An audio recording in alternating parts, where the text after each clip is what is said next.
Good morning, everyone. Happy Friday the 13th. Fantastic Friday. Let's make it an awesome day. Welcome to MyFundedFutures and MyFunded TV. We have a great show lined up for you today. Let's welcome Bull Barbie. Come on down. Good morning, Terry. Good morning. How are you? Good. How are you doing on this fabulous Friday? Fantastic. Feeling fabulous. So did you catch any of the move last night? I did not. I was fully engaged in life and family and everything, but I did see some people on the Discord trading it, and that was quite an adventure last night. It's always kind of awkward when when it's bad news and you're in that short and you're like, it's good for me right now though. So I know we had a little bit of that going on last night. Yes. So speaking of that bad news, can you update us on what you know as far as the headline news from last night? Yeah, I mean, this is still developing, so we're still gonna have news about this all day too. But we had Israel attack Iran, and now they're bracing for a retaliation, and it's pretty ugly. We've had all this, leading up to this, we had all the stuff about Iran and getting ready to, developing nuclear weapons. So not a great situation, and that's what the market was reacting to. So that's what I'm talking about when we talk about a lot, like you see the market react before the news comes out, because that is kind of the way it works. But that's what we had last night. Do you want to start with NQ or ES? So I have my levels on ES, and I'll kind of I can kind of show how that relates to NASDAQ, but we'll just go for it here today. So this is that same structure, and every time somebody tells me, that was a massive dump, is the market dumping? Is this like, do we need to freak out? I just go look at my daily chart, and this is something I wanted to point out to y'all. So even though we had this big dramatic drop that ripped through a bunch of supports last night, it landed exactly on support at the 59.30 area on ES. So that's just something that's really important to take note of. When the market is still marketing and kind of playing by all the rules, it's a reason to say, I don't need to panic here. We can think about this logically. It does make trading tricky though. So I'll kind of go through, and I'll go through my my ES chart, and then we'll kind of go through and look at how that looks on NASDAQ today. Okay. But this chart is really messy, and we're going to talk about this later. But the contracts for the index futures are rolling. The roll has started. So I'm on June contract still. That's the one that we've been trading. So I'm going to keep talking about my June levels today. Next week, we're going to start talking about the new ones. So we'll get through the levels, and then later on, we can kind of talk about what the roll is and why it happens and all that.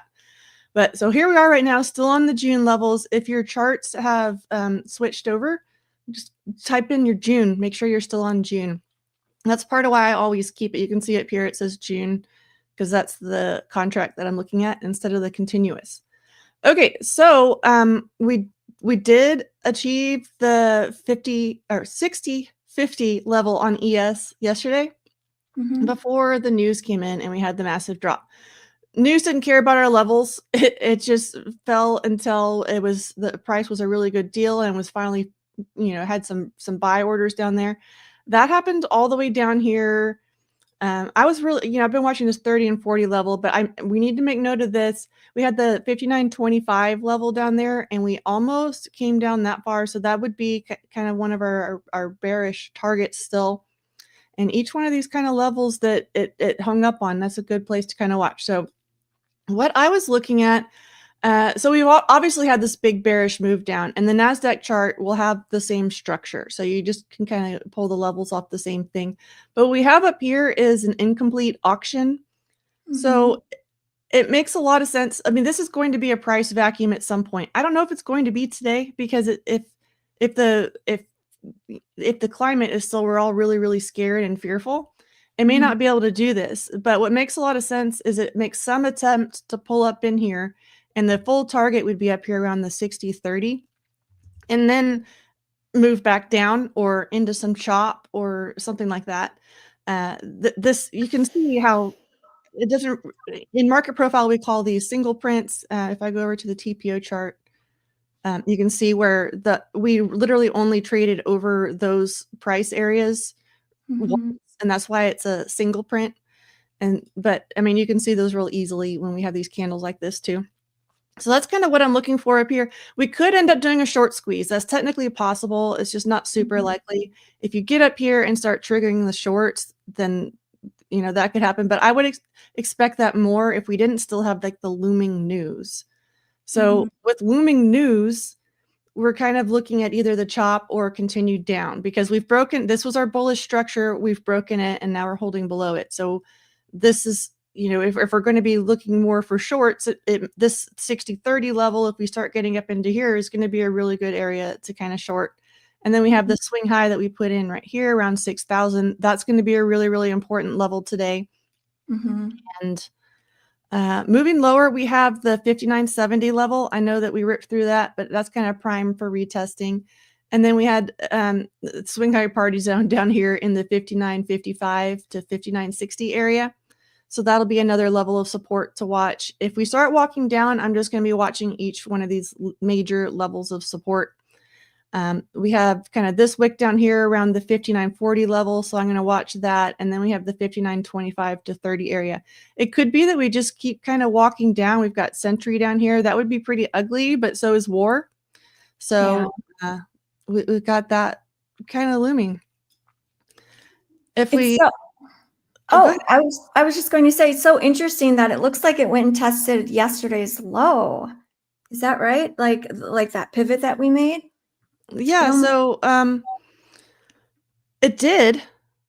And that's definitely any previous day highs or lows or opens or closes are always going to be kind of important key levels.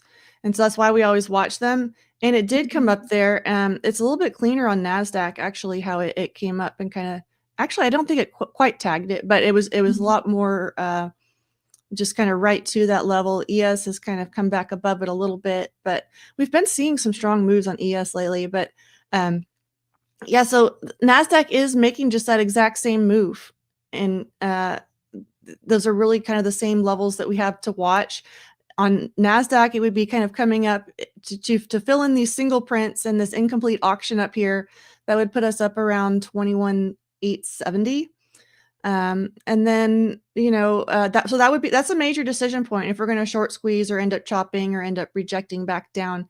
And then the lows down there around the 471 level would be kind of the next area to lose down there too, or to kind of retest if we're going to lose this where we are right now. I've said that totally backwards. If we lose the area where we are right now, that would be the next target down there, the 471 level on NASDAQ. Thank you, Barbie. That was a ton of information, very helpful. So you're just going to wait and see what the market is going to do and then take trades based on different levels. Kind of your plan for it's today? especially kind of tricky when we've got news. So normally, if we didn't have Israel and Iran, I would be looking at consumer sentiment at 10 o'clock and just our simple little orb. Is consumer sentiment going to get in the way of that or help that sort of thing? But this is a bad situation that's developing, and so we have to be more cautious. I don't want to go big today, so I'm going to be extra cautious on things. Any little news thing can trigger this, can trigger some drops, or a lot of times when we have a big drop, we're looking for, is that an overreaction? I don't know if bombings is really going to count for an overreaction. So yeah, that's kind of tough. It is tough. And I heard you use the word looming, like looming news. And to me, it almost sounds like looming, like news that it hasn't been resolved yet. Like we don't know. The market doesn't like uncertainty. So we just kind of trade smaller. That's exactly right. Which is why we're moving down and kind of moving lower. But when this is not normal, and I'm really good at trading under kind of normal circumstances and not massive geopolitical and war news. And so that's why when these sort of things happen, I'll kind of take a back seat and observe and make sure that I'm really sure before I go mess with anything, because we don't have to place a trade if it's going to risk our whole account and that sort of thing. Especially on a Friday, we want to go into the weekend with some good vibes and yeah, it can be a little intense. Thank you for the reminder. It helps to remind me to trade small today. So Yeah. my goal during our show is to only put on one trade. That's it. Because yesterday I put on way too many trades and I ended up losing an account. And I'm like, oh my God, why did Oh, I do no. that? Because I actually started in the green, like really well before our show started. So that is my goal during our show, to only put on one trade. How about chat? What about you guys? Type in chat what your goal is for today. Let's hold each other accountable and get better at this thing. Oh, should we look at gold? It is safe haven during times of war and crisis. Yeah, so I thought we should definitely take a look at this one. Given everything that's going on, gold is a great chart of the day today. Oh, I just even pumped since I pulled this up earlier. So we have the gap on gold, obviously. So this is the hourly. This gap on gold is going to line up with that drop that we had in the indexes. And this mark that I made up here around 50, 50, I can't even talk this morning, around the 589, we're almost there. Like this is the all-time high. The 100 589 mark that I made is all-time high on gold. So we are right there. And Terry's nailed it there, because I talk about this a lot. When you have a massive amount of money, you just don't put it in your savings account. You put it to work, and you have to have it somewhere where it's a little bit safer than just a checking account. And if the market's not doing it for you, gold can. So we are having a massive rally on gold. I'm sure that somebody who was trading this last night is doing pretty good. Yeah. But this is definitely one to watch, especially if you're like me and kind of like trading the longs a little bit better. With the indexes are not really in that mode right now, we can kind of look to something like gold. Thank Gold, you, Barbie. Terry likes the 14 karat kind of. Yeah, I do too. 14 karat, 18 karat, 24 karat. 18. Don't Yeah, you think 18? 18's pretty 14. good. Yeah, 14's good too. Okay, so I asked what your goals are for today. And let's see, Dell says pass an account and lock in 10 points on NQ with my personal. Awesome. You've got it. We're cheering you on. You can do it, Dell. Let's see. Sorry, guys, no pajama party. It's rescheduled for a better day, a fun day. And I need to get better looking pajamas. all my pajamas are currently at the dry cleaners. Okay. Any other goals you'd like to share with us? Good morning. Goal is to win a giveaway. Happy birthday to Pine Tree Trader. What? Happy birthday. Yes, happy birthday, everyone in chat. Smash the confetti button for Pine Tree Trader. He's going to be on our show later today at 10:30 Eastern time. I know. So fun to get to celebrate birthdays together. Oh, should we set the first bounty?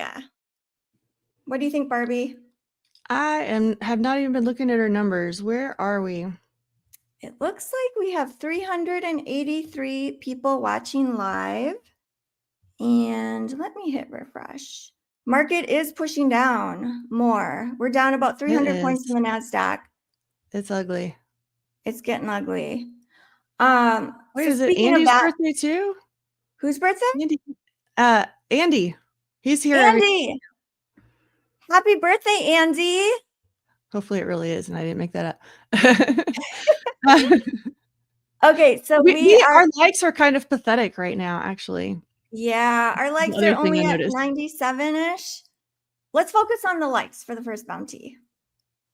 Let's do it. What should we set the first likes at?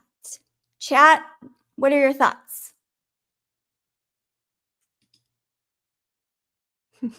Mr. Smith says it's my unbirthday today.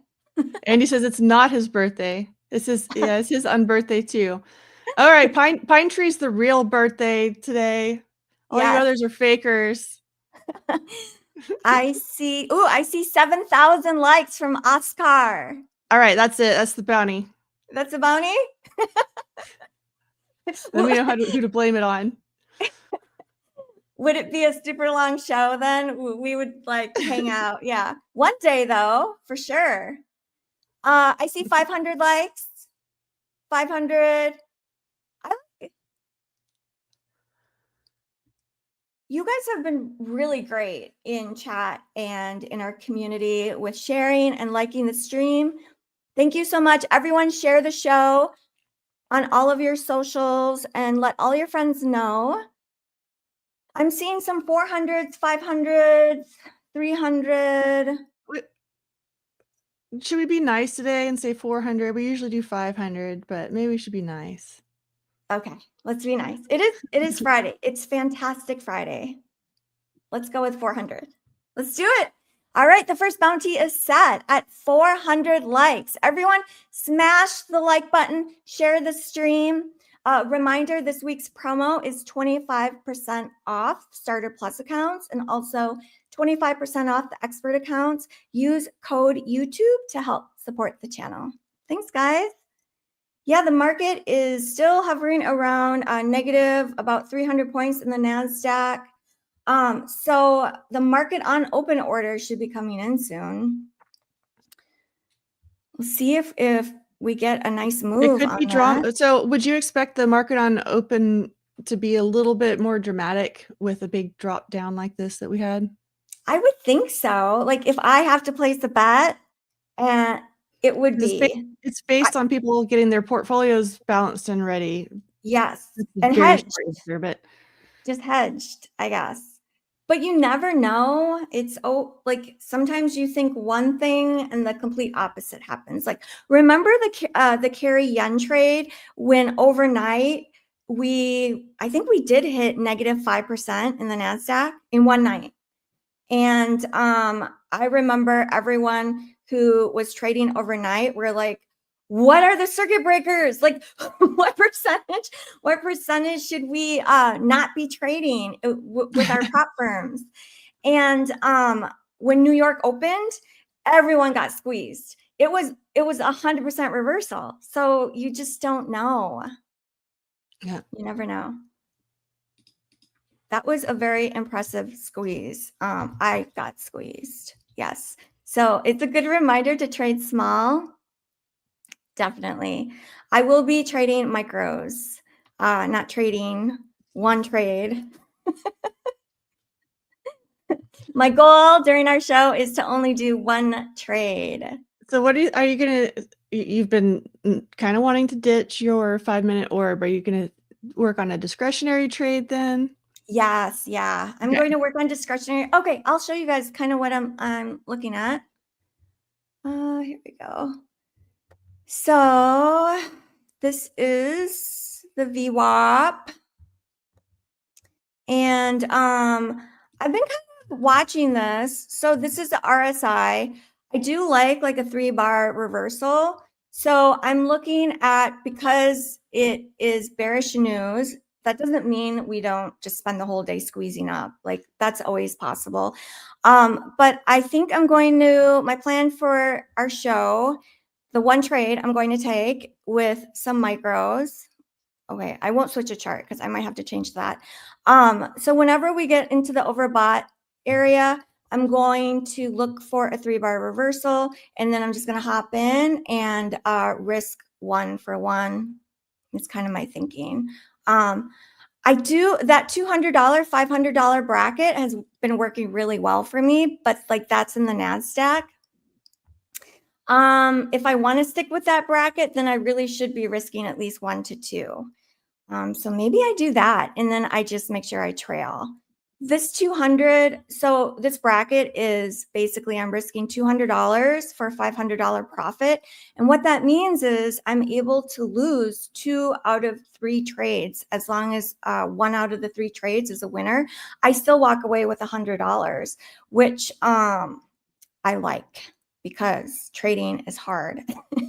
And it's hard being right all the time, especially with trading smaller time frames. You just never know. There's like a lot of noise sometimes. Like here, for example, if you're thinking, oh, I'm going to go short because we are trending down.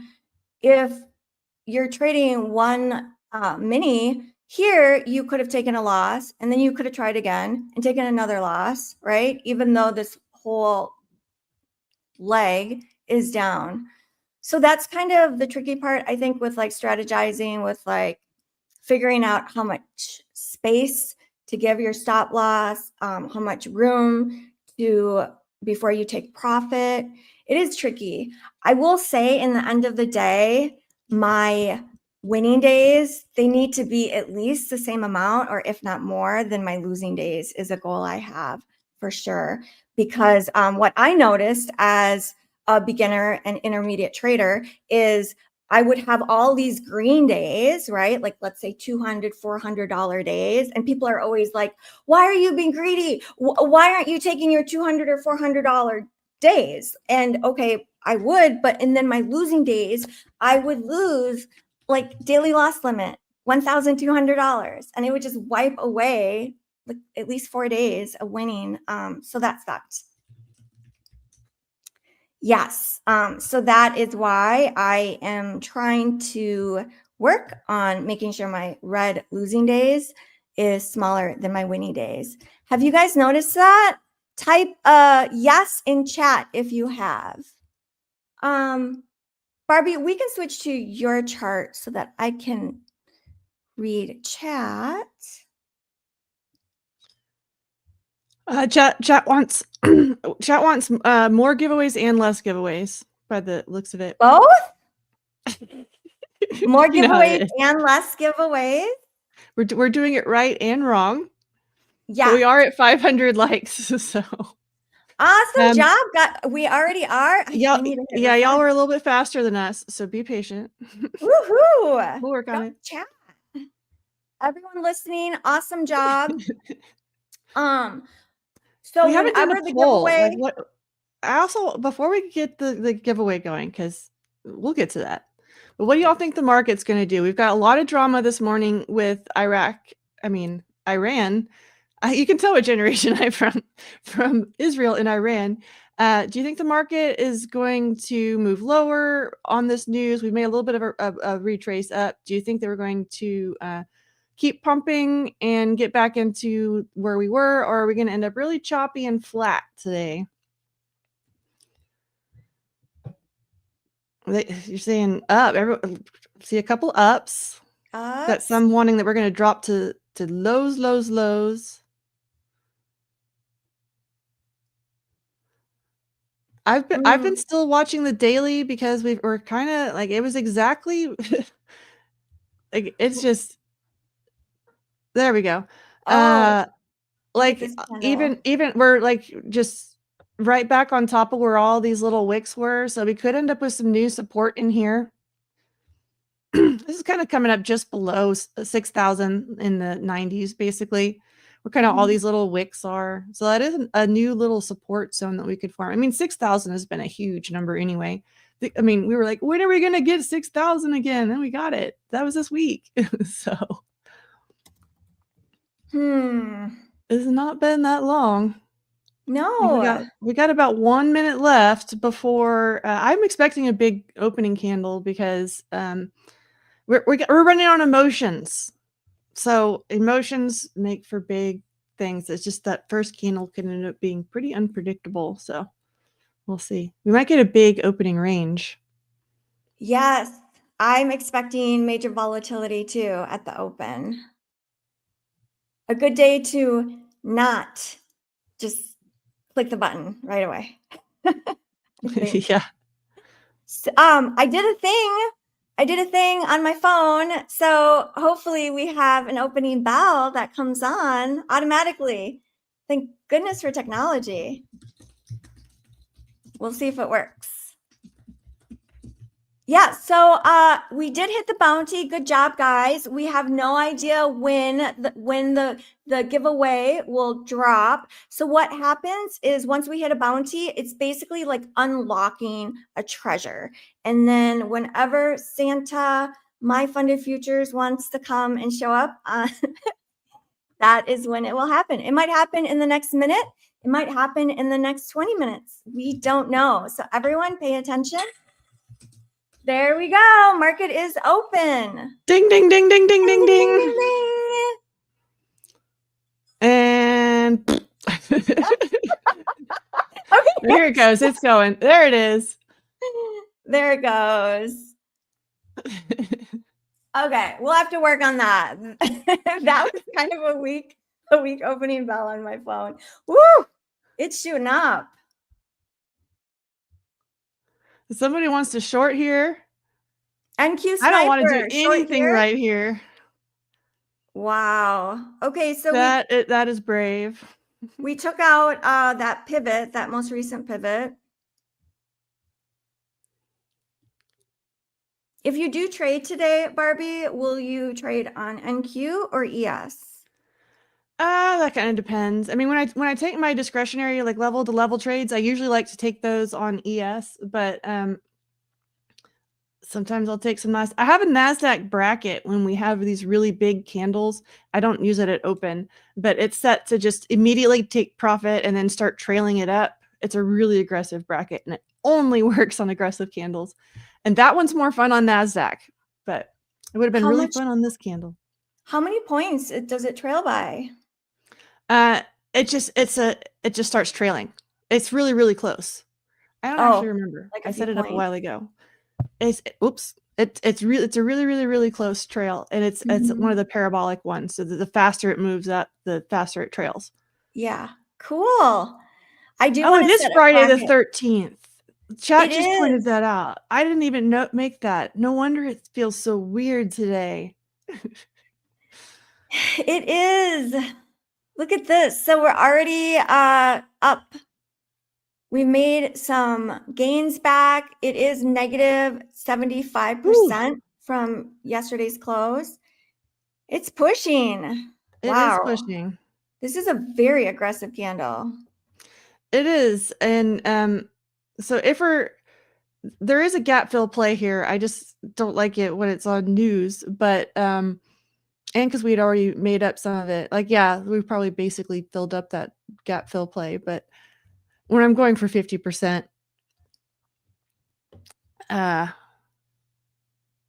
do y'all want me? I'll show you what I was talking about. I gave you half of a thought there. If we have like a gap on Qs. It is Friday. Yeah. I was looking at it and not like fully focused.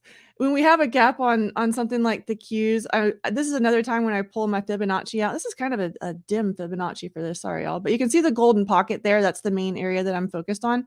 And I'm looking for that 50%. It almost got that 50%.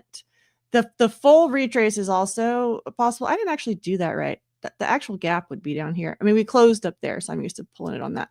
So anyway, when we have that gap, I'm always looking to get at least 50% of the gap fill, and then I would start to trail it. But that's a pretty big gap, so we'll see. That immediately went to that 50% mark. And this is the Qs chart, by the way. That's how I really quickly pulled up that RTH gap. Is just going to the Qs.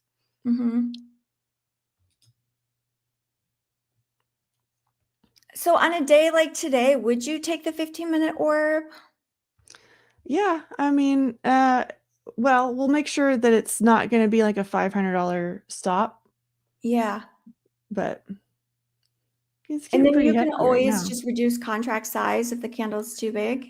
Well, I can, but because it's NASDAQ, I've been doing micros. Also because chat said that I don't know how to do math and that I was going to blow a prop account, but it doesn't in micros. So that's what I was showing. So that's why if you are in micros, sometimes you just have to skip the trade if it doesn't fit. So if it's a $500 stop and my plan only allows for a $300 stop, it's not going to work. And then you just skip it. So speaking of that, if anyone wants to know the equation to figure out like how many contracts you should put on in order to make sure your losses each day is consistent, would you guys like to know? Barbie? I want to see it. Should I share it? Okay. I'm not usually a math person, but I did remember this. So if you, let's say you're risking $200 max. So what you do is you take $200, you divide by how many points you are looking to risk. So let's say I was risking like a 50-point candle. So 200 divided by 50, and then you divide by the number of dollars each contract is. So I'm trading micro, so it would be divided by $2 a point, right, for the contract. And then that tells me I need to put on 2 contracts. So far, this one fits in a $300 stop, but it might push it. We'll see. Is that within your strategy? Oh, I am lagging. You're lagging? What do you mean? Yeah. Chat just told me I'm lagging. Oh no. I know. Catch up. I don't want to be behind. I don't know how I haven't started lagging with the country internet situation that I have over here. So weird. I haven't lagged yet.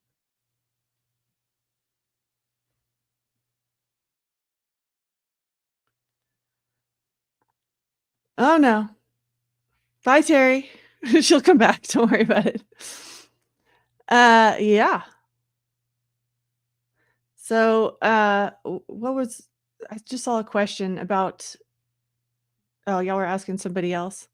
Yeah, I'm just going to sit and wait for, I'm trying to make sure that we stay within about 200, 250 points for this orb, which right now, if I take the high and the low, we're at 117, so it still fits. That's the way I've always managed my stop. It might be, some people say it's a little bit backwards, but I don't know. I kind of think the other way is a little bit backwards. I think about the dollar amount that I can lose, and then I know how many points that is. And so if the stop is too big point wise, then I don't take it. So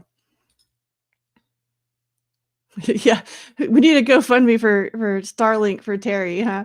That's what I was going to, I have to have a backup internet connection because like when you're streaming, if your internet knocks out for 30 seconds, it's not that big of a deal, but when you're streaming, it just like kills everything.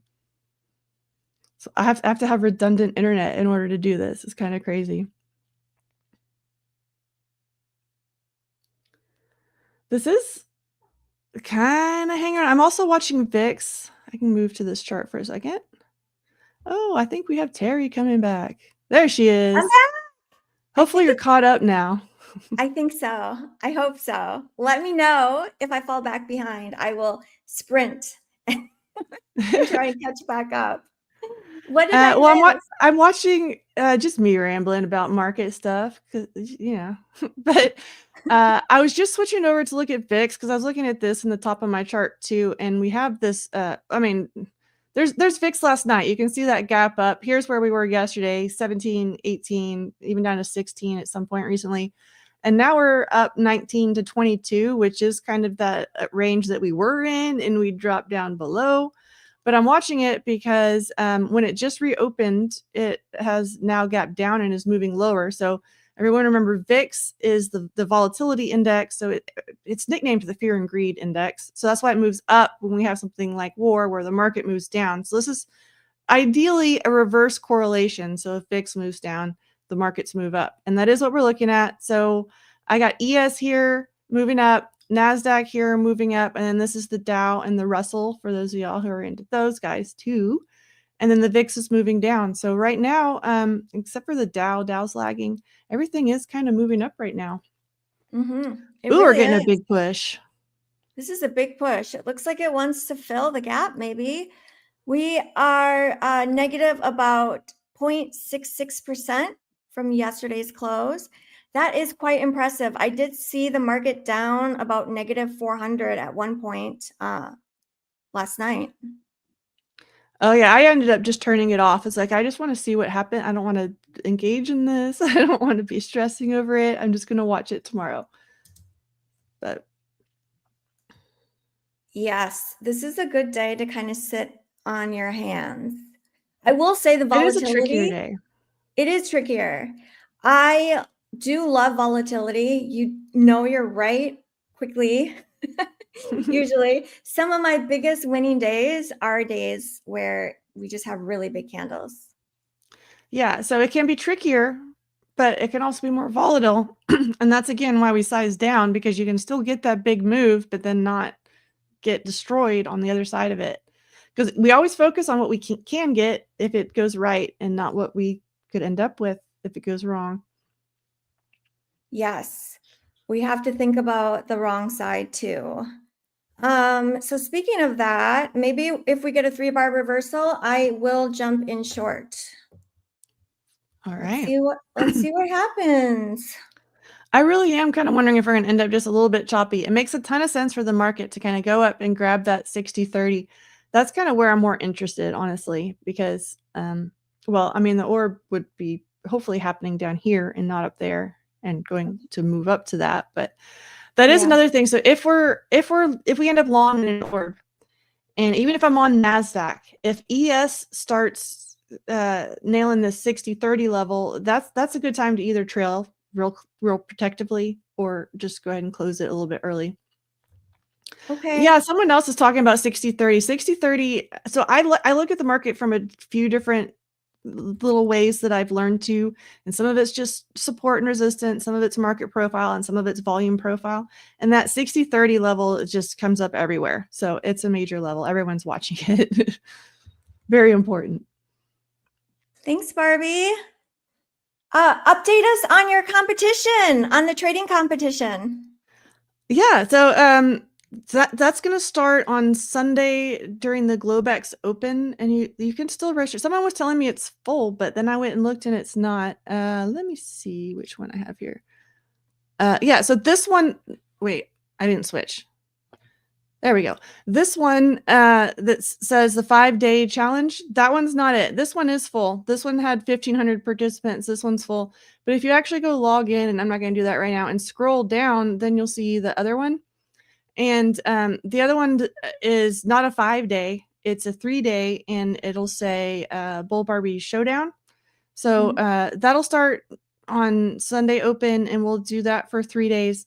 This one, we had some of my Discord participating in it just to kind of see what was going on. And I wanted to too, because they're asking me to do some more of these, and I wanted to kind of know what's going on.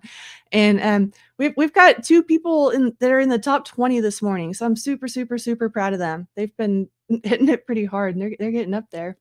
That's amazing. And that's out of 1,500 traders or more? That's out of 1,500 traders. They're in the top 20. Woo! So Congratulations. I'm so proud. So proud. And But, these are 2 traders in your Discord? yes. And one of them's my co-admin. So have to brag on him a little. And Congratulations. we're looking forward to doing this chat? next week. He has been in chat. Hunter? I don't know if he is right Is it now. Hunter? Yeah, Hunter. Hunter, you Shout out to Hunter. Good job. That's awesome. Okay, someone in chat said that it's full, and you just full. showed that it's not full. It's just the current one is full, but you have to scroll down to go register for the Bull Barbie one. Yeah. Yes. So yeah, I can share this. Here, let me go back. Once you log in, you can scroll down, and this one says starts in 2 days. The other one's already going on. This one says starts in 2 days, duration 3 days. I don't think it's full, but if it is, sorry. I don't think it is though. This other one's full because it's about to end. Y'all aren't going to catch up with these other people. Some of them have $200,000 on a $25,000 account because they got this drop last night. So You really do have to start trading when everyone else starts. Like if you join later too, it's really hard to try and catch up, I think. And full porting does help. I will say that. For those that don't know, I did finish 7th place in the first arena competition. woohoo! Trader. I know, so Full cool. port Terry. Thank you. Yes, I do recommend everyone give it a shot. It's free. So go sign up for a Bull Barbie's trading competition on Ninja Trader.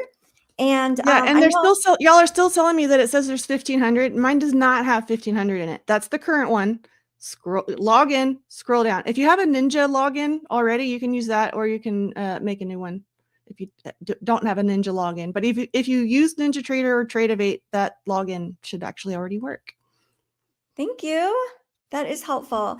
And MyFundedFutures, we're going to have a trading competition too. More details. Yeah, I've been waiting on the date for that because I think these are so fun. I haven't been into it personally until this year. We had someone do the leap in our Discord earlier this year, and he wasn't in the top 5, but again, he was up there in the top 5-10%, and actually got some inquiries about some opportunities kind of based on that. So that's pretty cool. That's super cool. And you just get street cred. People are street cred too. NinjaTrader's offering money. I don't know. I don't have the details on the MyFundedFutures one yet, but the NinjaTrader one does have some cash prizes. So, and it's fun. Free to get in, and then a chance to win real money. I did win, I think it was $500.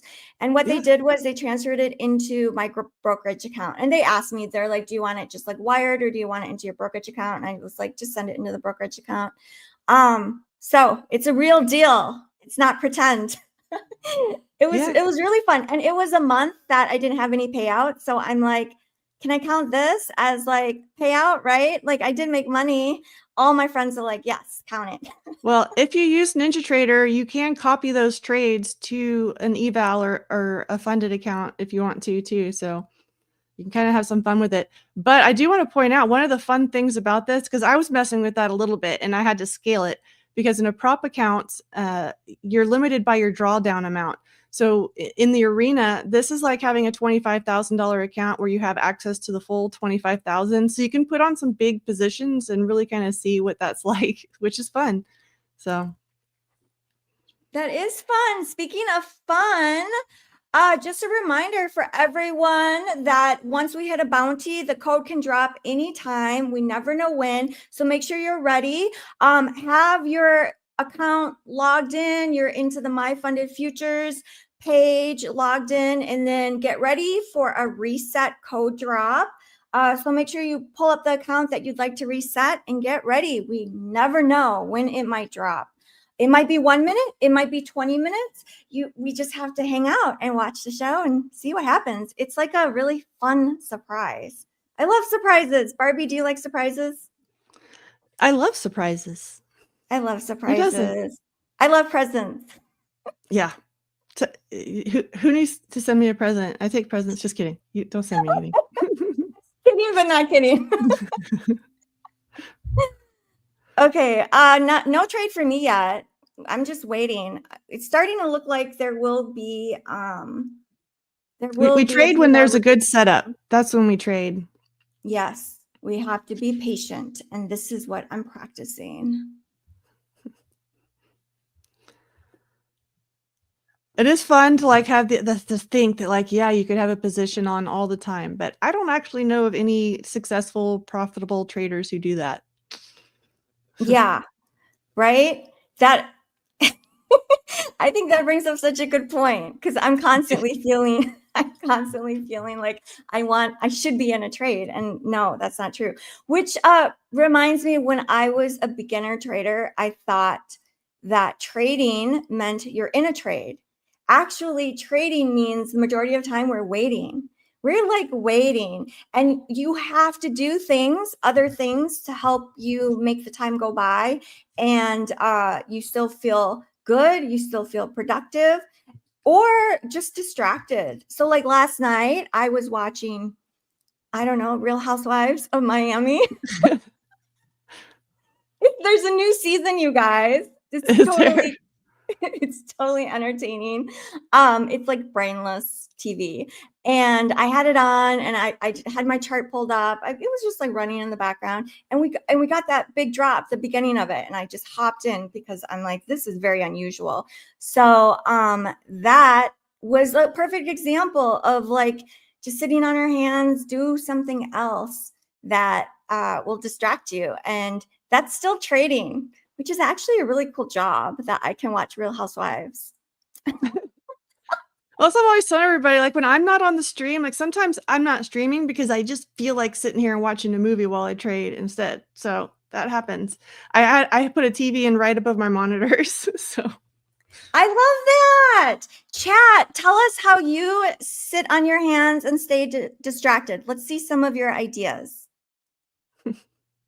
I'm so curious how other people do it. And it's also, so when I first started, I felt like I had to be sitting here and babysitting my trades and watching my trades. But as I've gotten better, I've learned how to even just use the software better, but also trust the software and trust everything a little bit better. So I can put a trade on. It's got my bracket. So either I'm going to stop out or hit my price target if I'm away and, something happens. Then I can go do my laundry or whatever. I mean, sometimes I go drop things off at the kids' school, whatever I need to do. And I think it's really important to be able to do that. And traders that make a lot of money, traders that make 7 figures, even 8 figures a year or whatever, they are doing that. They're not sitting there engaged with their trades the entire time the market's open. Watching every single tick like this, right? Like, no. Yeah. Yeah. I think we've all been there at some point, Oh, like yeah. feeling glued, and that's when that's not good. That's actually kind of a problem. So No, I know. When I start to feel that, it's like the beginning of tilt for me usually. Okay, so some of your ideas. Mohammed said, I play chess. She says, let's see. Wilkie says, I have a darts board. Awesome. Back it. You go for a walk. Midhi says, I talked to my girlfriend. Nice. Transparency trades, touch grass. Nature is a big one. I Yeah. love being in nature. It instantly calms me down, grounds me. I will a lot of times just go on a walk. Just get away. That's why we live in the country, is I like to be able to just go do that stuff. But I'll just literally go for a walk. So you're tagged into a trade. I am tagged in, and it immediately dropped back down. So this is man. kind of what I was worried about. But Yeah. I'm trying to get my level set up here. My indicator on NinjaTrader is not. I can't see it. I reset my software last night, and I don't think I set this back up. So, but we're getting it. I said to go back and forth. This is why I made it, though, is I don't like going back and forth between charts to set my orders. So Yeah. we got it. We got it. All right. I mean, this guy says he walks to his fridge. That's not a good habit either. We're trying to get we want to be, when we're day traders, we want to get fit and rich. Like, you can do both at the same time. We can do both. We can, Barbie. I need help. Yeah.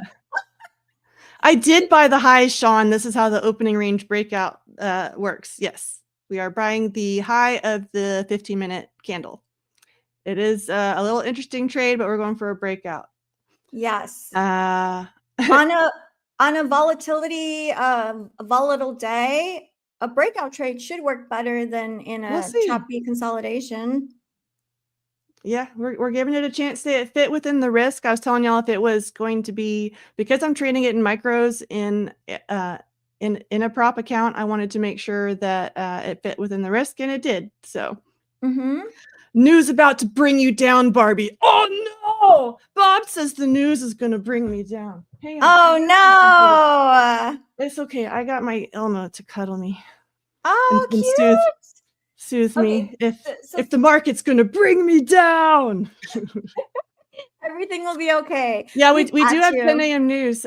So by the way, y'all, I tested this, and we do have 10 a.m. news on Fridays a lot. So we have consumer confidence at 10. It's normally a pretty big deal. So I did mention before we even took this trade that I do worry about that 10 a.m. news on this trade. It either helps it or screws it. That's really kind of honestly the way it goes.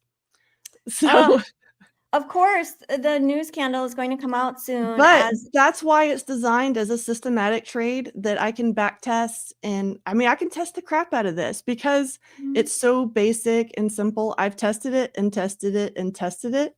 And even when we have 10 a.m. news, the chances of it over the long term working out was in my favor. So here's the thing. If I want to take a trade, I can, and I think that this is an important lesson for everyone. If we've got someone saying, there's always going to be someone saying no. There's always going to be someone saying, no, it's a stupid idea. It doesn't work. I mean, especially being in our position, we get this all day. You have to learn to really, really, really trust your setups so that no matter what you see in chat or on X or anything else, and even if you take a loss on it, you know, trading is going to be really, really hard if you don't have that data to back you up. And that's why I have it. So yeah, I could get knocked out of this trade. That's part of trading. Sometimes this trade doesn't work, and it's kind of been rough lately because we've been consolidating a lot, but I'm thinking big picture. I'm not trying to make $10,000 today. That would be cool. But I'm trying to create wealth over a longer term. And so this individual trade is only a small piece of that puzzle. It's a big puzzle that I'm building. So this is just one little piece. And it's okay if I bought the high on a trade that has a good probability of working out with the way that I'm managing it. So yes, and with the trade management component too. And I have Elmo, and I have my stressed banana, so it's going to be okay. It's a good Friday. We've got you, right, chat? We've got you, Barbie. It's so true that it's just one little piece. It's one trade out of like 1,000 trades. And it hasn't even done anything yet. We're waiting. We're letting it develop. I could freak out and be like, oh no, Larry said my trade's not going to work. I should exit for a loss, but that's not what I'm going to do. I'm going to go with my plan. No, and that's not It trading. wasn't Larry. I just said that because Larry's not here. Hopefully. I called out a Susan once, and it's like, Susan's here. I was like, sorry, Susan. So I did hop into a short only because the 3-bar reversal did happen, as I mentioned, and we did go from an overbought starting to go down. So we are on opposite sides of the trade today, but we could both win. We don't know. So you ended up short? Sorry, somebody cracked me up in the Discord just now. Oh, yeah. I'm short because I was waiting for 3-bar reversal, which we got like right about here. And so I'm just executing my plan. We'll see what happens. I'm in 3 micros and I'm going for about a 1 to 2. So this is just one trade out of many. Risking 1 to 2. My $200, $500 bracket is like, I'm in love with that. So really, I should make this a little bit bigger than a 1 to 2. I'm going to do that because I think in the long run, that is what's going to save my butt. And I think that numbers game of how many times can I make this trade, put on this trade with the trade management and keep it consistent. If I can do this over 1,000 times, in theory, it should make money. So we have the consumer confidence in less than a minute now, just FYI. Ugh. I know. This is the thing I hate about the opening trades. Do you know how complicated this is from this seat, y'all? We've got you guys complaining that we're not in trades, complaining that we're long, and complaining that we're short all at the same time. We're just doing our thing no matter what y'all say. But yes, exactly. Chat, type in a W if you're with us. Let's win today. Let's focus on there's Pine Tree. Energy. He's trolling you too. That's not full port, Terry. 3 micros. This is true. One day I will show you guys full port Terry, but not today. Maybe sometime next week. Oh yes, I see people wanting to be positive with us. ICYT. Yes, positive energy. Josh, Baba, Bob, Baba Zoom, Anthony. Daniel, yes, you guys. I love it. Let's be positive. They're going to start a full port Terry chant. That's what they're going for. What was that, Barbie? They're going to start a full port Cherry chant. Oh my gosh. One day I will show you guys my full port self. Okay, PJ Party 52 for 52 free resets. Queen of Trades got it. Awesome job. Yeah. Big boy got it. Big boy. do go fast. Let us know if you got it. They Jay go got kind of it. instantly. Yeah. They go really fast, guys. It's pretty good odds, though, if you think about it. Like, there's 646 people watching. So, Consumer confidence just hit. uh-oh. This is, I was wondering how big it was going to be with, it's kind of overshadowed by the, by war news, but we'll see. Yeah. We got inflation and expectations coming in too. I haven't seen that one. Oh, there it is. Whoa, it's going too fast for me to read it. But consumer sentiment came in a little bit better than expected. Adrian got it. First time getting it. Congratulations, Adrian. Awesome job. Rupesh says, I am positive. Yes. Yeah, I'm telling you, Terry and I have even talked about this. Like, when you come to life with a negative perspective, it makes everything harder.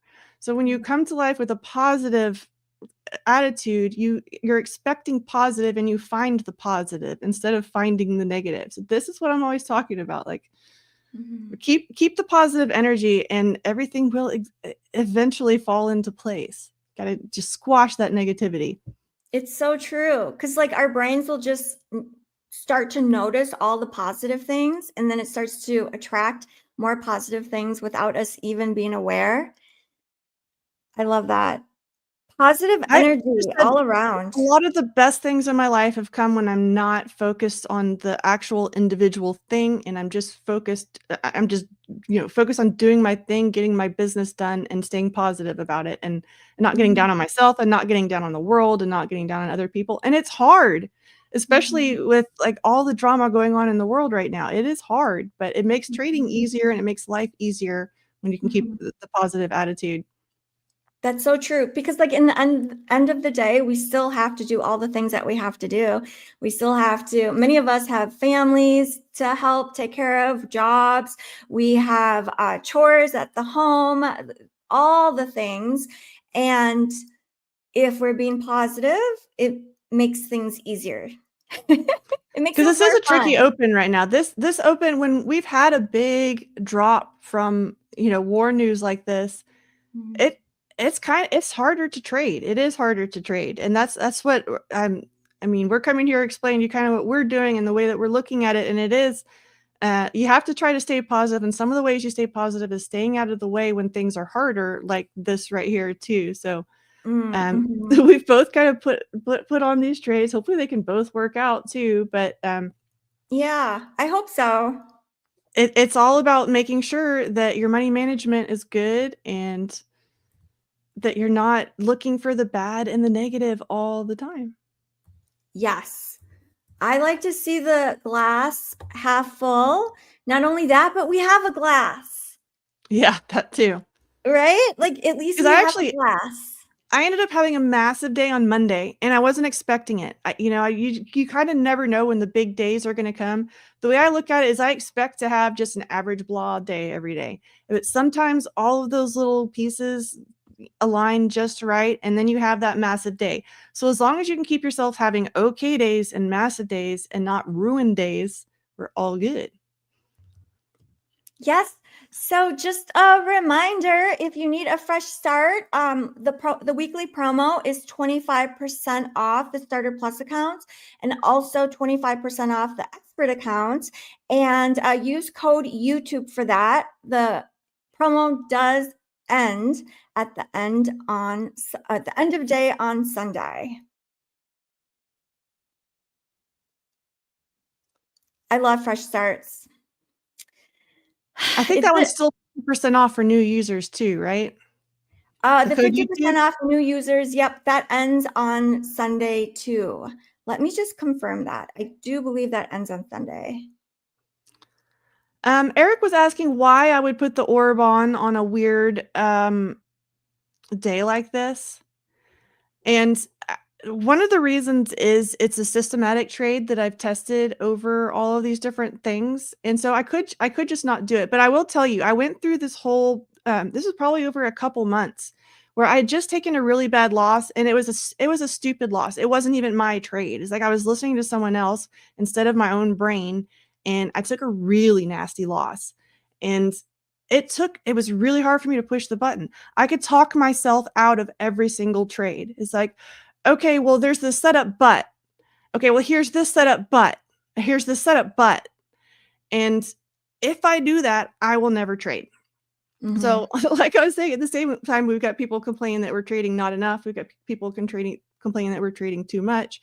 You really have to find your own kind of groove in that. And for me, if it's a systematic trade that, like right now, I don't know if the market's going to move up or down. Sometimes it's a lot more clear to me. Like we have a more clear direction, we have a clear path, we have some clear levels, and we don't have that right now because of all of the uncertainty. So putting on a discretionary trade is actually going to be a lot harder for me today than it normally is.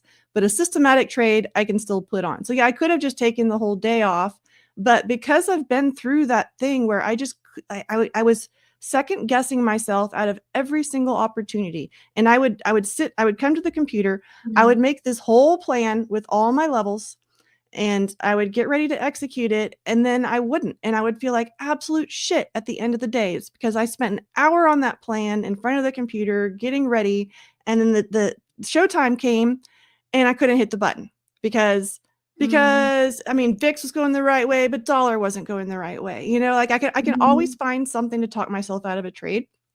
So that's why I kind of have it divided up into systematic and discretionary, because some strategies just are discretionary. I've got to make sure that my delta's this way and all of this sort of thing, and I'm adding these pieces together.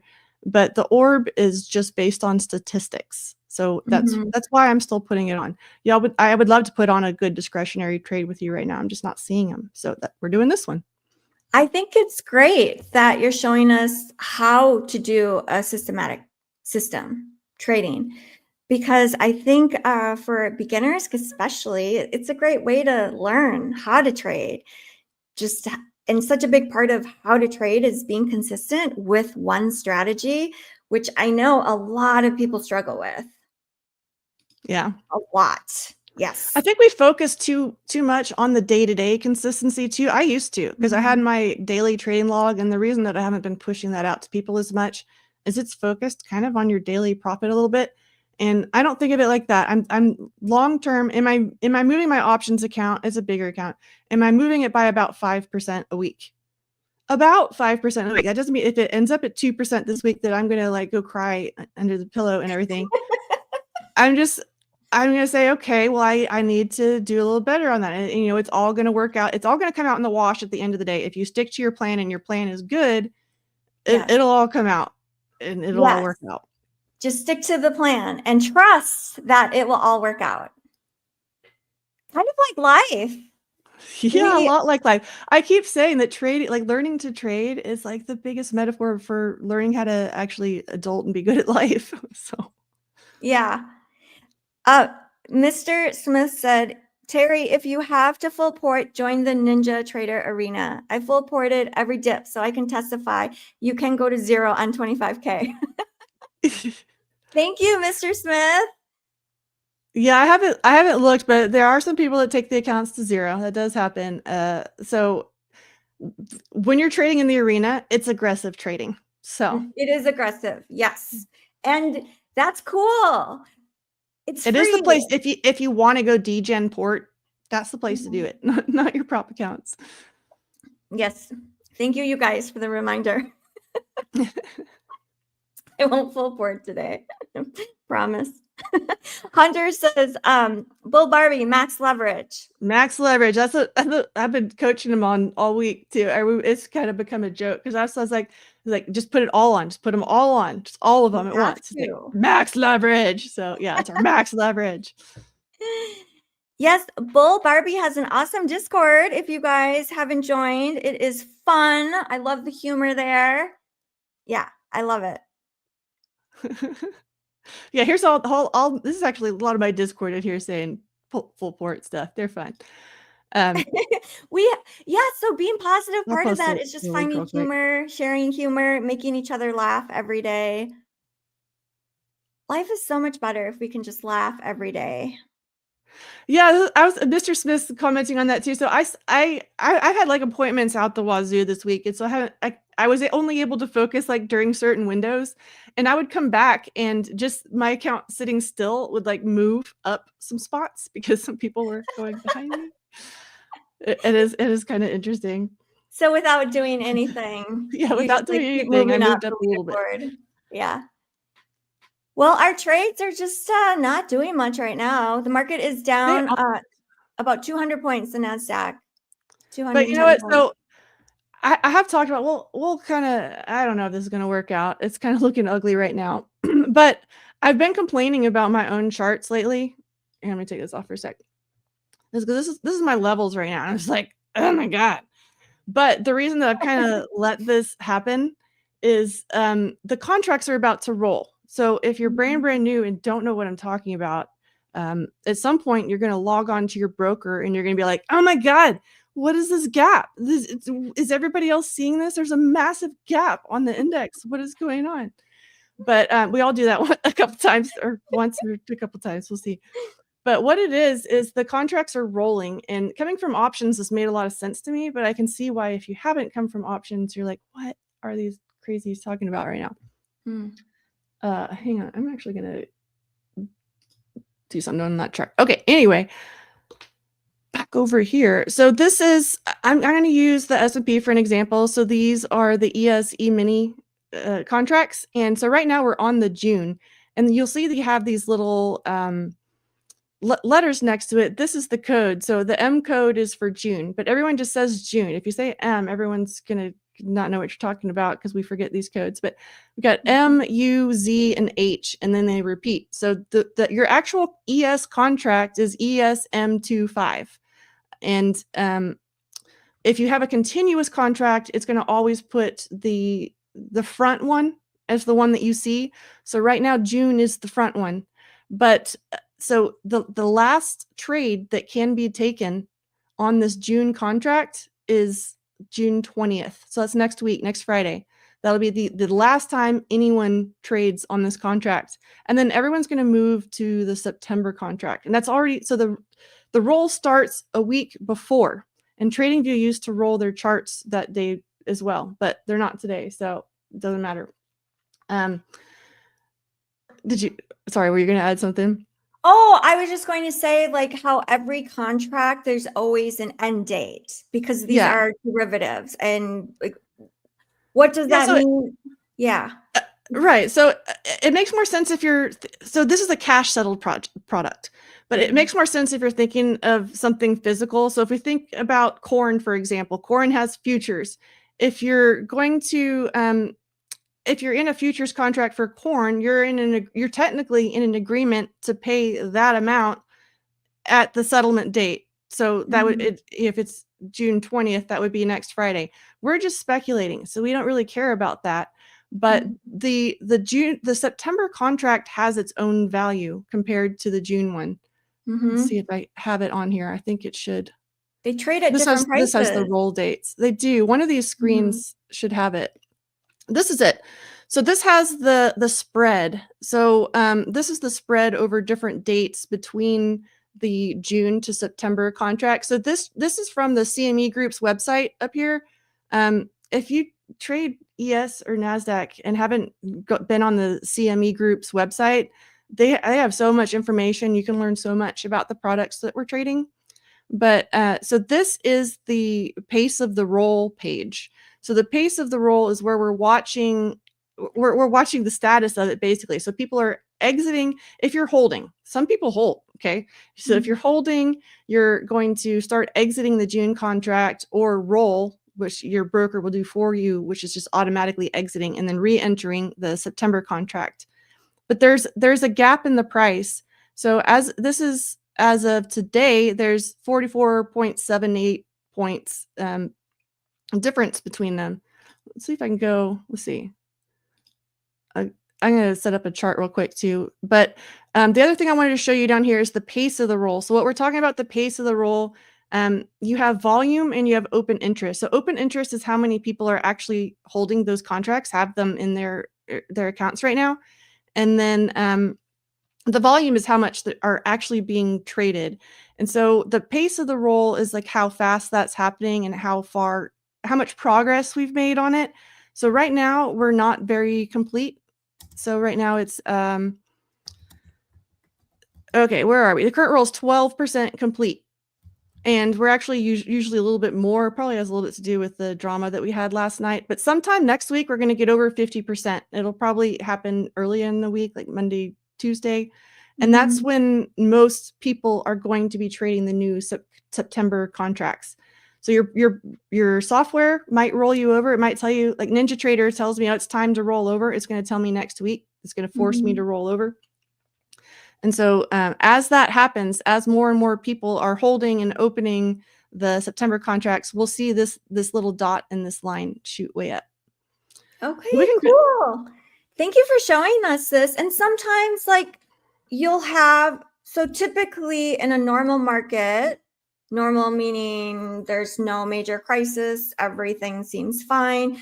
The later dated contracts should be trading at higher prices, right? Like, but sometimes the contract will reverse. Like, for example, during COVID, we saw a lot of unusual, like with the pricing. I think they call it, is it backwardation? Let me look. So what I did just now, I'm clearing off some of this stuff, so it's just a cleaner chart. But yeah, I just have VWAPs on here. So on the right, I have the June contracts, and on the left, I have the September contracts. So the June contract is at 59.90 right now, and the September contract is at 60.43, 42. So you can see that difference. So this is the gap. Like when I first started talking about this, because we always see it in Discord, it happens every quarter. What's that gap? This is the gap. What happens? Oh, okay. So the contango and backwardations. So they're terms used to define the structure of the forward curve. So that's the future contracts. And it says when a market is in contango, the forward price of a futures contract is higher than the spot price. So that like the spot price right now would be the actual index price. Conversely, when a market is in backwardation, the forward price of the futures contract is lower than the spot price. So like if the market is expecting really bad things to happen in the future, sometimes that future contract price will actually be lower than the current spot price. And that is what we saw with like crude oil during COVID. I remember the future contracts, they were a lot lower than what they should have been. Yeah. And so sometimes people will trade spreads that way where they like buy and sell whenever they see a big divergence in there is a play there. Yeah. It's kind of complicated, but there are people that play that. Yes. Yes. Lots of ways to trade. That's for sure. Trading futures, scalping intraday, trading holding on to trade, swing trading intraday, options. And again, like the reason that they're different, at least on these futures, is this is what the expectation was going to be for the value of this contract on June 20th. And this is what the expectation is for this contract to be in September. I don't know if it's the 20th. I didn't look that up. But that's what the difference is. So it's based on the future value. They're futures. Yes, futures. Why it's called futures. Barbie, what do you think? Has everyone been good today? Our community chat? They have been pretty good. Maybe if they're really good, we can look at an extra chart too, because you just brought up crude too. Yes, yes. Let's look at crude. And as Barbie is pulling that chart up, let's drop a form for another giveaway. And everyone, make sure you fill out the form for a chance to win a free account. And we can do the wheel later. I had drawn these levels on here a while ago. I didn't really do them last night or anything. But so this is another one to bring up. We talked about crude earlier. There's so much going on when it's the Middle East. So gold was kind of a nice kind of thing to look at. But crude too, because we're talking about the Middle East. So Israel and Iran. Iran's a big major player. The thing about crude, when you're trading crude, it's very, very pure in that just kind of classic supply and demand. So in some ways it's really, really simple to trade. And it what it tends to do, this is an hourly, but you can see it'll kind of consolidate, and then whenever anything happens, it bursts. Even down here is consolidation and then a big move. This one was faster and bigger because it was on news, but supply and demand. So if there's any conflict in the Middle East, it's going to be harder to get crude. Supply goes down. What happens when supply goes down? Price goes up.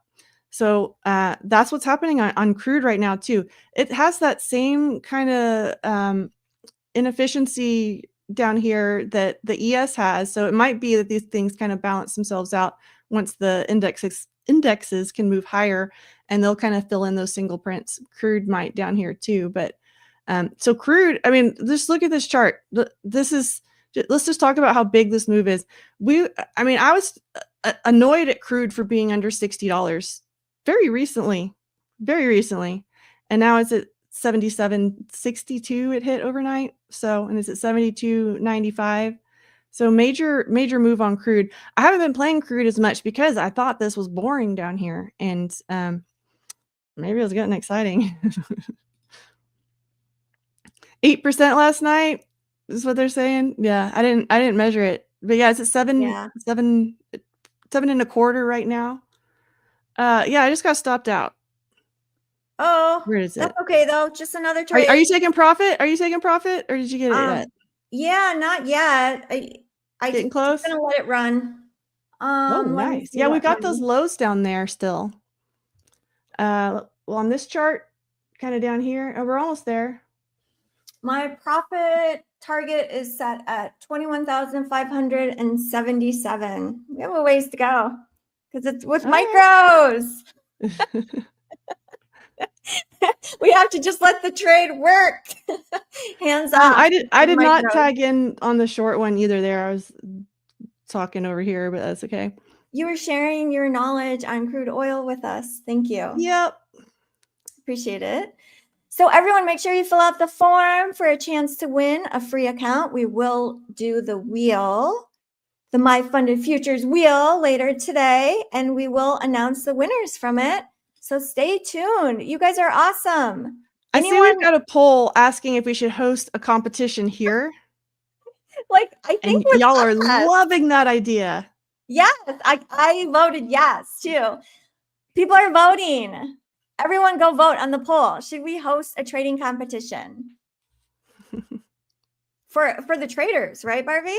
I mean, for us, like on the show, that would be cool. Like everyone on the MyFundedFutures TV show. Oh, but there has to be a surprise, a prize. And yeah. Andrew Tang says live trading wars. Yes, that would be fun. Oh, Mr. Smith, if you're asking about the orb trade, about like adding to it, again, because that one's systematic, I don't. I do add to discretionary trades, but in that one, no. And I have another version that I haven't done yet, where we're taking more contracts. We haven't had room to take more contracts, but where I take more contracts and trail it differently. Usually works a little bit better, but you do have to have a larger account. So yeah, we totally need to do a trading competition now. Tyler said that you're betting on Matt would win. No. Oh, they want a trading competition between all of us. I thought the whole crew, y'all too, chat, everybody. No, Matt is a very good trader, and he would be such a tough competitor. But let me tell you, would be for sure. Full Port Terry, you never know when she might win. Yeah, you gotta watch out for this one. Watch out for that one right there. You do. When the market conditions are right, I could win. Never know. That's funny. Yeah, Matt is a great trader. He is amazing. I mean, you do. There is a little bit of market component too. So if we end up in a choppy week, the range traders are going to shine, and if we end up in a breakout week, the breakout traders are going to shine. But either way, you can still kind of have that goal of turning a profit. So even if it's not your style of market, you can just have that personal goal inside of there too. Yes, yes. Oh my gosh, that would be intense. I feel like if we had a trader competition amongst all the hosts and the traders. Yeah, they just want to see Real Housewives of MFTV. That's what they want. Yeah. No, Terry, you're wrong. That's what they want. They want us to beef. You It know would what? We be should have fun. beef. We should go. Y'all come to Texas. We're gonna have some barbecue. Oh, We're gonna have that style beef. That's my kind of beef. yeah, that sounds so good. Do you know I've been to Yeah, we want Texas? blood. Look at him. I've been to Texas a few times and I still haven't ordered the barbecue. Like, what? I know. That's like my favorite treat. That's like when I disappear for lunch. I mean, we try to do this once a month. We go on our we go cruising for barbecue and just we'll go to another little small town, try another little small town restaurant. We got distracted last month, ended up going to German food because the barbecue looked like it sucked. But usually it's barbecue. Texas is known for barbecue, if you guys don't Oh, the know. brisket is so good. I mean, if you love Tennessee style barbecue, you're probably gonna hate on Texas barbecue, but Texas barbecue is better. So What's the difference? What's it's just Tennessee it's just style taste. and Like it's a different style of sauce, and I don't know all the differences. I'm not an expert, but I it's don't know. just a I different think that they flavor? do it really good here. Yeah, I mean, because I've gotten to know like some of these pit masters and stuff over the years. Because this is like what we do. We have the local barbecue place, and I usually drive my old truck down there too. So like, oh, it's the lady with the old truck. So That's so cool. SBM says, I eat Dallas BBQ. there you go. Seasoning, cooking style sauces. Helpful. Yeah, there you go. Oh, He's saying you're pulled pork. helpful. So like, there's a lot of different things. We do a lot of brisket and ribs. So Oh, I pulled love pork ribs. isn't really a Texas specialty. I'm sure people do it, but like if you're gonna come to Texas, you eat the Texas style, in my opinion. Like you eat, it's like if you go to a chef's restaurant. If you're going to a big like a Michelin chef's restaurant, you're not gonna say, "Well, okay, but I want my steak done a different way." I want to experience the way you do it. If you're the master here, so that's the way I Yes, look at it. that When is in so Rome. true. No, yeah, when in Rome. I learned that lesson the hard way. I went to this German restaurant and it was known, very well known for German food. And then what I ordered though was something on the menu that like no one orders. I ordered it was like salmon. And I'm in the Midwest too. You guys, it was the worst salmon dish I've ever had in my entire life. And that lesson, that experience taught me when in Rome, yes, order the food that the Romans eat. Like, don't order the fish at the German restaurant. Mr. Smith, why would you start a barbecue restaurant for failed traders? It should be for all traders. What was the question? He wants to For the, start a barbecue joint for failed traders. I think we should do all oh, traders. All yes, all traders. traders. So my trade is I'm still in the trade. I'm just waiting for it to Woohoo! hit either take profit or stop loss. I'm thinking I should probably trail it, right? Because I we think you are should trail short. it because we're Yeah. getting to that. We're getting to where I would be taking profits on a short. All right. So we are trailing it. So it's up $486, $490. I'm going to trail it to here. I'm going to stay above this moving average. And right now, price is moving around VWAP. It is selling below. I like that for a short.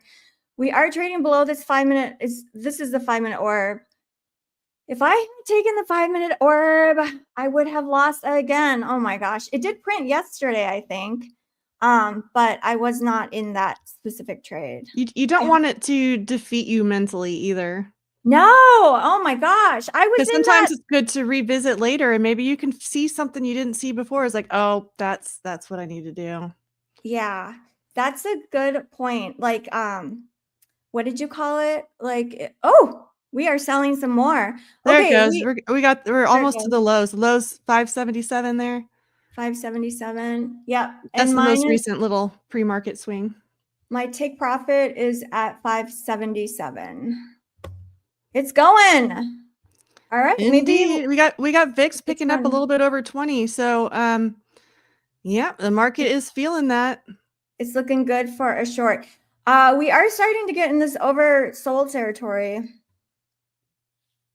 It could snap back. I have no idea, but we will just let it run. It's a little bit more complicated today. That's why I'm not pushing for any big trades today, is I just know that this is not the environment where I perform best. So Yes. it's okay. Thank you, Barbie. You have shared so many helpful things today. Help keep me out of trouble. Elmo. And Elmo. I hope you get to When the meet haters gonna hate. No, so many people love you. Definitely. Yeah. Haters are gonna hate. And even then we try and Okay. spread I got my hater energy blockers on. So Don't know awesome. why I had that sitting there. I hope you enjoy some afternoon barbecue if you can get some later. Yeah, we'll see. And we will see you on Monday. Have a great weekend, Barbie. You too. I hope that trade works out real nice for you. You're buying dinner tonight. Sounds good. Bye, Barbie. Let's welcome Pine Tree Trader. Hey. Hey, how are you doing? Good. How are you? Happy birthday. Thank you. Chat. I see you're in a good trade. I am. Chat, put a W to wish Pine Tree Trader a happy birthday. I am in a trade. So this is something I've been looking at for like more discretionary trading, but still have like the systematic element in it. So Yes. this RSI, once we get into the overbought area on like a red day, so we're trending down, is like the idea of why I'm looking for shorts. And then once I see a 3-bar reversal, I just get in and then risk 1 to 2, greater than 1 to 2. So I do love that $200, $500 bracket because I can lose 2 trades out of 3, and as long as I win 1 trade, I still walk away a winner. So that's kind of what I'm looking at and trading, working on. I have abandoned the 5-minute orb.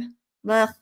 I had like 7 days in a row that I lost. I see on the 8th day it worked, but that's okay. Yeah, of course. Right. Yeah, I was waiting for that to happen. Like every single day I was losing. I'm like, oh, if I don't take this trade today, it'll work the next day. So how are you? How is your morning going? It's going okay. It's a little up and down. I did hit daily loss limit on my starter funded account, which kind of sucks, but I actually did that last night. I got caught up in the action. So, and but I did pass an expert account today, and I currently have a fresh starter eval pulled up. So we'll see what we can do with it. Oh, awesome. Inside bars are really paying. Yeah. The first inside bar did not pay at all, but the two other ones are really paying. So can we go to your chart, please, Pine Tree Trader? Sure. And we will take a look at the inside bar. That is one of your go-to strategies, the inside bar, and then also, which I think would be so cute if you called it the acorn. Acorns with the pine It's the cone. acorn strategy. And then, see here, Barbie was like, oh, I would have taken profit. Now I'm feeling like I should have taken profit. That's okay. I'll just let it work. But yes, so tell us more about the inside bar strategy. Oh yeah, so it's pretty simple. It's just the 5-minute. I use a 5-minute time frame, and I have this indicator pulled up. It's LDT, inside outside bars on Tradeovate, and it just helps me quickly identify the inside bars. And what happens is that it's just literally the 5-minute bar is inside the previous candle, the 5-minute candle. So that's it. It's that simple. And the idea is I just take the breaks of those bars. Yeah, super simple strategy. Very simple. Yeah. The trick is just being patient enough to wait for them. Or I also trade the Harami candles. Yes, which I think would be great if it's called the pine cone. The pine cones. Yes. Yes. It's shaped like a pine cone. Yeah. So, I mean, it's really just like, it's just a super simple strategy. And then what's nice is having these indicators up. So like when I'm streaming, I can just, because I'm usually paying it, like you guys were saying earlier, how hard it is to stream and trade and to read the chat, and you're multitasking like when you're doing it. So with these indicators, it's super simple for me to just kind of look up and go, oh, okay, we're putting in an inside bar, or a Yes. Harami candle, which is nice. But Just trying to make it as simple as possible so you don't have to think when you're trading. right. I love not to think. Me too. Okay. I was just telling Barbie last night that last night I was watching Real Housewives of Miami. It's a new season. And I had it on while the charts are up so that like I don't have to think and I can enjoy my time and watch a fun show. And that way, like you're still around if a trade opportunity presents itself. Yes. And my thing is like, if I'm overthinking to try to like get an entry, then it's usually a bad trade. Like usually like that setup should just be like, it should just come to you. If I'm thinking like, well, maybe we're going long here, maybe we're going short here, if I start doing that, then it's usually a bad trade. It should just come to you. Like, oh, there it is. And then hop in without hesitation. Yes, I like that. I've done that so many times where I've gotten into a trade and then I'm like, oh, like I'll get stopped out and then I'll go the opposite direction and then I'll get stopped out again and then I'll go the opposite direction. So, like that's the erratic trading for me sometimes. And Pine Tree, what you're saying is when you start to feel that way, like that's not a good trade. Like just get flat, walk away. Versus when it's a really good trade, and you just hop in and it probably goes in your direction right away, pretty much. Is that for you? Yeah, usually those best trades, they go in your direction right away. I mean, I'm sure some of you guys like have had a setup and you're like signing into accounts like, oh, there it is, and you're signing into your accounts or activating an account like, oh, there it is, and then like in a scramble, and then like those are the best trades. Those are the ones that you should be sitting on your hands and waiting for, and not over trading. Someone's asking to explain my strategy just a little bit more and what the indicator is. So the indicator is LDT inside outside bars, and that's the inside bar there. And the other indicator is one of my subscribers made this. It's called Ed of the Woods Harami, and it's all in the community indicators. So it's EOTW Harami. And I have a bunch of videos on my strategies on my YouTube channel. And they're super brief if you guys want to check those out. But basically, like what I look for is just the break of the inside bar. And when I take the break of the inside bar, I'm targeting certain levels usually. So like if I would have took the break of this, I probably would have got out, down at this gap fill here, or possibly to the VWAP. A little more discretionary on that. When I take Harami candles, here's a good example. We put in 2 Harami candles actually right there. But so I would have took the break of this candle here, and then I would have just targeted the previous highs of the previous candle high, and then the stop would have went down below. And that's it. Thank you. It's just that simple. Yeah. So my trade, it is reversing. I might get stopped out. I was trailing it. So if I do get stopped out, it will be for a little profit, which is good. I did, when I trailed my stop, instead of going to break even, I wanted to lock in some profit. So I put it right above this moving average. Ugh. I hate when this happens. When this happens, you guys, where it's like, is it going to tag my stop loss? I don't know. It's so close. It might. Yeah, it looks like we're getting a nice bounce there off 617. Oh, it's going to take it. Okay, it tagged it. Well, at least I got like about $100. Right. Yeah. So I that was a mean, good trade. 3 micros.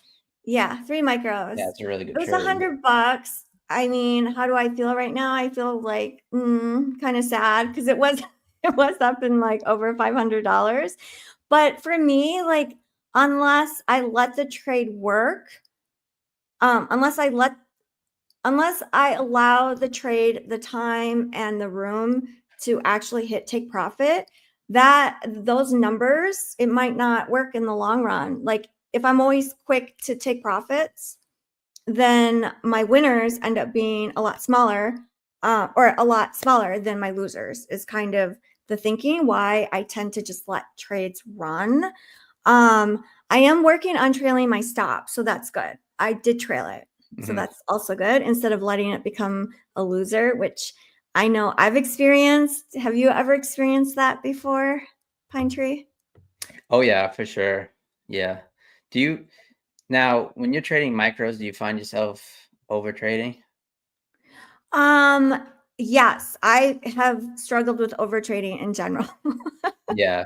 I But find yeah, myself I overtrade. Like if I'm not trading minis, it's like I'm not satisfied sometimes with the yeah, trade. But yep, like I do know like, these are some of these prop accounts are really small. yes, You don't have that much drawdown and yeah. like so Like this is an expert challenge account. So the drawdown on the 50K is 2,000. So if I'm risking 10% of that drawdown, that's only $200. right. I mean, that goes quick. Yeah. That goes quick with mini. If I'm trading, I could still trade a mini, right? And just risk that $200. And then I feel like I can only take one trade a day. And I have to try and nail it. But that might be a very good strategy, just like risking the 200 risk bracket for 500 reward, and then only do it on a mini instead of a few micros. I know what you mean. Like what I hear you saying is that on the micro, sometimes that leads to over trading because the profits are so small. Is that what you mean? Yeah. But I mean, but then again, the risk of ruin is, you It's a know, lot higher. like I mean, Yeah. if I get a little tilty and I go on with 2 minis on a 50K account, Mhm. um, it can just spell disaster. If I go 3, then it's over. Oh yeah, It's I've over. gone in 5. Yeah. I mean, it's over. So, but like one thing that I like to do is just try to add to my winning trades as much as possible. So like on a momentum, like your trade right there had some nice momentum to the downside, like adding to those Mhm. winning trades and really Mhm. pushing it can Yeah. work as long as you move your stop to break even, and then try to calculate where your stop is going to be. So that way Mm. it makes sense. Like if Yes. you're just adding, and then your break even stop is trailing you so close that if it goes back 5 points, it's going to stop you out for break even. That doesn't really work. But No, it um, doesn't. That has happened to me. I was going to ask you, when do you stop adding? Because something I've struggled with adding to winners is I will add, and then I'm continuing to add, and then the market just does this random thing where it goes back and forth a little bit, and then it comes back up, and then it takes me out at break even, and then the market moves in my direction, right? Because now I have too many contracts on basically, and every time you add, it does change your price, your break even price, and it makes it worse right. essentially. Yeah. Um, it's really a gut feel on momentum of that candle. It I don't know. I think that just comes with time in the market. Um, Mhm. like a lot of times when I do pass, like if I pass a 1 day pass 50K account, you need $3,000. You can trade up to 3 minis. usually I start with one mini, and if the trade's really going my way, I'm adding to that winner, and then just really pushing it. And then most of the time I can get that 3K in one trade. But it's really like, where is my target going to be? So I might have a target in mind, and I'm like, oh, well, it's really going for that target. Like, it's really going for that gap. It's really going for those equal highs or lows, or going for that, the initial balance low or VWAP or something. So then I'm thinking like, well, if I add into that as it's going to it, then, but yeah. And I think that just really comes with a lot of screen time. Experience. Yeah. So I just hopped in a trade. It took me out. So I lost $200 on it, with that $200, $500 bracket. But I think my stop was just too small because of how big these candles are. So I did hop in again. But I should really be in micros, right? Like, don't copy me. Definitely don't. But yeah, so I got back in and I put my stop above this candle. I'm looking for a reversal right here. Like, that's what I'm seeing. Anything could happen. I don't know. It might stop me up. Short? I did this account. I was up about $1,200 before market, like before I hopped on stream. So I'm okay with losing some money. It's kind of how I do it with evals. Like, that's how I'm able to pass so quickly on them. But exactly, like, your risk of ruin is so much higher the more you risk. It's like an inverse thing. Right. So I did hop in short too on that Harami candle, but that it's such a strong move up that I guess we never know, like, whether or we not. never know.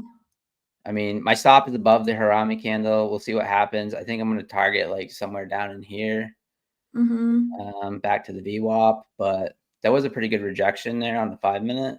Yeah. So we'll see. And I did hop in with the micros as well, because with one mini, that would have been a $900 stop. Ooh, I'm in a mini. So yeah. Yes, it is big. That's But what I like get for I making said, fun of you. I started the morning up 1,200. So I'm okay with risking what I made earlier, which is so awesome about MyFundedFutures, is that the there's no trailing drawdown. It's end of day. So I am able to do that with our firm, which I love. So speaking of that, it is 25% off the starter plus accounts, also 25% off the expert accounts. Use code YouTube to help support the channel. And the promo does end at the end of Sunday. And if you're a brand new trader to MyFundedFutures, you do get 50% off any account that you choose with the code YouTube. And that ends at the end of Sunday also. Yes, we love fresh starts. So tell me, today's your birthday. Today is my birthday. How are you feeling? Do you feel older, wiser? I feel good. Turning 41. Oh my gosh. 41. So 41. yeah, I feel good. And I want to say that Terry is so sweet that I woke up this morning and I got a message that says happy birthday, and she ordered me DoorDash for breakfast, Dunkin' Donuts. Happy birthday. So just wanted you to have awesome. a great start to the day. Which is pretty awesome. And I don't even want to know what she paid for it, because I live out in the sticks, and the closest Dunkin' Donuts is probably 20 minutes away.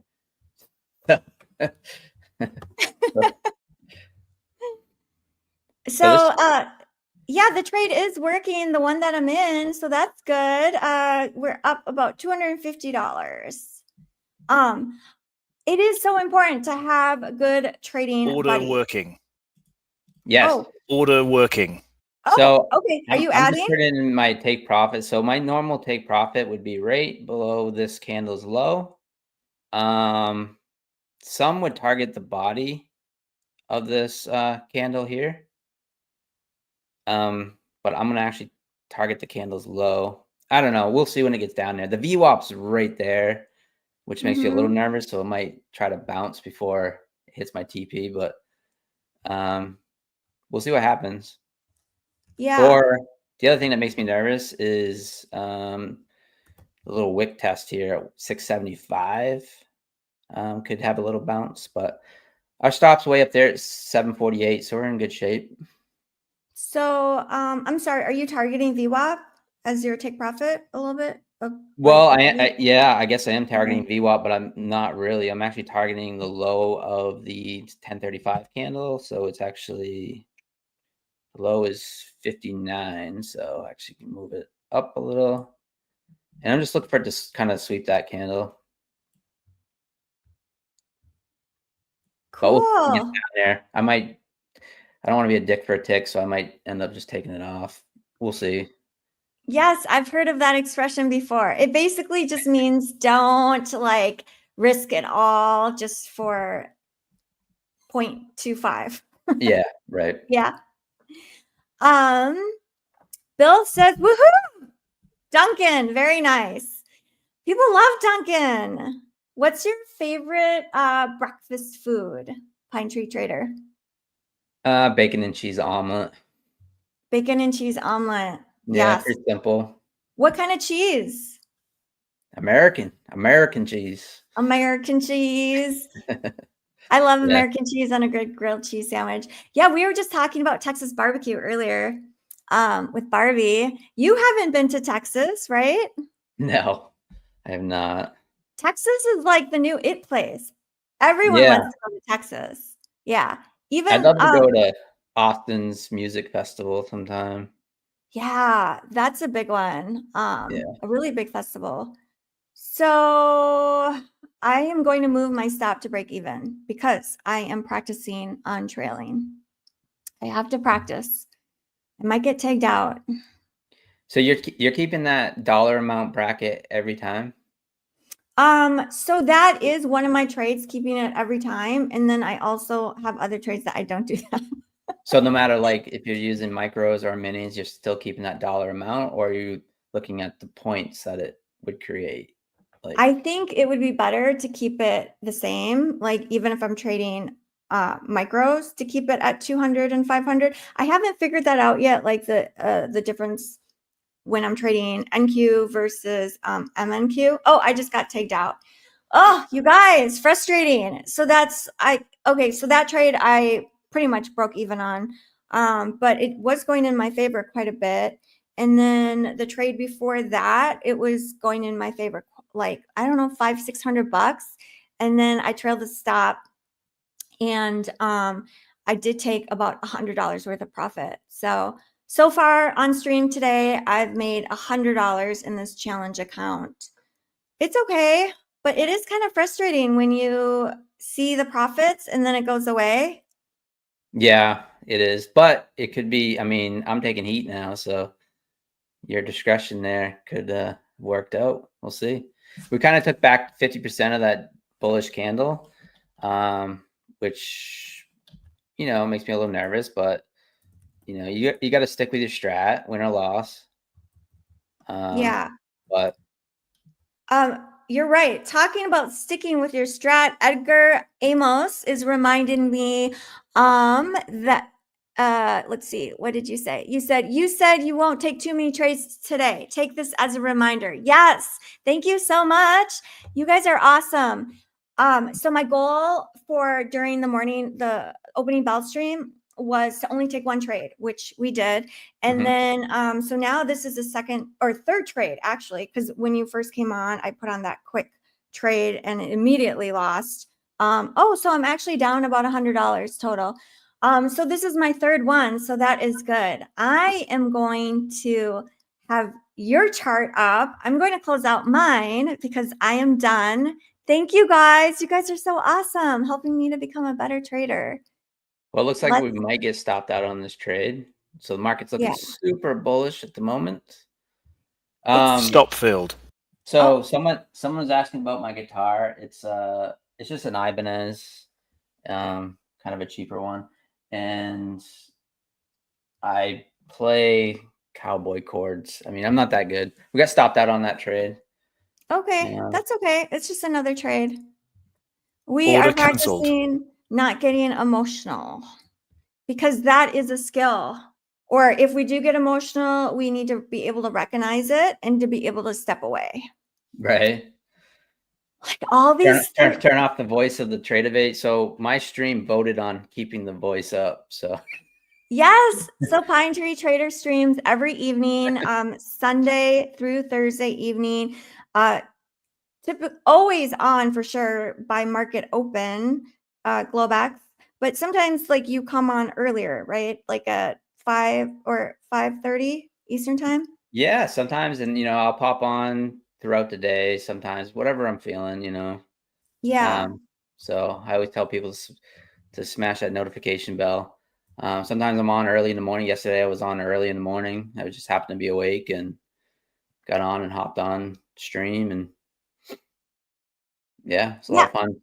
So everyone, make sure you go and subscribe to Pine Tree Trader. Check out Pine Tree Trader's stream and content. A lot of good stuff there. So Ethan says, sitting on hands is a skill not many traders have.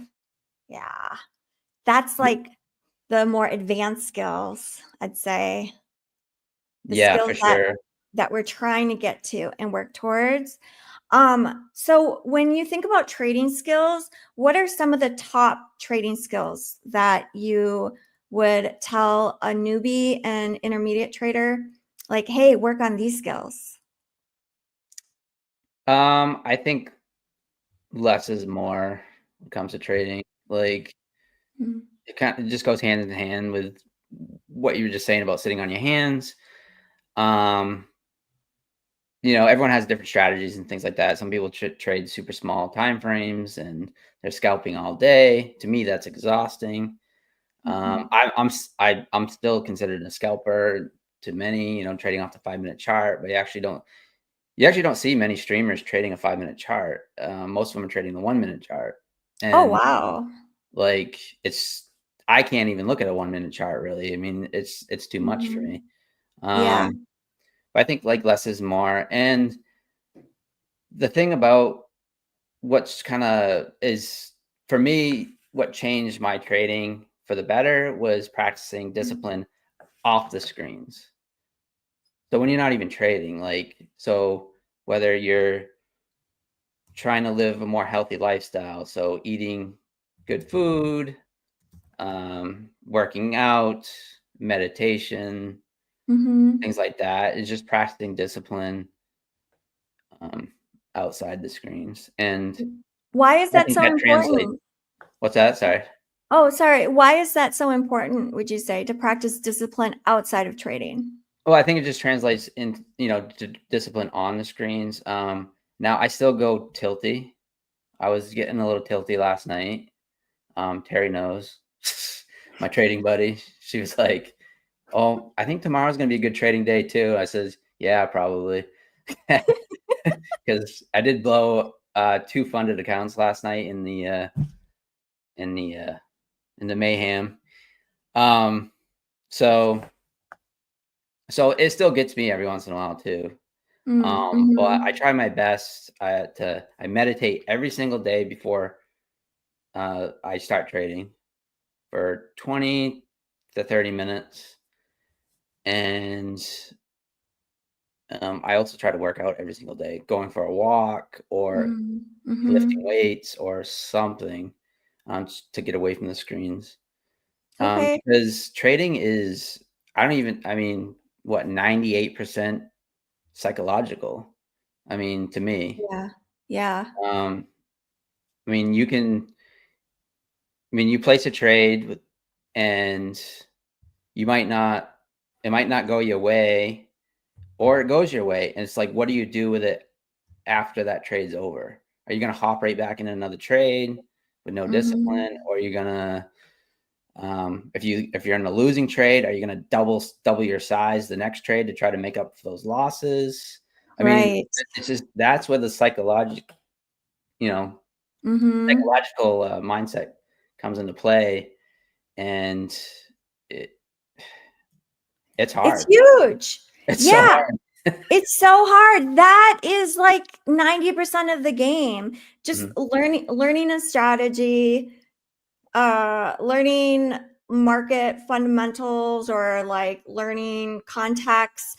That's the easier part, I think. And all of that you can read from a book, you can watch a video, and then there's that 90% of trading. It's like, what do you do when you lose when you have a losing trade? Yeah, do you double, triple, quadruple down? Continually try and win back and fight the market and fight your P&L? Do you just keep clicking the button? And all these things that we're mentioning is so common, and it affects like everyone. It's very, very rare, I think, that someone is just like magically wired for successful trading. It's really like we have to condition our brains, condition ourselves, stop the bad behaviors, and just slowly chip away at them. Is that kind of like your thinking on it too? Yeah, you just improve every single day, you just try to make yourself a little bit better every day. And like I said, I still have tilty days, but yeah, I think that, yeah, it's just discipline. You just got to be disciplined as best as you can. I mean, Yeah. I think like for me, like lately, it's like I sometimes keep trying to push my winning days too much. Mhm. And I'm not satisfied, with the money. If you make on an expert account where there's no consistency and you're up $1,000 on that day Mhm. with one trade, and then it's like, well, all right, I'm gonna keep trading, and then next thing you know, you blow the account. Like that's where I'm like, it's like, why do I keep doing that? It's just not satisfied for the day. And Yes. Yeah. So underneath that behavior, you've identified, I do it because it doesn't feel satisfying. Like that 1,000, however much that amount doesn't feel satisfying to me. And that's why I'll keep trading. yeah. Yeah, Yeah. and then I look back and I go, that is insane, because when I was working, as a mail carrier, like literally, like that's my 2-week paycheck in Right. When we in put it 5 into minutes perspective. of like, busting my ass through the snow and the ice, and it's like, so it's a crazy game. But like lately, so I kind of made this shift a little bit, and I've just been kind of taking base hits for the days. And Mm-hmm. I don't have a set profit amount, but if I do make a trade, a one trade, two trades, I usually average like 1 to 3 trades on one account, and Mm-hmm. say I'm up like $400 or $500 on that day, then I just lock myself out for the day on that account, and then over time that really builds up. Next thing over the next 2 weeks, you're up $4,000 or $5,000 Mm-hmm. on that account, and then you're at payouts. You're getting Yeah. payouts, and so that's what I really have been trying to do lately, Mm-hmm. due to the market conditions. Back a few months ago when we were having those huge volatile days, though that was the time where you could step on the gas. And Yeah. if you have an account with no consistency, like an Mm-hmm. expert account or starter plus, those are the days that you could really like push those days, Mm-hmm. and Make big money. yeah, you're having, you know 5-figure days. But Yeah. some days in the market are just not going to give that to you, and if Mm-mm. they are, then you're completely over leveraged. Mm-hmm. You're going in max contracts every trade, and Yeah. a little risky too. So Do you know what I in my mind, I kind of picture sometimes when I'm doing that, it's almost like I am trying to just win the battle right now. but that means you might lose the whole war. Right. So Right. it's like, okay, if you lose the battle right now, that's okay, because we want to win the whole war. Like, we don't want, it's not just this thing here. And then, and whenever I'm not trading well, which to me, not trading well means like not sticking with some type of system with like trade management and doing those things like over trading, just clicking the button just to click it, and then revenge trading, trying to win back all the losses like right away, and doubling, triple, quadruple size. So whenever I'm doing that, it's like, this isn't repeatable. I can't repeat this. Like, because what happens is sometimes you do win and then you make back $2,000 in like one trade, right? And then, but that's so bad because it'll reinforce the bad behaviors, like the negative habits. And in the long run, those behaviors and those habits, it really makes you a losing trader. Like, nothing has changed then. And our ultimate goal is to become successful traders, like $1 million Order filled. traders. Right. Yeah. Oh, did it hit TP or stop I loss? just hopped in a long here. Okay. Looking for a quick scalp, possibly off this inside bar. Yeah. Yeah. Ethan says, you hit it. Winning on bad habits will train you to become a bad trader. Yeah. Daniel says risk management is the biggest thing. I was up 35K on options during tariff talk. Didn't know how to trade. Chop, lost it all. Oh, so sorry to hear, Daniel. We've all experienced that. I think if you're the majority of beginner traders and intermediate traders, and sometimes even advanced traders will experience that for sure. Right. Yeah, it sucks. Like, where you might have a huge month and then the next month, like, you just get all chopped up. And there is that psychology piece of like, okay, maybe only 2-3 months out of the entire year might make my entire year. It's like hard for our brains to accept that when you're used to like a 9 to 5 bi-weekly paycheck where it's consistent. And trading in the markets is not always like that. It's something that I've noticed that I've struggled with. Is that something you've experienced too? Yeah, for sure. Yeah, 100%. I mean, I've had big winning days or big winning months and then end up giving the whole month back in one day, Yeah. you know? Yeah. It completely sucks. And Yeah. I think our brains, like, we're just not used to all these big numbers fluctuating all the time. So like one day, if you make $1,000, $5,000 in a day, and then the next day you maybe you only make $100 or you lose $500, it's like our brains are like, what? This is not computing. And so that urge to try and have these consistent days every single day does cause harm, I think.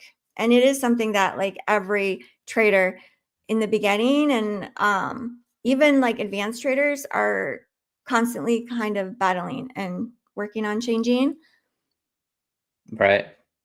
Yeah, I think that, so for me, for the like first few years, and sometimes I still struggle with it, is what I consider like imposter syndrome, where like, because I come from nothing, trailer park, not the whatever, discourage anyone, but it's just like when you make those big numbers and then all of a sudden it's like I said, you could make $30,000-$40,000 in that month on a personal account or more. I've doubled personal accounts before, Yeah. and then Same. end up losing it all in one day, and then it's almost like for me, it doesn't even phase me, because I'm like, all right, I'm just starting over and I just keep doing it again. And it's almost like I'm enjoying the journey to the destination. And then once I get to that destination, and it's like I almost just self-sabotage and then start over. And that's something that I'm really trying to work on now. It's like, don't do that. it doesn't have to be. You can just make a living doing this. Like, Mm-hmm. I make a living trading. I just started making a little bit of money doing the YouTube thing, but Mm-hmm. for the last year or so, I've been making a living just trading. Mm-hmm. So, but yeah, so sometimes it was like, anyways, I don't know where I was going with that, but yeah, I'm I, really trying to work on that. yeah. So it sounds like what you're saying is working on the piece of it's okay to make like a ton of money, and then it's okay to make like a little money. Like I don't have to have knockout months every month, because that in of itself can get you in trouble. Like Right. expecting bigger and bigger and bigger numbers, and reminding yourself that I can make a living at doing this. It doesn't need to be like these massive numbers. Right. I mean, literally, Mhm. with futures trading, with a good enough size account, and it doesn't even have to be that big, but if you start trading, if you get to the point where you start trading 5 minis, so $100 a point on the NQ, I mean, Mhm. you can literally make what most people make in a year in a day. Like it's crazy. Um, Yeah, and but it can also go south really fast too. So right. you gotta be It's a careful of double-edged that. sword. Yes, it is. Yes. And we only want the up, up, up, up. That's what Yes. we want. Yeah. So speaking of that, do you want to talk a little bit about equity curve and like the importance of it, kind of what you're looking at doing with equity curves and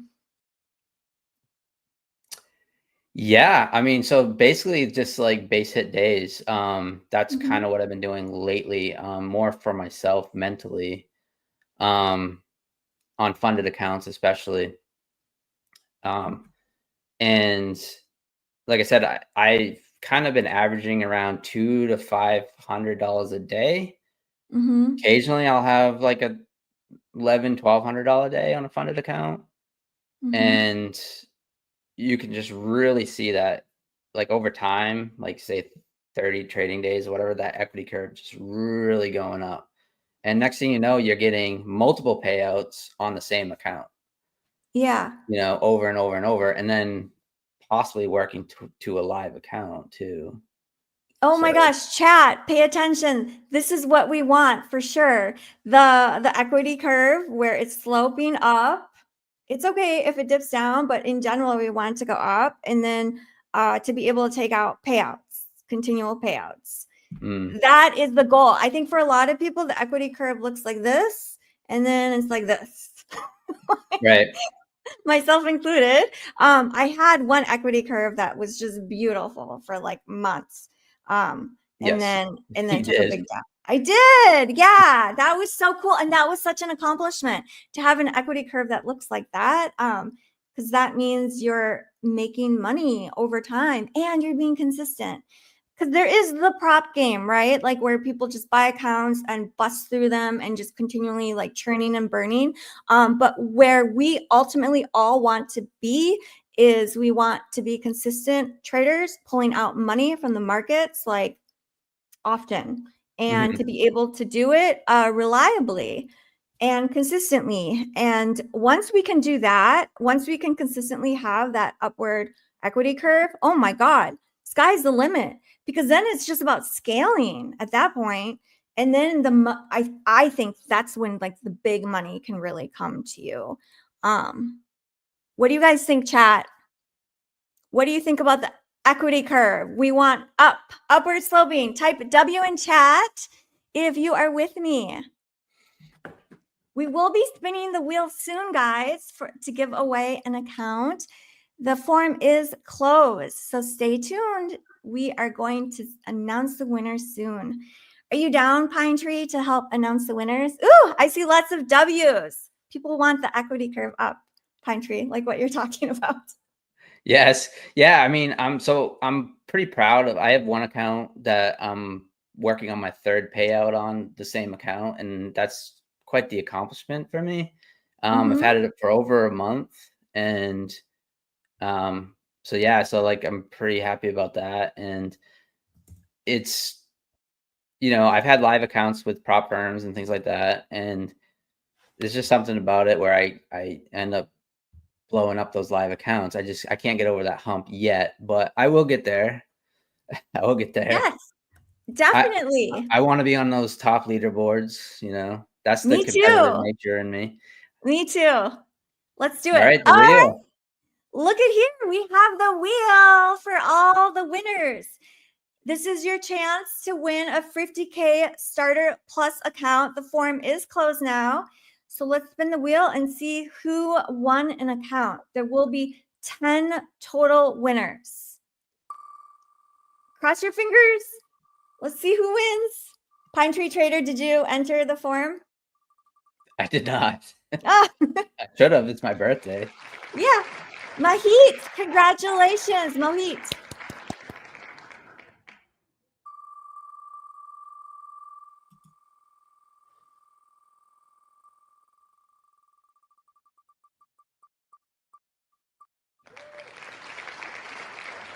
Bati, I can't pronounce that.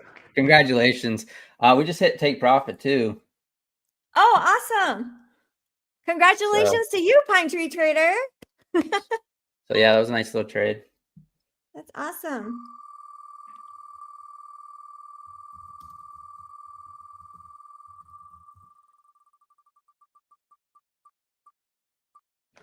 Okay, thank you, helpful. Corgo, congratulations.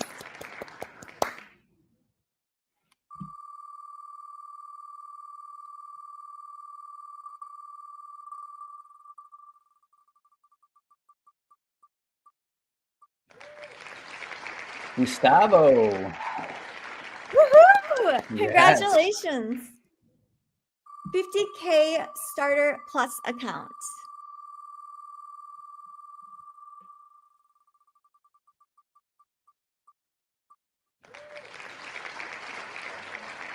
Conjure. Congrats. Congratulations.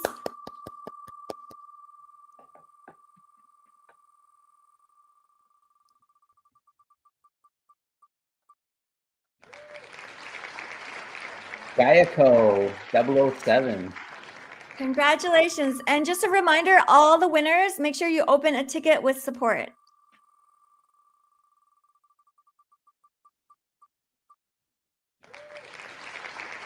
Angelism.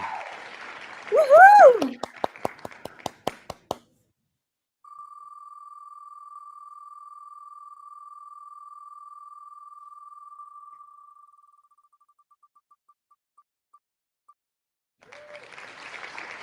The agitator. The agitator. Congratulations, the last one. It might be you.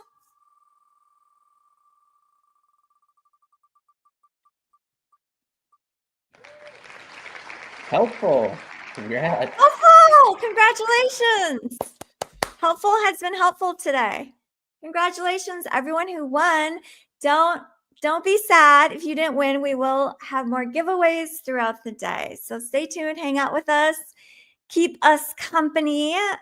Chat and the stream is not the same without you. So we need all of you guys to participate, and you guys are all awesome.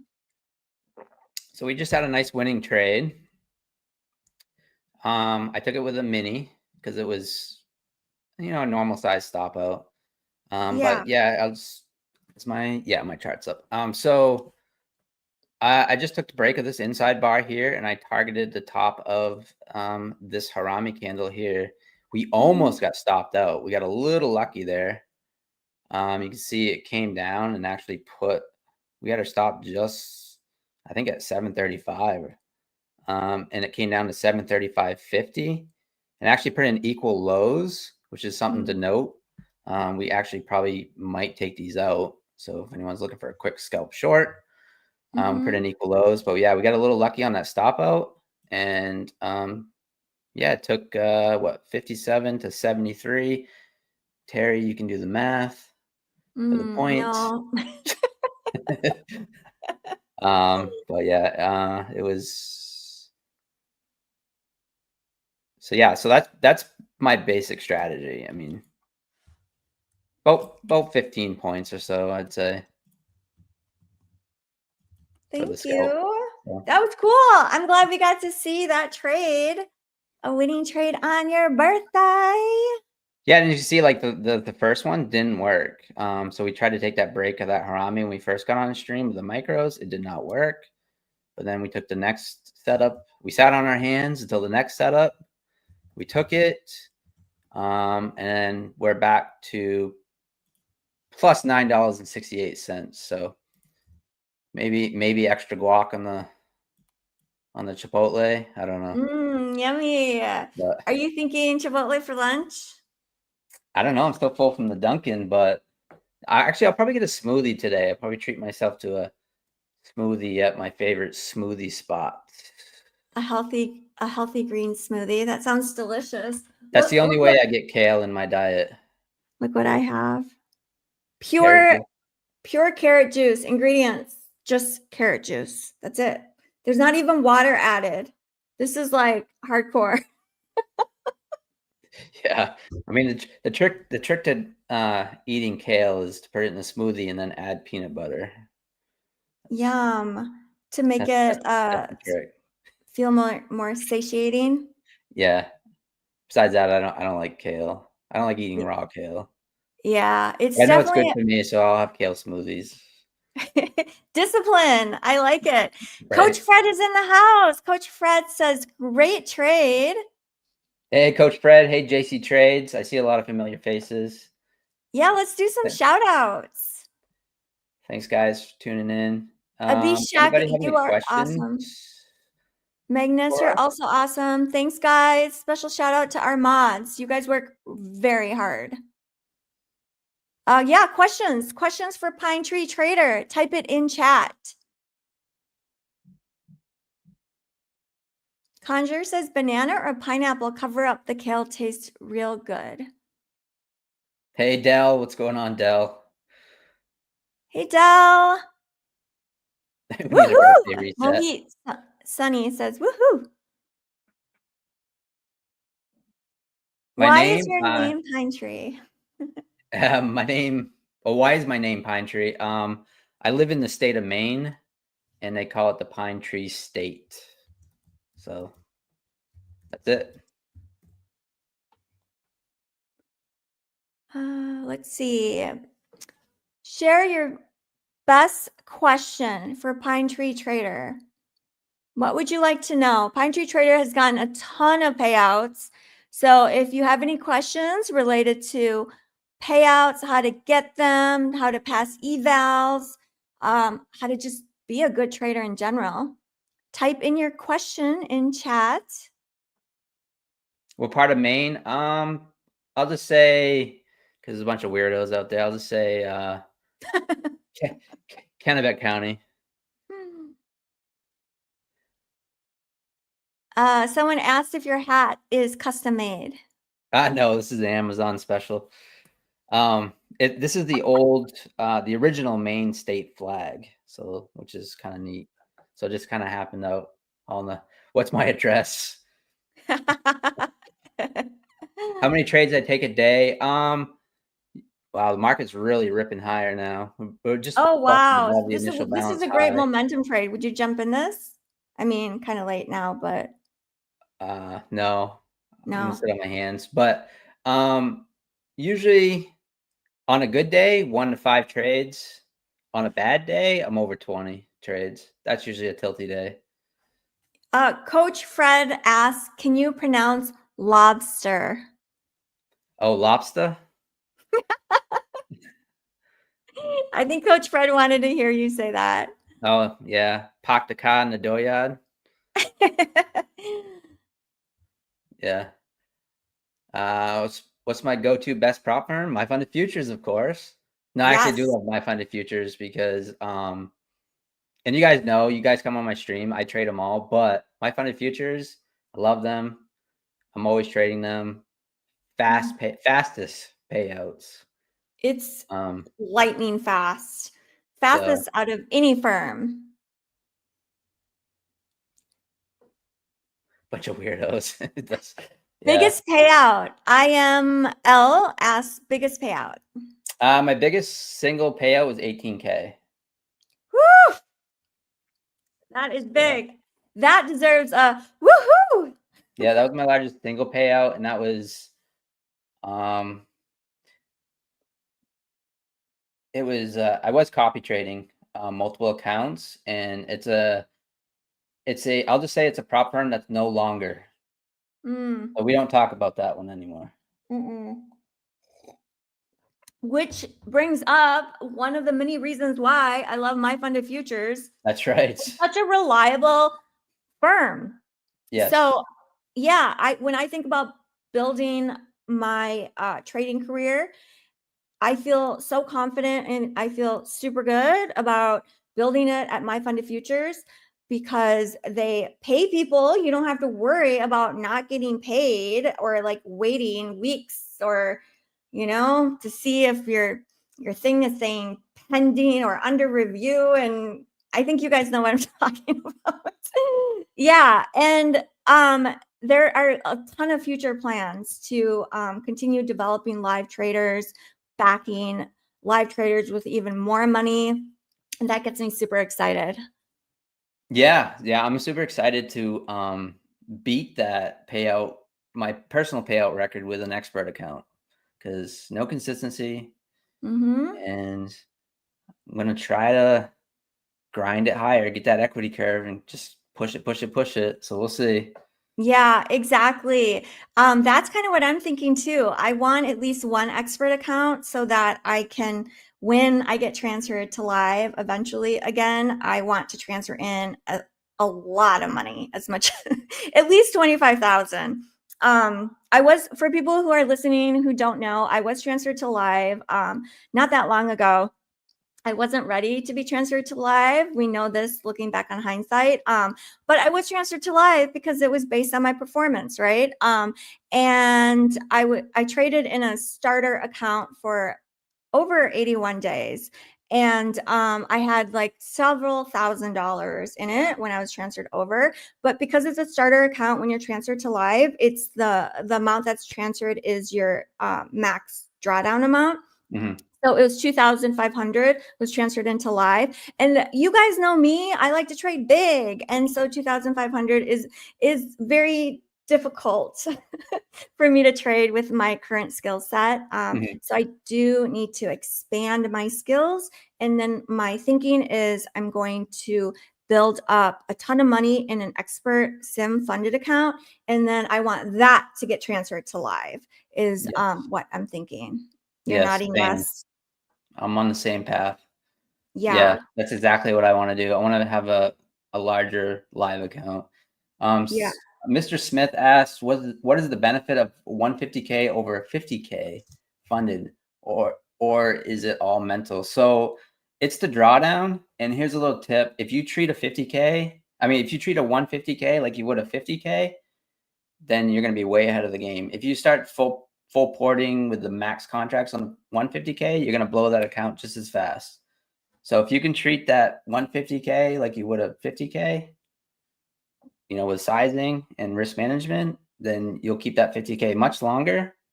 And what I like about the larger accounts, or when I get a larger account, it's usually for a account that has no consistency, like an expert account or starter plus.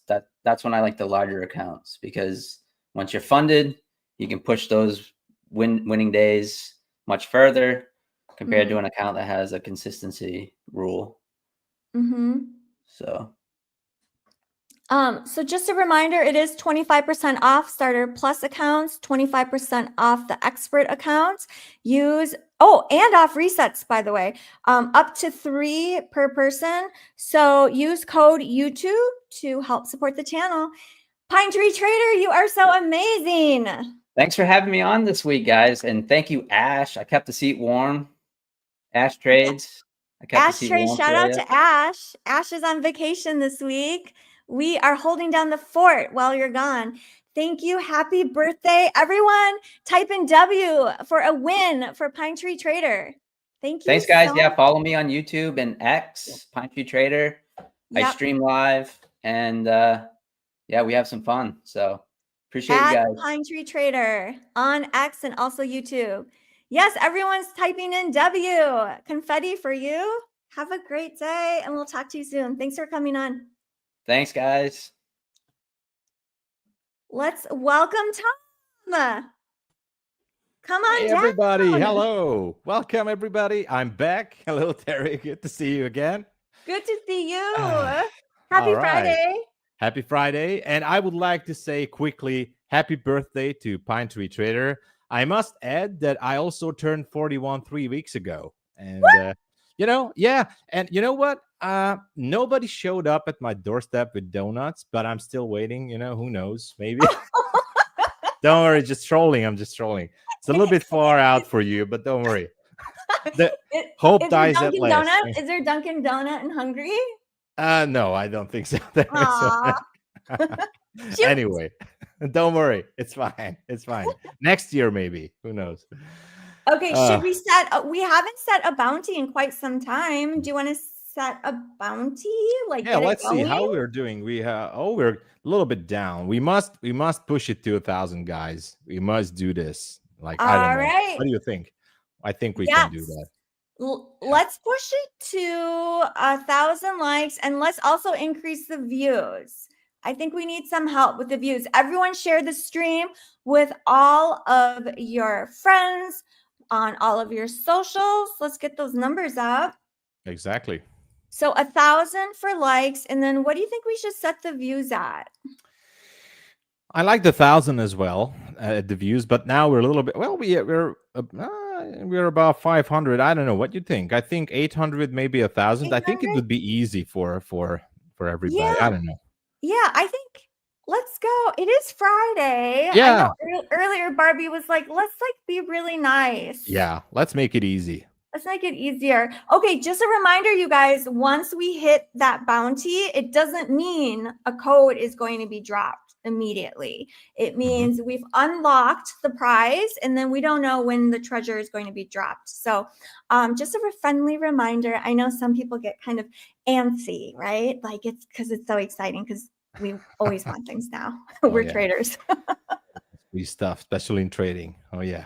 Yes, exactly. Okay, so we set the likes at 1,000, and then we set the views at 700. Is that right for the bounty? I think, yeah, it's cool. It's good, I think. Yeah. Oh, okay, cool. I will pop back in. Yeah, sure. Anytime. Anytime. Okay. All right. So, hello to everybody. Good to be back. It's Friday, so fun. But no, obviously, because it's Friday, you know what to do. Sorry, there was an error here. So, because it's Friday, you know what to do. You just have to tone it down a little bit. If you're already in profit for the AM session, no luck, pure skill. Hello there. So you got to tune it down a little bit, and you got to save some for the weekend. I mean, some positive feelings, some positive vibes for the weekend. So as I said, if you're in some nice profits, I think that's the best thing to walk away for the PM session, right? Now, if you're in drawdown, obviously you can still walk away, which is super hard to do, I know, especially on a Friday. But if you don't see your setup, just don't trade it, okay? Instead, use your weekend to recharge, get ready for next week, get ready for Monday. Full Port Friday is not this Friday, that's for sure, Frenchie. It's not that. So, recharge and, look back at the week. What happened? What did you do right? What did you do wrong? So, that's what you need to do. Anyway, so far, just a quick recap, and then I have some new topics here. What really happened since the London session? As you guys know, I stream in London and New York session as well. So we had a nice stream after 2 a.m. Eastern Standard. And Mr. Smith finally passed again. Awesome. Let's go. So in the London session, we were having a nice trade. It was actually such a beautiful trade. I would call this long position, which we took live on stream right after 2 a.m. Eastern, all the way up there to that 5-minute bearish order block. It was a textbook beautiful trade, I must say. So I'm super happy about that. And so after that, we had the news, of course, and the market open. We pushed up a little bit. Actually, let me go down to 1 minute. Okay, so we took out the supply zone high, which was at 718, and obviously we went up to the next level, which is a 1, 5, 15 minute and 16 minute, aka 1 hour fair value gap. So that has been also swept. I was kind of under the impression that we are going to go down. So I entered the short position on stream, and I took partial profit at 627-ish area. I thought that we're going to go down to that 5-minute fair value gap just above a bullish order block or demand zone at 552. But anyway, it reversed on me, took out the rest of the position at break even. So now we're pushing higher. I still have some levels up there, which I think it's kind of cool. Obviously, we have the 900. We talked about round numbers, how these round numbers could be acting up as kind of magnets, but still on the upside here, right at the top, which is previous day high, we have a textbook 5-minute. I'm just going to zoom in. We have a textbook 5-minute bearish order block or supply zone. Yesterday, 11 a.m. This bullish candle is the one I'm talking about. Now, I'm not saying we're going to go there today. I'm not saying it's going to happen, but it's definitely a very, very good target. Now, don't forget that there are some meetings going on with President Trump as we speak, and the meetings are going to end in about 25-ish minutes about the recent unfortunate things that happening with the war and stuff. So let's just not go into that too much.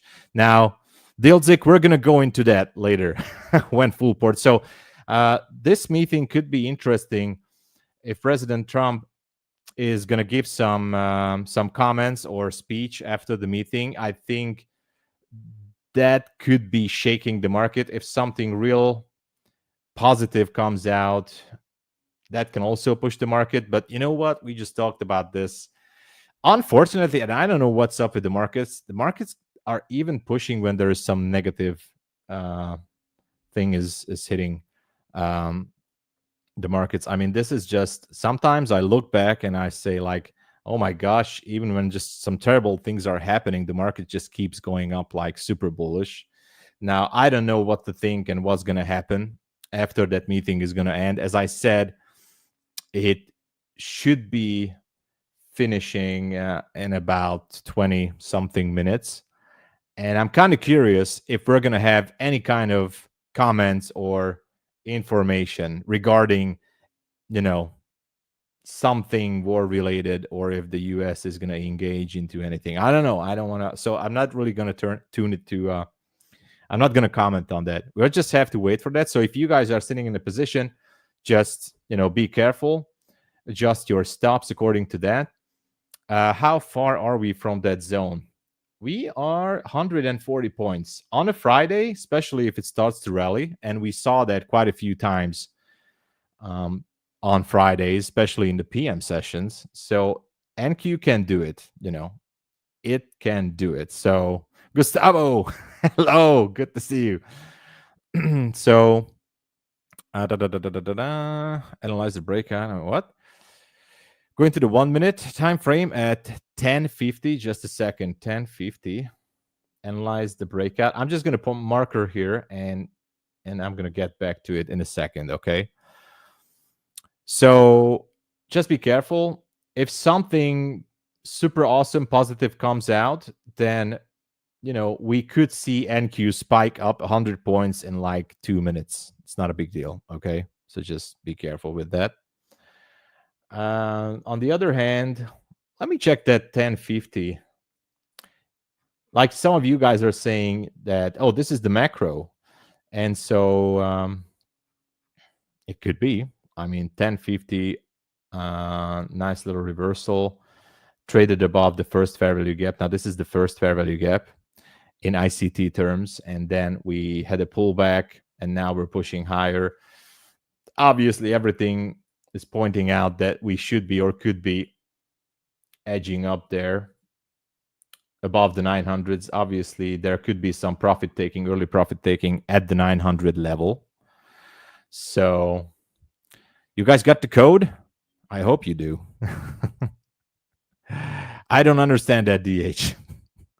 So yeah, this was a nice little push here with a confirmation, a pullback. So definitely bullish. Okay, so I'm not in a position, ended up in a small green on my funded account, and yesterday also some small green on the MyFundedFutures funded account. Looking to get my third funded account, hopefully by Monday or Tuesday. But so far, I think the week was great. Maybe not the best price action so far, but I'll be looking at some more bullish push. Okay. That's about the technicals. And I was listening into where Pine Tree Trader was talking about greed versus pain, right? So especially if you're talking, I mean, if you're trading on the expert account, and so they were talking, I mean, Pine Tree Trader was talking that sometimes it's hard to stop, even if you make $1,000, like with no consistency. I mean, your brain starts to think like, oh my God, we can make $10,000. If we made $1,000, why just not make another 1,000 or another 1,000? And I just wanted to reflect a little bit to that conversation, because I think it's important, and especially if you're up on a Friday. So greed versus pain. I think there is a certain point at everyone's trading career or trading journey when, if you suffered enough pain, and so when you had so much pain, like you lost quite a bit of money on the evaluation accounts, or even if you're trading on a personal cash account, like after some amount of failures, and it's different for everybody, funded account blown ups or evaluation account keep getting failed. I think there's a certain level in everybody's mindset. Then you just say that, and let's just stick to the funded accounts. So when after some time you keep blowing up your funded accounts, I think there comes the point for everyone to say that, okay, I made X amount of dollars in profit on my funded account. I think even if I can make, because there is no consistency, and I know the gambler is calling you like push the button, but you had so much pain that then, you know, after a time, you're just going to say no. And why I'm saying this and why I keep repeating myself, because this exactly what happened with me. And I'm just sharing again what happened with me. Like, I was greedy, much more greedier than nowadays. So I was trying to push it for the maximum available profit throughout any given trading day, right? Even if there is a consistency rule, for example, on the starter plus accounts, I said, I still have some more room to trade. I still have some more, even if I made $300, I said, no, I need to make another 300 more, another 400 more, or whatever. So I'm just saying, after a certain time or a certain amount of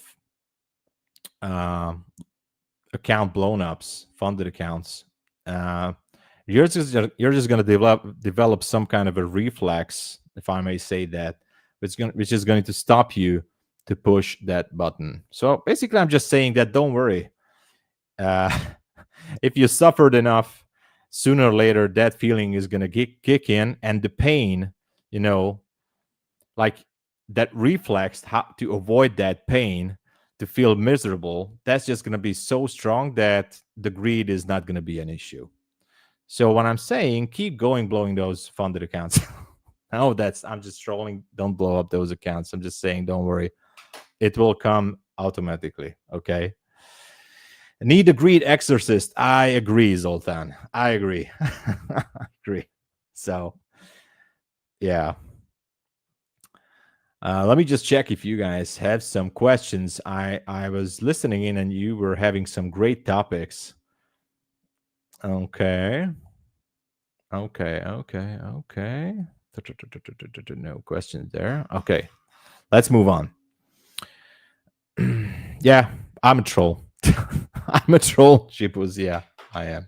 I'm trolling myself as well. But anyway, the problem is, yeah, exactly. So the problem is that greed could be stronger than the fear of that pain. But don't worry, it will shift. It just takes time. Okay, it is going to shift. Yeah, I traded today. Elite bowlers. I had a nice long position in London session, and I had a nice short position after sweeping that. Which one was that? Yeah, sweeping that 793. So I had a short. And so far, I'm not really looking to force myself to another position. And I kept saying that last time too.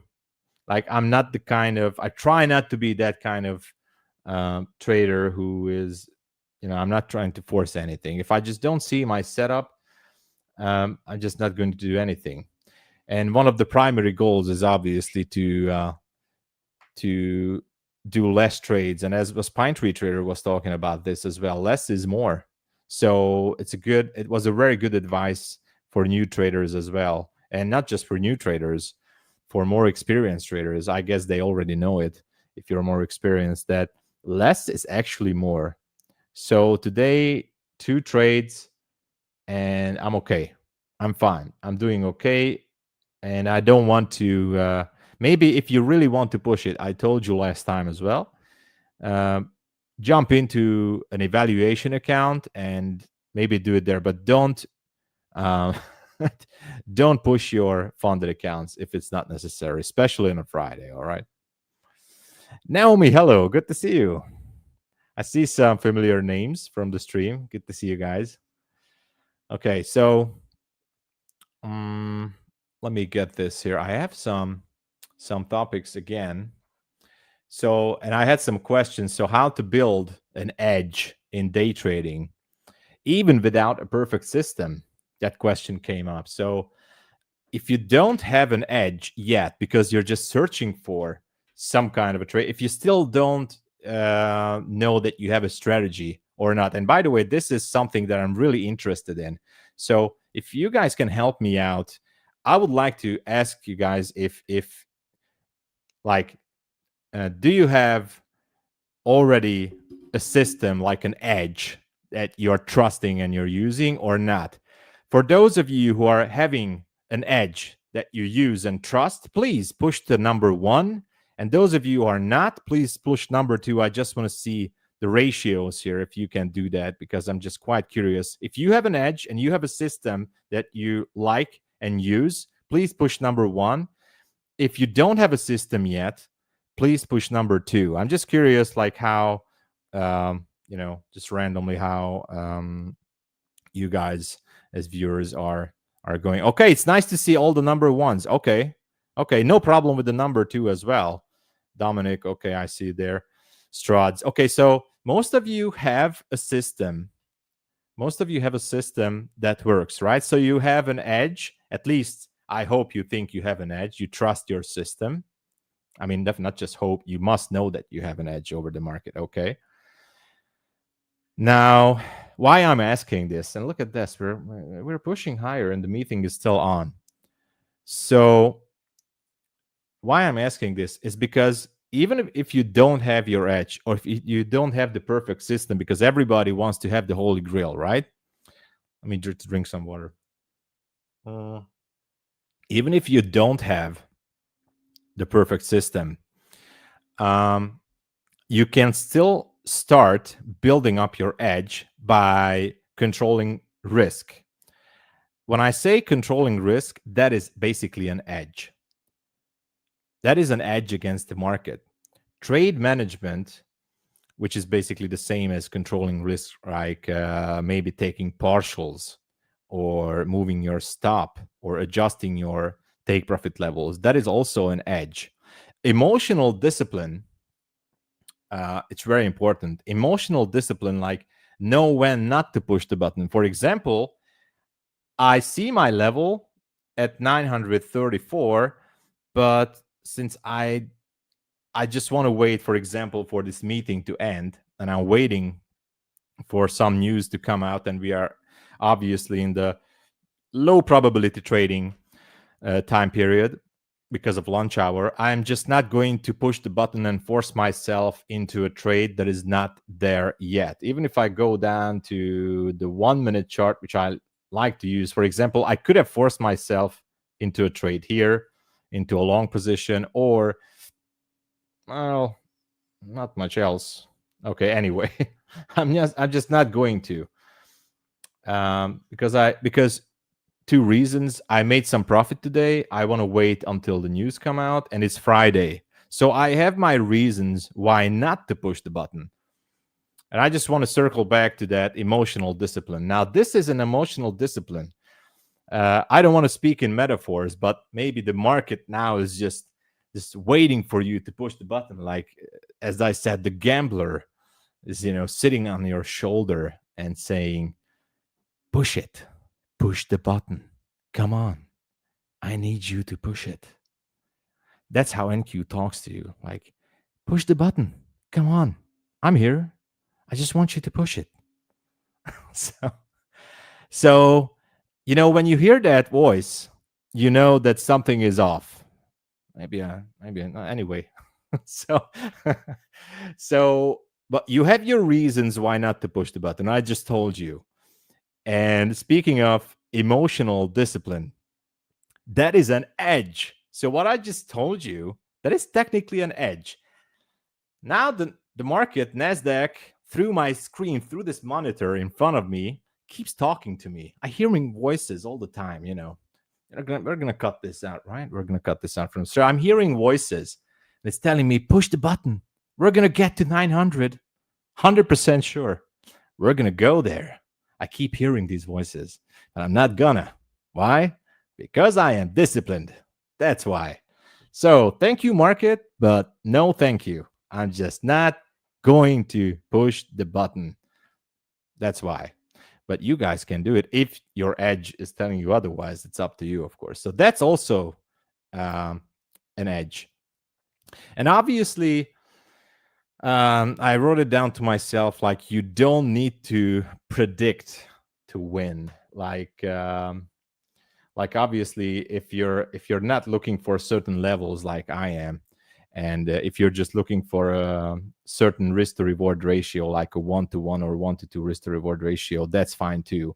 Like for example, when I took the trade in the London session, I was definitely looking for it to go up there to that 661. I like to hold on to a trade, but if you don't necessarily have to look for a certain level to be hit. So if your entry, and it's a good example here, you see your edge, for example, your go-to trigger was this continuation, like this 1 minute candle broke structure again, continuing higher.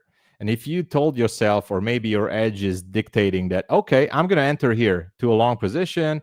I'm going to put my stop to a reasonable place, like maybe, I don't know, down there, just around that swing low or below that. And I'm just going to aim for a comfortable 1-to-1 risk to reward ratio. Who cares about what Tom is saying about that 900 and 934? Who cares about that guy, right? I'm just going to go with my own 1-to-1. Awesome. Go with that. Cool. I like that. Even here, you don't have to look for certain. You don't have to be like, you don't have to call out those levels. I'm using these levels because, it's a good guideline for me just to see where the market could be going. The way I trade, I just like to see the price hitting those levels. That kind of gives me kind of a satisfaction. I don't know how else to explain it. It just gives me some extra satisfaction when I see a level that I called out earlier, even in my streams, and it's getting hit. Even when I close down the stream and I come back later and I see that level played out, it just gives me that extra satisfaction and gives an extra confidence for next time that, okay, it will be fine. Again, I'm not saying that we're going to hit the 934. That is not what I'm saying, but it's a good level, okay? So let me just go back to that 5 minutes. So I was just talking about these are small little crumbs, you know, you can take it or leave it, that helps you to build your edge, your confidence. By the way, building your confidence is also an edge. Just saying. Okay. Scrolling the chat. If you guys have any questions, let me know, because I just wanted to talk about. I have other topics. Don't worry. How do you know and track the meeting with Trump? It's in the news, and I'm reading some news portals, and I'm using, by the way, I use this Financial Juice. By the way, it's a free website, nothing special. You don't have to subscribe. I'm using this website. It's kind of a news aggregator or something. So if something happens, for example, there's a comment here from Trump. It's not too late for Iran to make a deal. Okay, but who knows? There's another comment here. And there's some other websites too that you can follow for news comments or anything like that. Anyway, but I'm not following closely. Like I don't have some news subscription like anything. I'm just browsing the regular news portals. Hey Mohit, what's the best approach to recover from 1,200 daily loss limit in a funded account? What would you suggest? You know, I've been there multiple times, and I told that this week as well multiple times, just like last week. I had at least 2 accounts with, actually more, but at least 2 accounts with MyFundedFutures in the past year that were hitting the daily loss limit actually 2 or 3 times, and I still got made it to payout, and not just one payout. But so what's the best approach? Definitely size down, you know, definitely size down. Terry is asking a question, just a second. So definitely size down. Go with minis. You have to, for the next cycle, when you start the next day, you're obviously left with another $1,200-ish of daily loss limit. Depends on how much is your maximum loss limit remaining, but you have to go with a maximum limit of, like, for example, $500 or $600. Okay, size down. And what I just said yesterday, go with the trade. Trade with the smallest position. Go in with the micro. Just one micro for a few days. You have to regain your confidence. So the most important thing you need to do after a daily loss limit, you need to regain your confidence in those trades, because obviously everybody feels miserable hitting the daily loss limit and you know, getting out from a hole.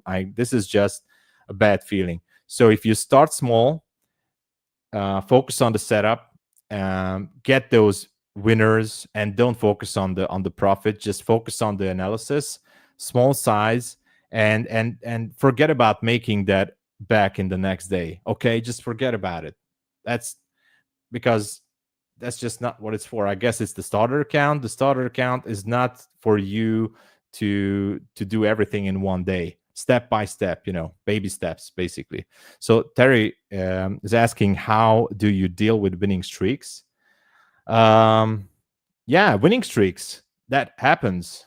Hopefully a lot to everybody, right? So winning streaks are awesome.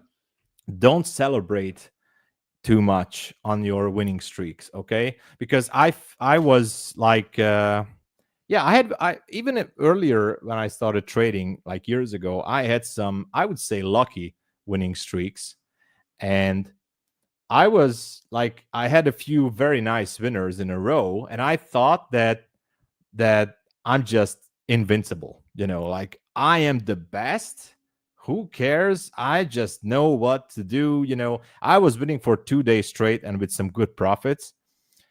And I was like, okay, I think I have the edge. I'm done. I don't need to read anything else. And obviously don't celebrate. So you have to be neutral. You gotta be neutral about your winners. So so my biggest trade, by the way, and what biggest winning day, I would say so, in the day was $4,800. Anyway, by that time, I learned that, okay, I guess I was maybe a little bit lucky because I knew that I oversized a little bit there. Okay.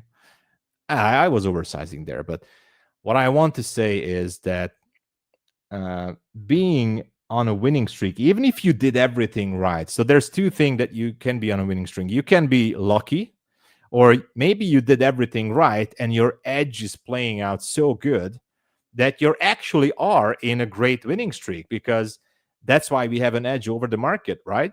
So if you did everything right, by your trading plan, by the rules, and you just keep winning, you know, you gotta be careful with that feeling, because sooner or later greed is going to kick in.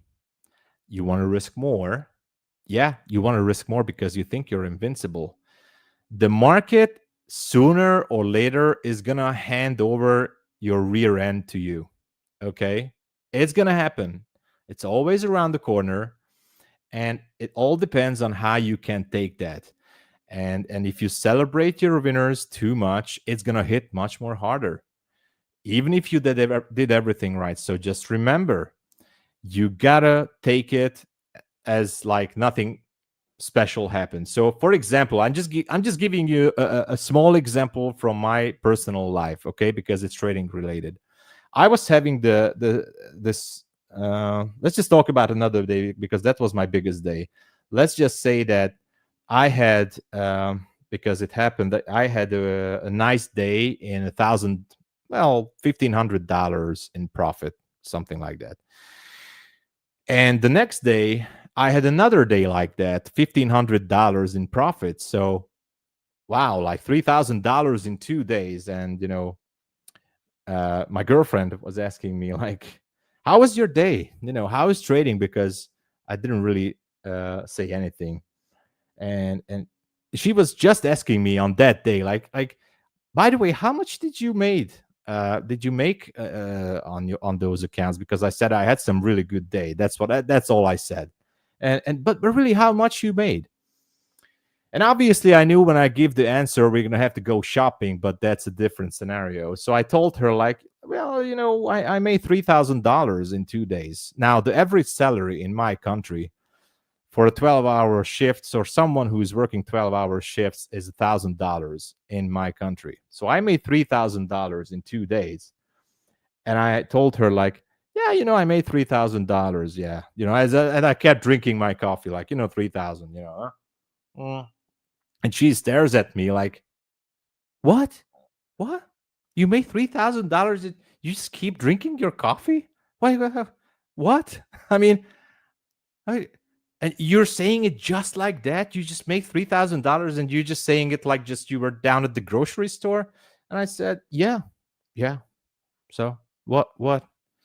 Yeah, you should be. And she told me, you could. Obviously, she was very happy. And awesome. Oh, you're great. Wow, you should be celebrating. I said, oh yeah, yeah, obviously. And and we almost got to a small debate or fight, like, why can't you be happy? That's exactly what she told me. That's why I'm saying this small tidbit from my personal life, because that's how I was reflecting on my winners.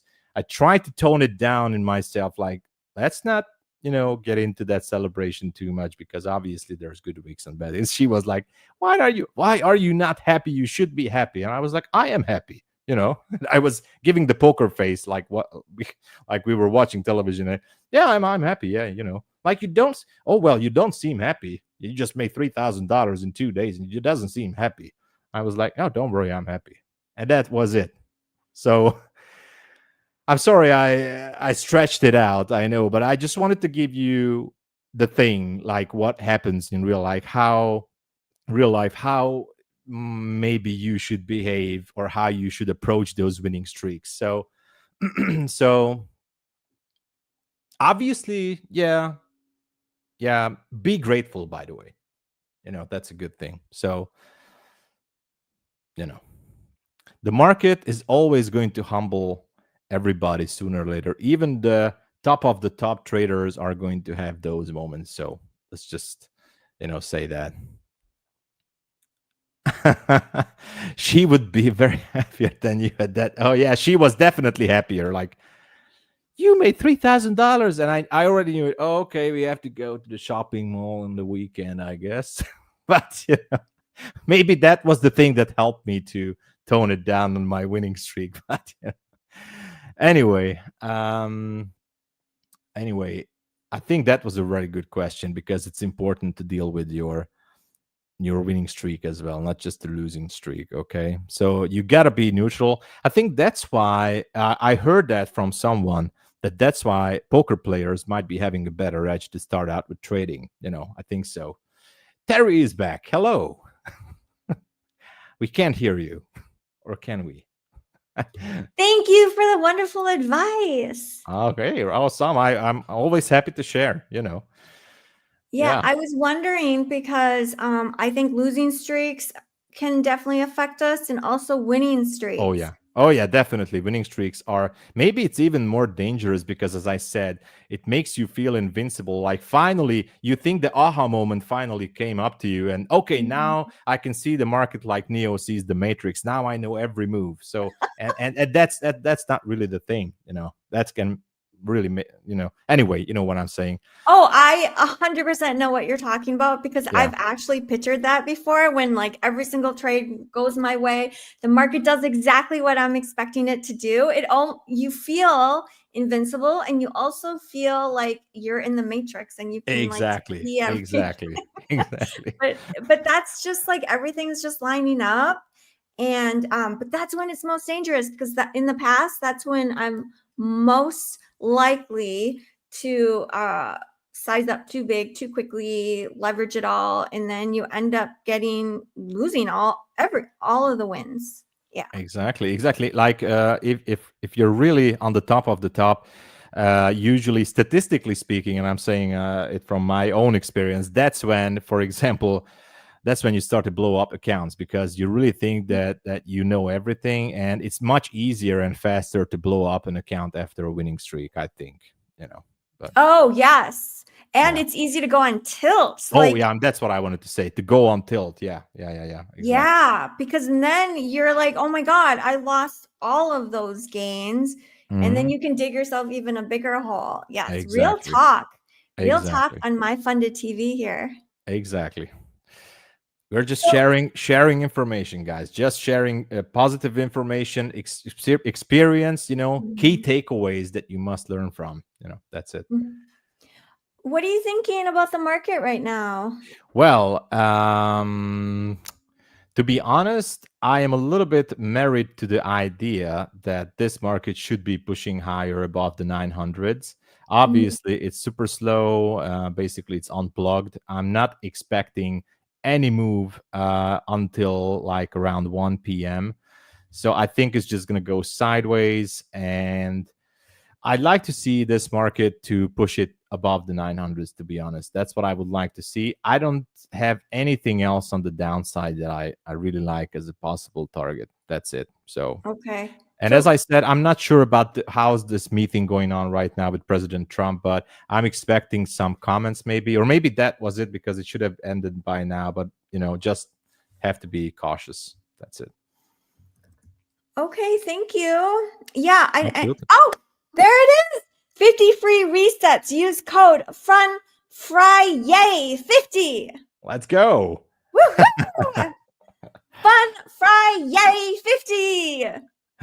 Front fry A50. Come on, everybody. You know what to do. Boom. Go to the dashboard, everyone. Boom. Boom. Oh, IML got it. Let's go. Let us know if you got it. Diaphora, I won. Congratulations. Woohoo. Miles Benson, I got it. Awesome. Menor got it. Good job, guys. A bunch of people got it. Neocam, Denny Jones. Congratulations. Let's go, guys. This is Keep awesome. us I mean, updated on the I don't know. progress. I don't know any place else when where so many giveaways are happening. This is just amazing. Oh, yeah. It's like giveaway bonanza here. Definitely, definitely. It definitely is. And everyone stay positive. And if you didn't get, if you weren't able to win one, we will have more giveaways throughout the rest of the show. So Exactly. hang out with us. We love you too, MSG, UFO. Okay. So the market, it looks like it's pushing highs for the day. is what Yeah, I'm I think seeing so. there. But it's going to be a slow grind, I think, for now. But maybe Yeah. the PM session is going to speed up a little bit. But obviously, we have some consolidation from yesterday's lunch hour early PM session. Well, basically the whole PM session. So we are approaching a high resistance liquidity zone somewhere Mhm. above the 900. And that's why I'm saying if anyone is holding on to a long position, maybe it would be smarter to take early profit below somewhere around the 900, like 890-ish area, but we'll see, we'll see. So pretty much we retraced a lot of that move, Yeah. the overnight move. It's so incredible to me how we can have such a big dump in the market and then it can just reverse. Yeah, like usually to New that's what York. happens. That's what happens when something unexpected is happening, especially these war things and everything. Like I noticed that how the market likes to go back to the previous levels, and what I think is that there has to be a good amount of orders resting above those highs somewhere around the 890s. I think there's a lot of orders up there, which I think the market wants to sweep. So that's why I think it's going to be a slow grind, but it should be pushing up there. But obviously, get prepared. A pullback can happen any second, any moment. So I think we can have a pullback all the way down below the 700s. So just have to be careful here. Yeah. Tom, do you typically look at the market as like supply and demand? Is that kind of how you it?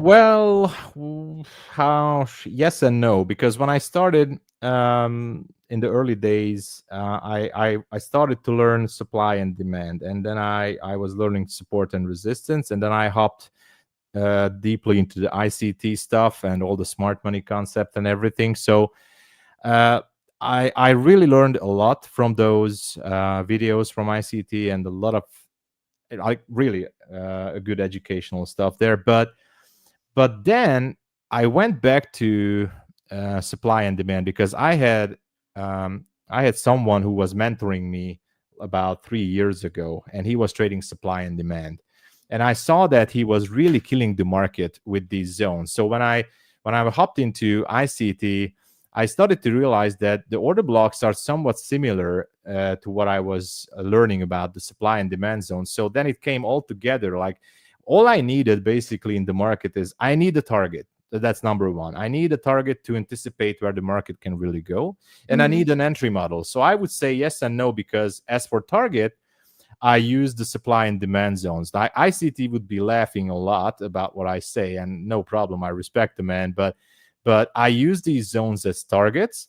But I took the entry model from ICT. So I took the core entry, the 2022 entry model. I'm combining it with the supply and demand zones, or you guys can call it order blocks, which is almost, I think, basically the same. It's the same. So I'm combining it as a target. So a lot of ICT traders are actually not using it as a target, but using it as a possible entry. Now I'm reverse engineering this logic. I'm using it as a possible target. And so far, as I said, in the past year, and I'm making payouts consistently, this kind of approach is what's getting me to payouts, basically. So yes and no is the short answer. But yeah, these two things. And of course, obviously, I had to learn a lot about market structure and market maker buy sell model, and price and time concepts are also important. So yeah, it all comes together after some time. And that's why I'm saying learning is essential. So when I started out, I was just I already felt invincible. When I just first deposited the money into a forex brokerage, I said, okay, just look at the chart. I'm gonna say it's gonna go up and push the buy button. So that's why I wiped all my money in 2018, because I thought that I knew everything. But anyway, long story. No, I'm laughing no, because I experienced a similar same. experience. Like, Yeah, it's it just, and happened. looking back, it's like, oh my gosh. Yeah, I mean, that's, I think, everybody somewhat having the similar experience, because obviously we're here. I mean, when we first approach trading, and I think it's important for those of you who are brand new here, we want that easy money. It looks so easy, right? Because that's the real thing. That's why it hit me so hard years ago. Like, it looks so easy. I just connect to a brokerage, I deposit fund, I push the button, and there you go. I made it. Never have to work again. It's so easy, right? But it's like quite the opposite. But still, it's you have to have some kind of a passion for the markets to. I think if you don't have passion for the charts and for trading itself, it's going to be much harder for anyone to make money from trading. You got to be passionate about this, and I just love the way this whole market works. Even when I'm on vacation or when I'm just waiting somewhere, I'm watching my phone. When I'm not doing puzzles or playing on my phone, I'm just trying to figure out where the market is going to go. But anyway, that's just another thing. Yeah. How many hours do you typically have the chart open? Like, okay, so trading is also a lot of waiting. Yeah, and just exactly. being ready for when the right time strikes. So how often do you just have charts open? Yeah, so it changed over the past 2 or 3 years. As thank God, I can say I'm slowly getting a little bit better, but it changed. But I can say now that in the London session, because I stream, I open up the charts at 2 a.m. Eastern Standard. I usually I'm finishing up somewhere around after 4 a.m. So usually about 2 hours, 2.5 hours in the London session. I think the majority of the move happens anywhere between 2 a.m. and 4:30. So ICT saying 5 a.m. I think the main move happens somewhere between 2 to 4:30 ish, but it's not like stone written. And then in the New York session, obviously there's 2 things you can do. The official smart money theory is that the kill zone starts at 7 a.m. Eastern Standard Time. Now, the problem with that is that we have news a lot of days like 8:30. Now, my personal approach, and that is just a small tip to develop some discipline or emotional discipline. If there is a red folder in news, I just don't want to be in the market an hour before, because it's just going to go do crazy, stupid stuff. It's just going to wiggle up and down. So I don't like to hold position an hour before a red folder news. So the problem with the 7 a.m. to 9:30 concept is that when there is a red folder news, I just skip the whole 7 a.m. thing. So what I just want to say in short, that I hop back to the computer. Obviously, I do the stream. We have a great community, and I trade from the market open 9:30 somewhere around 11-ish. So being here, by the way, at MyFunded TV is super awesome, because it's just at the end of my prime trading window. So, but obviously you can find trades here as well in this hour. But the short answer, I'm sorry I stretched it out again, but the short answer is, I would say, about 4 hours throughout 4.5 hours throughout the whole day, including London and New York session. That is the main thing. Like in the PM session, sometimes I sit down if I see a good scalp. That's when I used to blow up the accounts, by the way, because I'm scalping. I'm a very bad scalper. But usually around 4 hours, 30 minutes, something like that.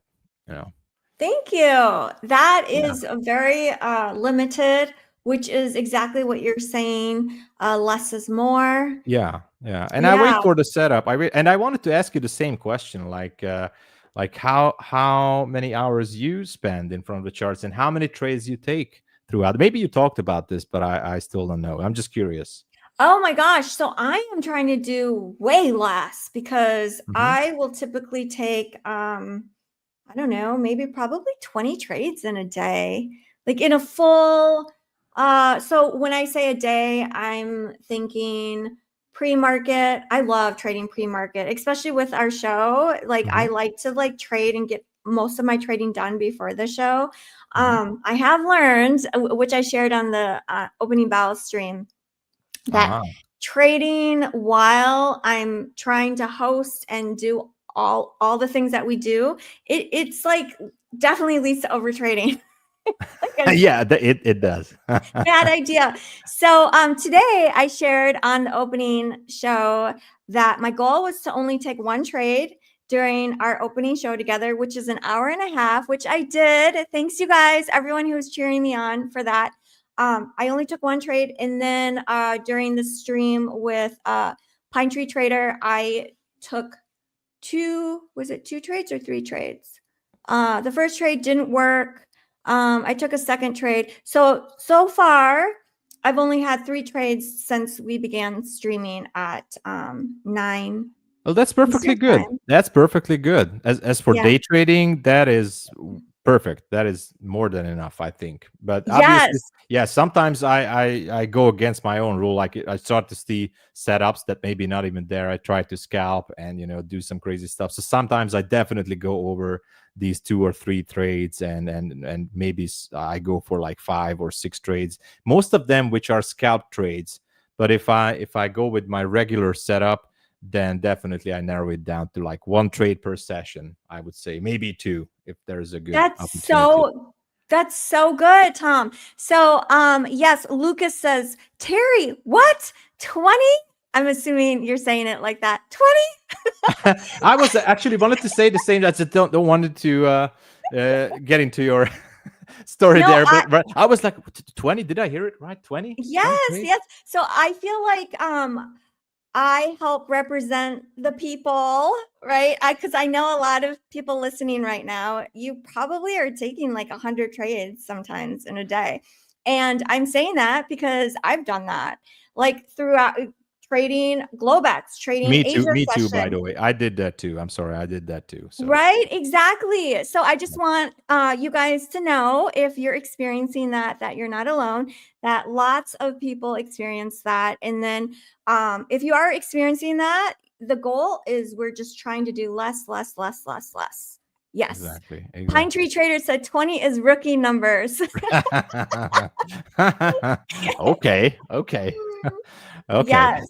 So the goal, regardless of where you're at in your journey, is just to continue improving. And there's like, it doesn't mean anything negative about where you're at, because we all start somewhere and then we just have to keep improving. Exactly. So as I said, I also did like 20, 30, 50 trades a day. And back in the days, I was trading with the CFD prop firm, and I was just going crazy all day. I was sitting from 2 a.m. until the lunch hour in New York session. I was sitting in front of the computer, and I was just chopping up my account left and right. So I know how it is.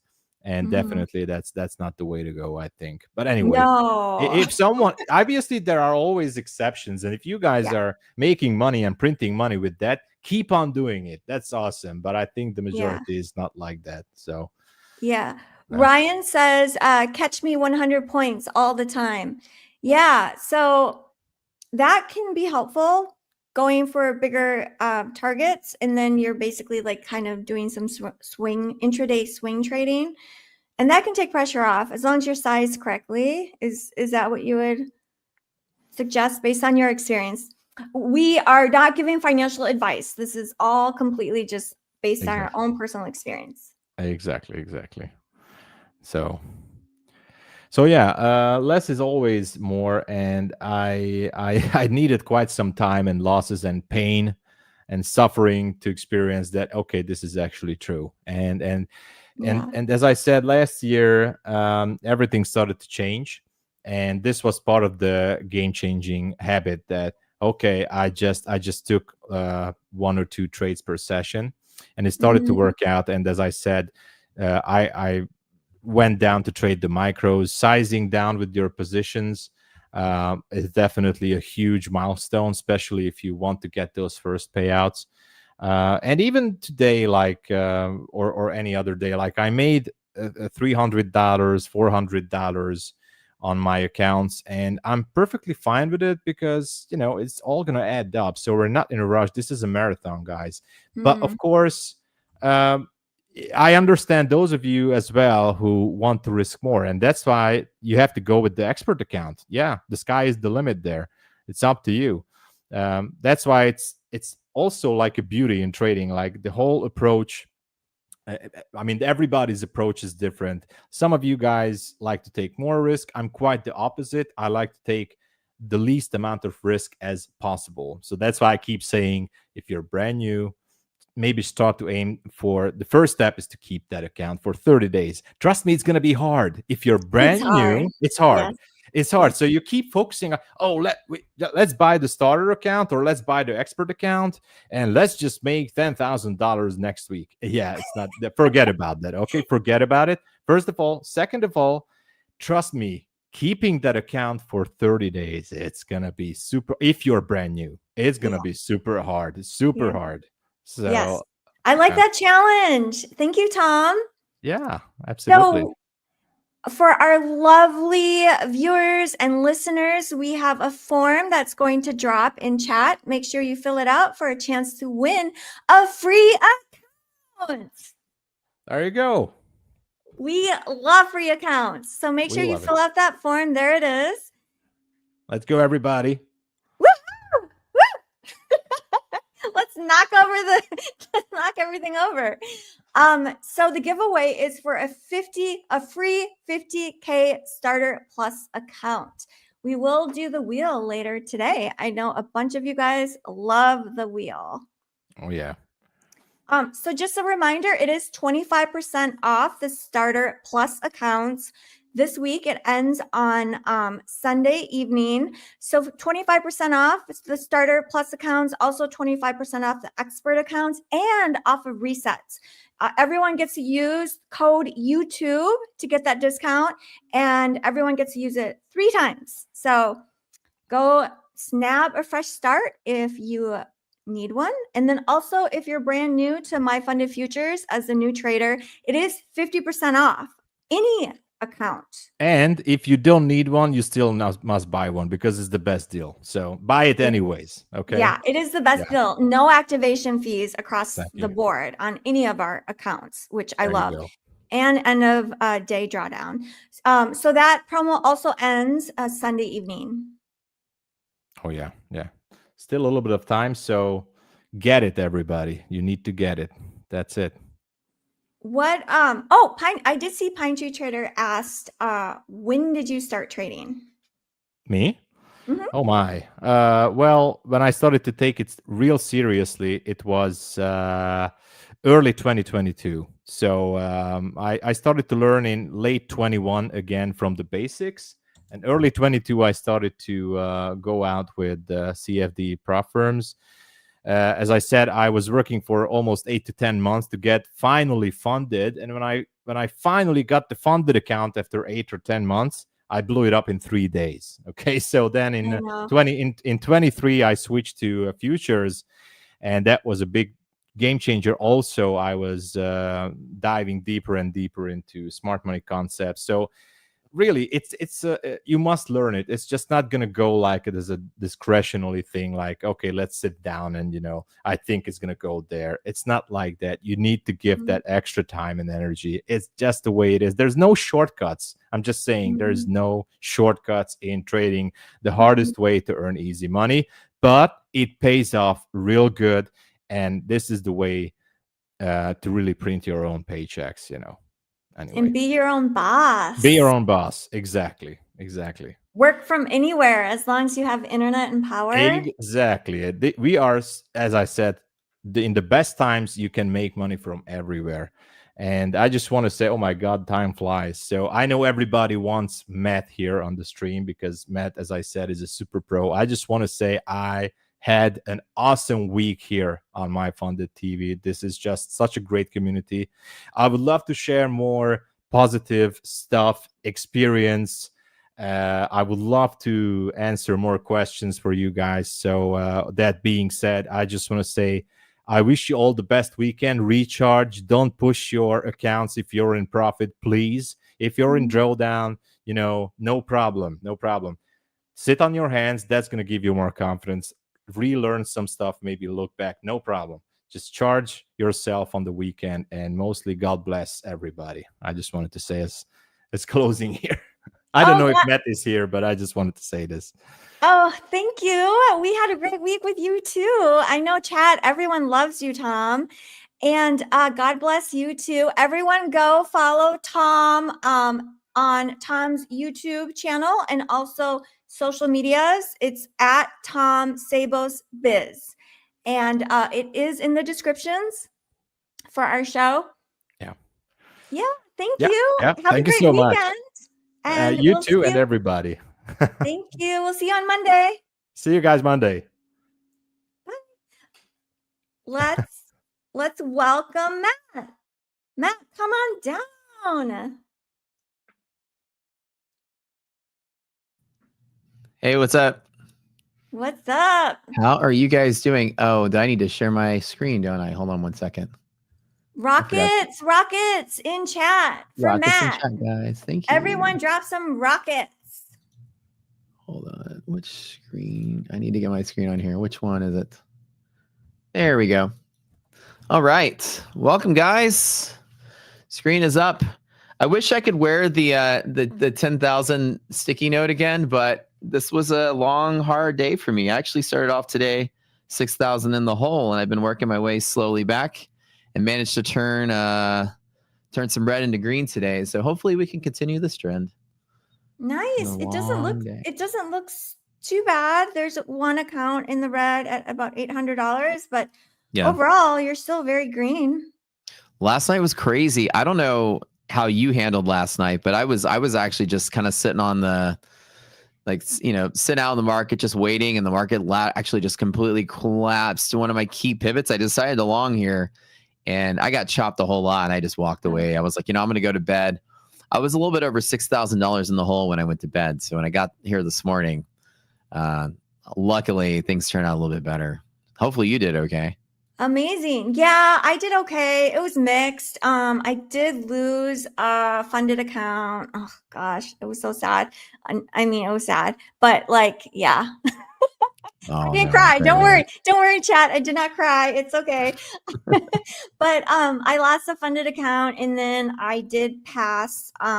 Pretty much pass. I'm like $50 away from passing another challenge account, and Amazing. then and then I started another MyFundedFutures challenge account too, and that one is good. And that one we were trading on stream today.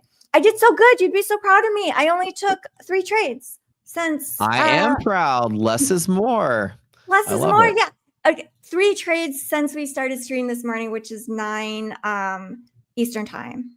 Very good. Yeah, it was good. I told chat and the gang that my goal was to only take 1 trade during the opening stream, and which we did. And then I took 2 trades with Pine Tree Trader. So nice. I'm done for the day. Very nice. There's a saying, and I love this saying. It's that in trading, the less you do, the more you make. And in trading, the slower you go, the faster you get there. Yeah. So we have to learn to be patient. Is that what you're telling us?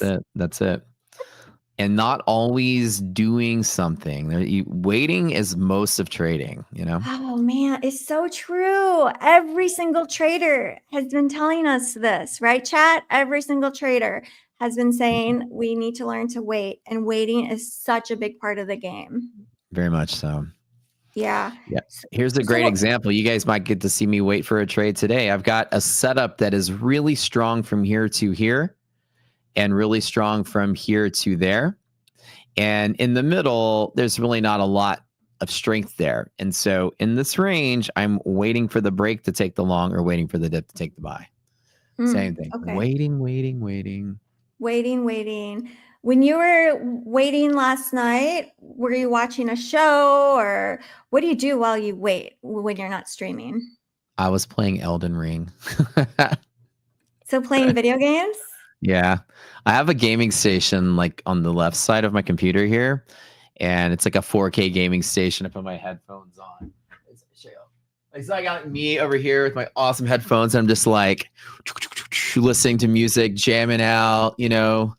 And then I turn to look, and I happen to like see that while I'm looking, I'm like what's going on? And I'm looking over here, and I was like, oh no, like That's we're on the exactly brink of- what I saw too. Yeah. Yeah. I was like, oh, go ahead. No, it's like I just thought I was like, what did Trump throw tariffs back on the table? Him and China are fighting again, and then I look and I was like, oh no, it's something different. Yeah, I know. Not so great of news. Earlier we did briefly talk about it. Like sometimes it can feel kind of weird making money on like bad news. Have you experienced that, or are you just very detached from news and just watching kind of what the market is telling you? It is very rare that I'm going to be using the news. Okay, let me there's like a very complex answer to that. I'm never going to trust. I can usually guess what the news is probably going to be. This morning, I actually did this. I guessed that the Michigan number is going to come in closer to a 5.5 on the estimate. And I did take a trade into that. I don't normally bet on news unless I have strong conviction. So sometimes I'll believe that Wall Street is underestimated or overestimated, or there's a delay in the news, right? Mm-hmm. The Michigan numbers have proven the 1-year inflation to go up and up, or they say the 1-year inflation expectation was going up to 6 and 7. And then Trump pulled the plug on a lot of the tariffs and paused it, and the Michigan numbers never came down. And this time around, the estimate was also huge. So I was saying, well, maybe there's just a delay in their data. We need to be coming down on that number because traders were predicting right now that we'll have a September rate cut. And it doesn't make any sense if Michigan is expecting 7% inflation and traders are expecting a sooner rate cut. The two don't go hand in hand, right? Higher inflation would be less probable for rate cut. So I said, okay, because of that, I have conviction that the Michigan numbers are going to come in as a big beat. And they did. And it was a pretty good thought because when the number came out right at the turn of the hour, we had a big pop on the candle, but then it still sold off, right? So the news really doesn't have any correlation to what Wall Street does with it. Even though I was right, hoping we get a rally on that amazing news, Wall Street still had its own agenda. So for the most part, you never really can guess how people are going to react to the news. You can usually guess right or wrong what the outcome's going to be, but the response is always going to be random. So I don't really rely on the, even getting the news right is a guarantee you're going to make a trade. It didn't work, right? So Yes. My older brother said to me a few different times, he's like, why don't you just trade the news? And, or just like trade like whatever, Trump tweets, just trade that. And I'm just like, it's not that easy. Yeah, it's never that easy. It's never that easy. No, definitely not. So I have a great question for you. Go for it. I heard you say that you were in the hole about 6K from last night. How did you climb out of that? Like, what strategies do you use? Money management, all of that. Well, strategy number one is I don't consider it a hole I need to climb out of. Every trade is a unique, independent thing from the next. Never walk into a new trade thinking I got to recover from an old trade. The mindset like that is the first thing you get rid of in the step to making money as a trader. Every trade is a loss is a loss, a win is a win. Statistically, I have an edge that works most of the time. Losing is part of it. So I didn't wake up today scared to move because I was down $6,000. I woke up today ready to act like I was down $0. And if you treat it that way psychologically, you're just doing what you normally do despite the loss. I could have lost 12,000 today, taking 6,000 more. A lot of times what people will do is they will feel a certain way because they have a certain win or loss. And, a win will make you overconfident. A loss will make you underconfident. It's called the hot hand fallacy. The statistics are what they are, despite whether you won or lost. The market won't know that. So just do your thing and wake up and just think of it as like, don't look at the red and start to feel something like, oh my gosh, I'm red. Oh, now that I'm red, I don't know. Maybe let me play it easy today. Well, if you weren't red, you would have played it differently. So your past trading performance shouldn't dictate the odds of your future trades. So I always come in just starting from scratch. And even like normally it's easy to do that once you have a trade and you do bad and you go to bed. It's easy to wake up refreshed. You get like a whole bunch of time to just chill. But when you get better at trading, you start to have that new day mentality after every trade. Every time I'm in and out of a trade, I'm immediately reset like it's a brand new day. I feel like, okay, it's a new day. What I just did doesn't matter. I just made 10K. I never say, oh, I made 10K. I've got house money to play with.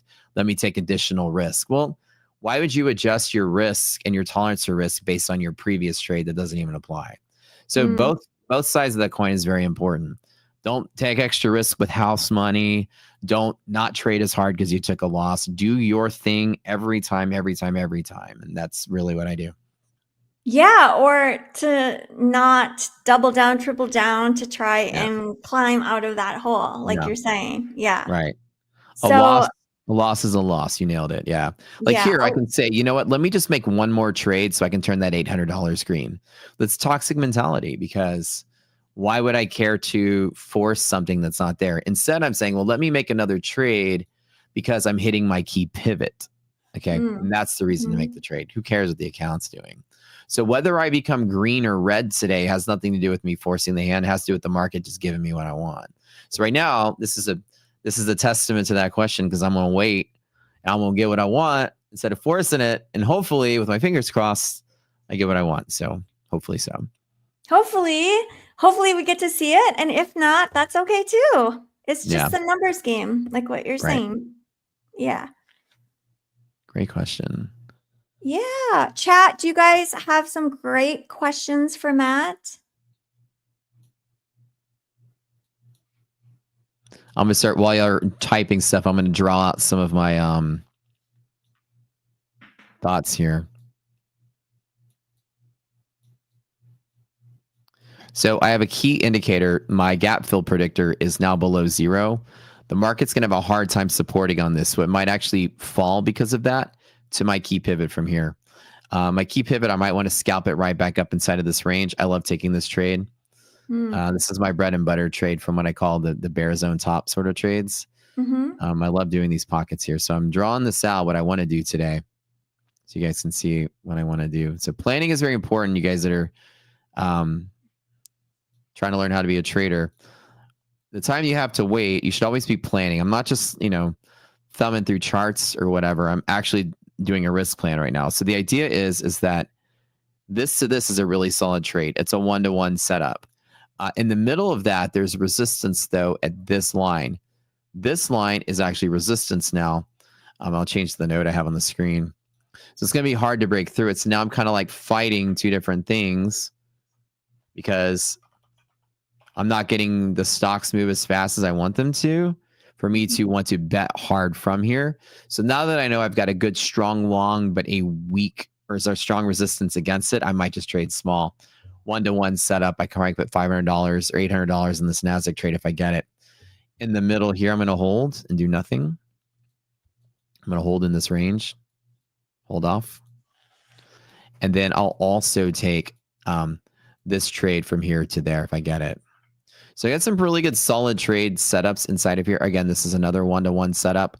I hold off in this range for good reason. As you see, it's pulling back. I don't like to take that trade that often. But yeah. Plan your trade and trade your plan. Somebody said, I'm curious on why traders are not learning about Matt's strategy. What's stopping them?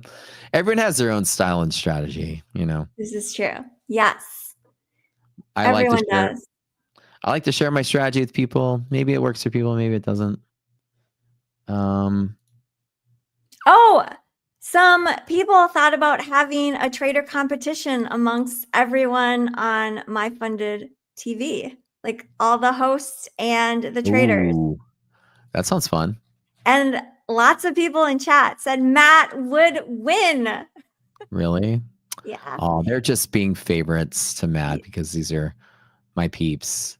I think it'd be a good competition. Everybody's pretty good. But, when it comes down to it, I'm not going to say you're going down, Terry.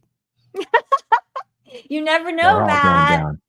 Full No court Terry mercy. might come out and market No conditions mercy. might be just right. I don't know.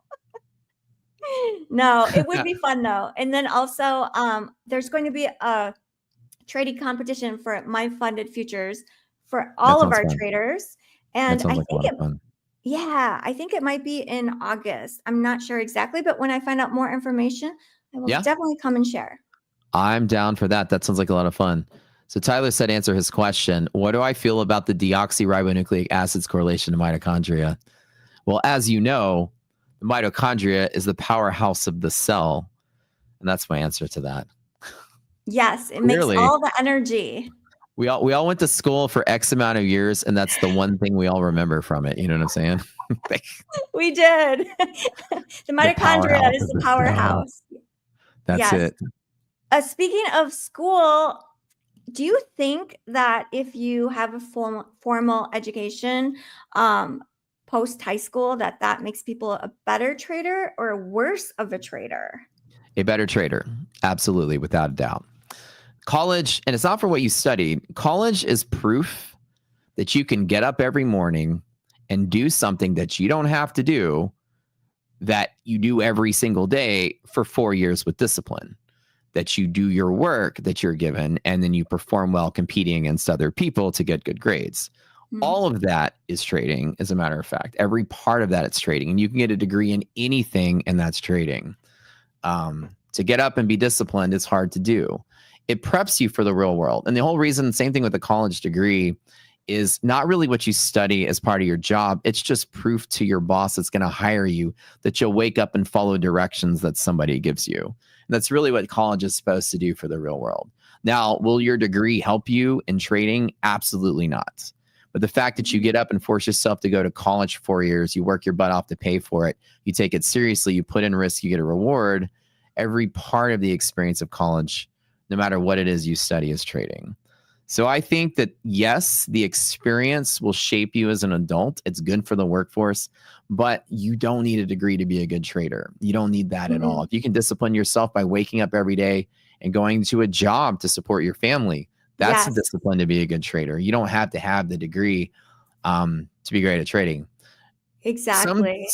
I think some degrees really are good at teaching you critical thinking, which is very helpful to a trader. Like my degree was in engineering. They teach you how to solve problems. So that does come in handy, but nothing you learn in like math or science or any of that stuff is going to help you with trading. Not at all. Yeah. It's mostly street smart. Yeah. Right. Even if you had a major in finance or accounting, I mean, certain things might help you a little bit, but like trading is its own set of skills, it seems. Yeah. Trading requires you to wake up, requires you to do your homework, requires you to have patience, requires you to compete against other people, requires you to manage your money well. When you don't have money, you might be barely making it. All of that sounds like a college kid at the same time. You know what I mean? So a struggling kid in college would be doing the same thing as a struggling trader.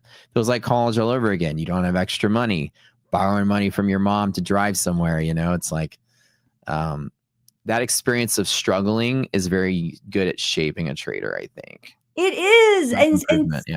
Yeah, same with like you were saying with a job. If you can go to a job that you don't like every single day and bust your butt and do a great job all like consistently, that's very similar to me. I think that it's like grit. Do you have grit? Have you experienced grit? And I'm guessing the majority of people have, for sure. And life is hard. Like, 100%. You have to have grit as a trader, it seems like. 100%. And there's like nothing. And I'm gonna tell you guys, there is nobody that learned trading in college. You won't learn a single thing in college that's going to teach you how to trade. I don't even care if you take an investment class as an elective or you get a finance degree. None of that's going to teach you anything relevant to trading. I promise you that. There's skills that you just can't. That doesn't relate to anything you're going to learn. Trading is a whole different animal than anything you can read in a textbook. Yes. So what do you guys think about spinning the wheel? Should we do it soon? I like spinning wheels. My favorite kind of wheels. That's the function of a wheel, is to spin. That's what it's designed to do. It's the best invention ever, I think. Okay, type a yes in chat if you'd like to do the wheel soon. Spin it. Keith says spin it. You know, one of my ancestors, my great-great-great-great-great-grandpa's grandpa actually invented the wheel, okay? He was a caveman. I'm not making that up. What? We completely have record of this. Yeah. Duh. We're the first people to roll a rock down a mountain. Amazing. I'm not lying. Okay. I can't believe how long it took for us as a society to put wheels on luggage. That's so true. What an amazing invention, right? Yes. When I was young, I just remember seeing itty bitty wheels, like tiny itty bitty wheels on luggage, and not like the nice big ones that we have now. I can't believe it took us so long. Kevin says LOL. Fumi says LOL. Exactly. I don't know what took us so long. Okay, the wheel is here. Let's announce some winners. Matt, do you want to announce them and I will cheer? Go for it. Sam, congratulations. You won a 50K Starter Plus account. Let's start with 10. 10. Maybe only 10. I don't know. Maria. Woohoo! Congratulations, Maria. All winners make a support ticket.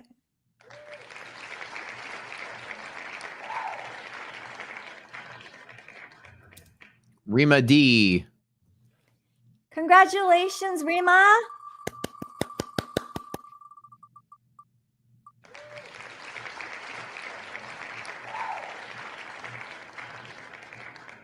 Wilkie 9949. Congratulations.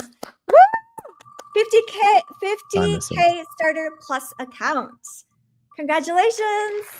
MT. Congratulations, MT.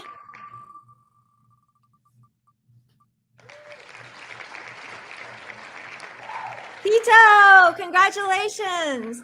Woohoo! 50K Starter Plus account. Let us know how it goes. NQ Talk. I like your name, NQ Talk. Congratulations. Loving Beast. Woohoo! Congratulations.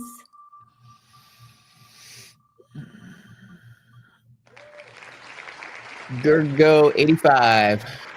Congratulations, Gergo. All right, that is 10. Mr. Paul. Mr. Paul, congratulations. Well, that was 10, guys. What do you think? Should we maybe do some more? It is Friday. No, we shouldn't give them any more stuff. No. Wait. No, we should give them a lot of stuff. Woohoo! Matt says we should give you a lot of stuff. I think they say yes. Looks like they want more stuff.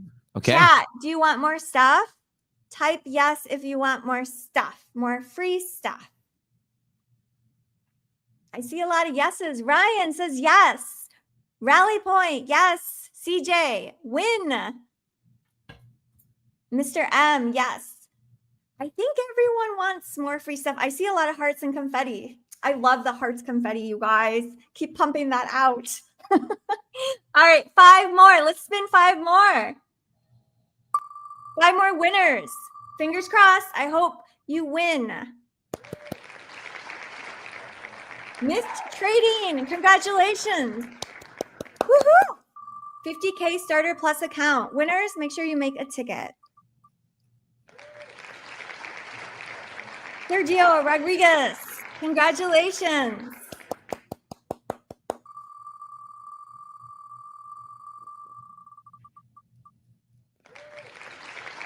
Joseph, congratulations, Joseph. Woohoo!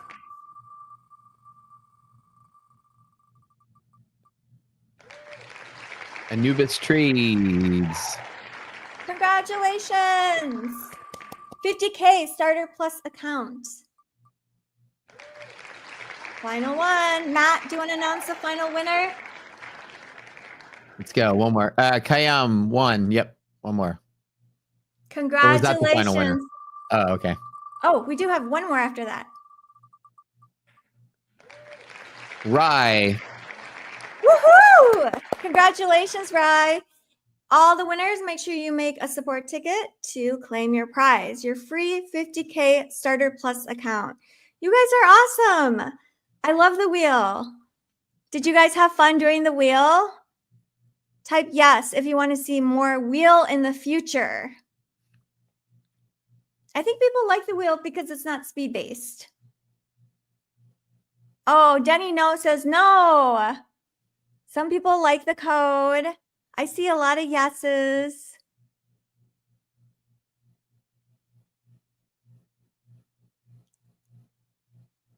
It looks like the market is rallying off that pivot.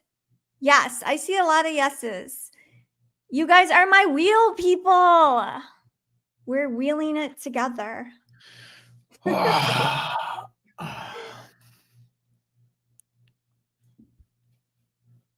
That was fun. So the market is, we're just kind of chopping around in that leg there. I'm watching to see if I get anything good.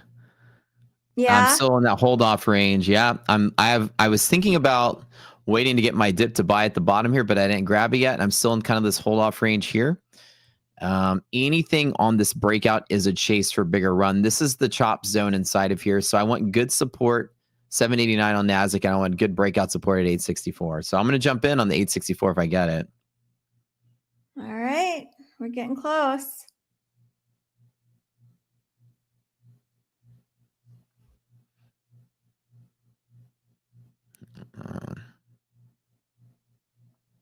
Sam, you claim the prize by making a support ticket. On MyFundedFutures, just hit the help little icon and let them know that you won and that you're trying to claim your prize. Matt, I will pop back in a little bit. All right. All right. We'll see you in a bit. Bye, chat. I'll be back. All right. So let's see if we get anything good today. Waiting for my little breakout range here. This hold off zone.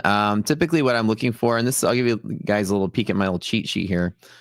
Liquidity pocket is a big part of my trading strategy. I like to trade from this zone to zone setup. And then I like to trade and then hold off in the middle and then trade zone to zone again if I can get it. This is the best setup, which is the break from here to there, which will look really nice if I can tap it. And I'm just waiting to get it. Again, it might look weird chasing at the high, but this definitely becomes a new low and a new support if we do break into it. So right now, I'm not trying too hard to take too much out of this range. I'm not chasing the long and experiencing drawdown. I'm waiting. A good solid dip to buy would have been here. I just was like 10 points off. I didn't get it. I was being picky. But bear zone top and bull zone bottom in the rocket scooter world is one of my favorite setups to take. If I look right here, like here to here is such a liquidity pocket from bear zone to bull zone is always a good trade. The stock ratio up here called DD ratio, 70% of the market cap is bullish. So this will likely be bullish move from there to there. On that break is a good chase. And I'll take that trade. You guys can watch me do it as soon as it comes out. So waiting for that. Other than that, it's been kind of a rocky day for most people, I bet. I think a lot of people woke up thinking, that we were going to be world at war sort of mentality and that the market was going to be in a full panic. This market is just so bullish. It has been bullish. People have been looking for dips to buy. And this was an opportunity for a lot of people to buy the dip. I don't think we're going to sell off from the news from yesterday. As much as, we may or may not believe certain things may or may not happen with it. I've been trading long enough to know that instability in geopolitical instability or countries at war or anything like that very rarely do affect the American stock market that often because we have 500 companies that aren't really affected by what's going on around the world. And the stock market is just pricing in some panic. But overall, you're giving all these bull traders a discount. They may shrug it off. If we start seeing worsening conditions, U.S. involvement and things like this, then there may be a little more panic. But it's hard to believe that, Tesla or Netflix or any of these companies would be affected by any global conflict. So you have to think of the market as very resilient to that kind of stuff. You're going to affect certain things like oil prices, gold prices, but I think a lot of American commerce is shielded from that region of the world. We don't import a lot or export a lot compared to where else. So you kind of want to worry about like a relationship with China in a lot of places, right? If there's an involvement with countries that we do a lot of trade with, then a lot of the companies will feel the heat. So I woke up this morning just saying, where do I buy the dip? Kind of how it works. We hope everybody around the world is safe. I don't like to hear about conflict ever. I'm certainly a pacifist in this life, and I like to see that, things get better. So we hope it gets better, for humanitarian reasons. We hope things stabilize and, everyone's safe. Everybody has friends and families out there. Everyone's safe. And we hope our pocketbooks are safe too. And our trades are safe. So now I'm just kind of like waiting to see if I can get a good trade out of this. Is the market stable enough? Both of these zones are liquid zones. So we call these liquidity pockets. This is a liquidity pocket in SPY. And that's why I have this extra SPY pivot here. I call it a proxy pivot. And this is an LP in NASDAQ. So I'm kind of relatively showing both of them together. These are both very liquid spots. The market's going to have a really, really good time supporting there. This is very strong support for now. The fact that we've achieved this is good. As far as execution goes, inside of the middle, this is another accelerating range to break out.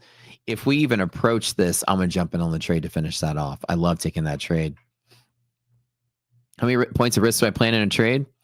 I usually take 10 points in S&P and 40 points in NASDAQ in non-volatile environment. It's my normal risk I take. Do I live in LA? No. I live in, I'm in Texas.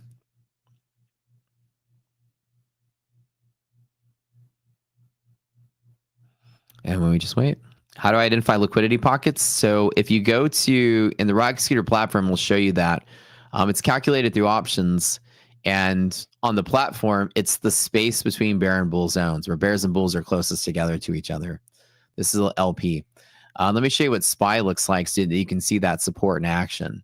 LPs are rock solid support. And you see both today on SPY, LP is support. That when you touch that bear zone, it's a chase. I'm going to do the same thing on NASDAQ when we get there.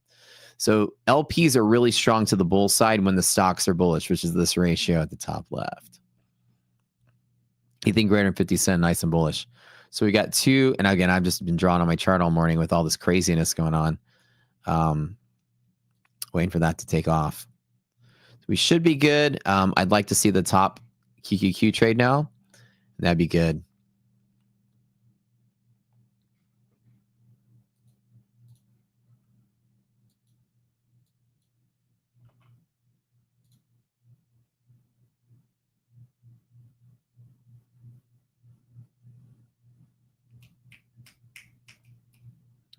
Bay Area has the best weather in the world. It does. It absolutely does. Yeah, our gap fill indicator resilience is negative, so it still shows that the market's not having a good time advancing from here. So this is likely to possibly be resistance. You gotta be careful here. Oh yeah.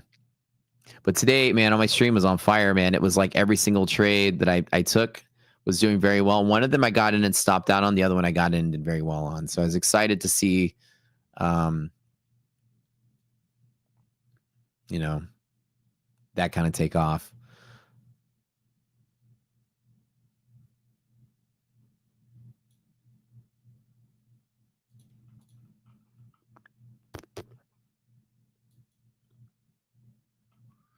And we hope we get that good trade here.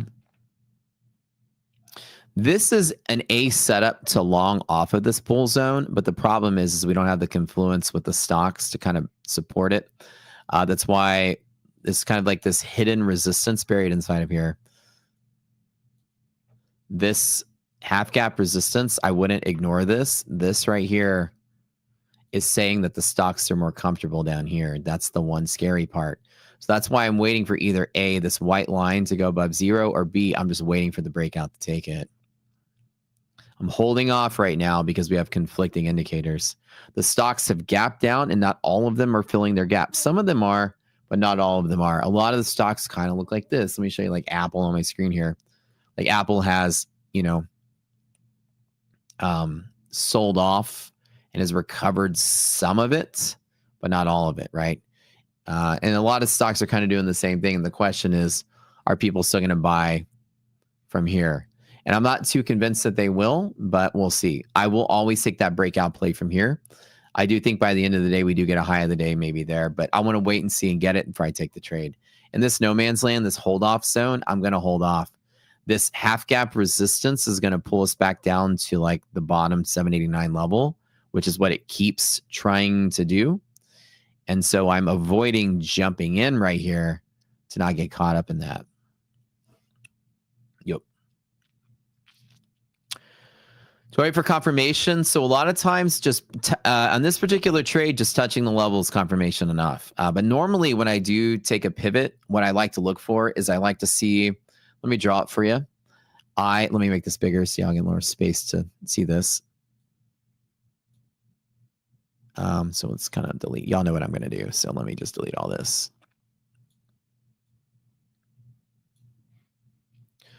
What I normally look for as far as confirmation goes is I like to see whenever I'm hitting a pivot. So let's pretend that price is playing around and it hits this pivot right here. What I like to see is when you're at the pivot and dancing around it, I want to see volume spiking to show liquidity at the pivot. And then I want to see volume declining with advancing candles. Whatever side the candles are pressing towards, when the volume is in decline, it means that the index is tracking the stocks despite the volume. And it's not the volume that's pushing it higher. It's just the tracking algorithm of the index. The index is pinned to the value of the stocks after all. So the stocks moving up, the index will just move up on its own. And that's what I look for. I look for that declining volume and advancing candle in the direction I want it to go. And that's what I look for in most of my pivots. Is I look for some liquidity, and I'll take that as an evidence of there were buyers there with me. Good question. Good question.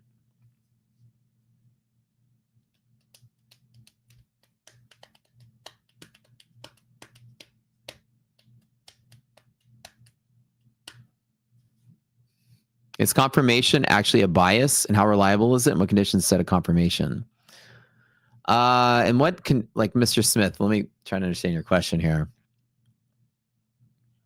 Confirmation has to have physical meaning to it. A lot of people define it differently. For me, confirmation in a trade means that there are traders there, there's volume there, and I'm first in the trade. I want to be there, and I want to see traders coming after me to push in the direction I want to go. And I need confluence. A lot of my confluence is based on arbitrage, which is going to be essentially, if the stocks are moving, then the index should move with it. If the stocks aren't moving, the index shouldn't be moving with it, as we're seeing today, right? You guys can see on my screen right now.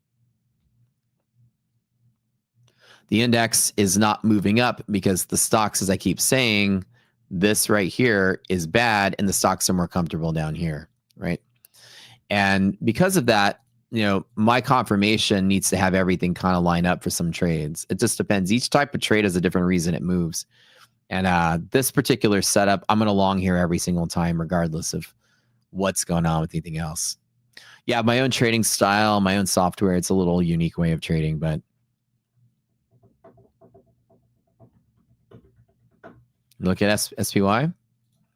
Yeah, we're getting close on SPY. It's a bottom pocket. SPY inside of here is another setup.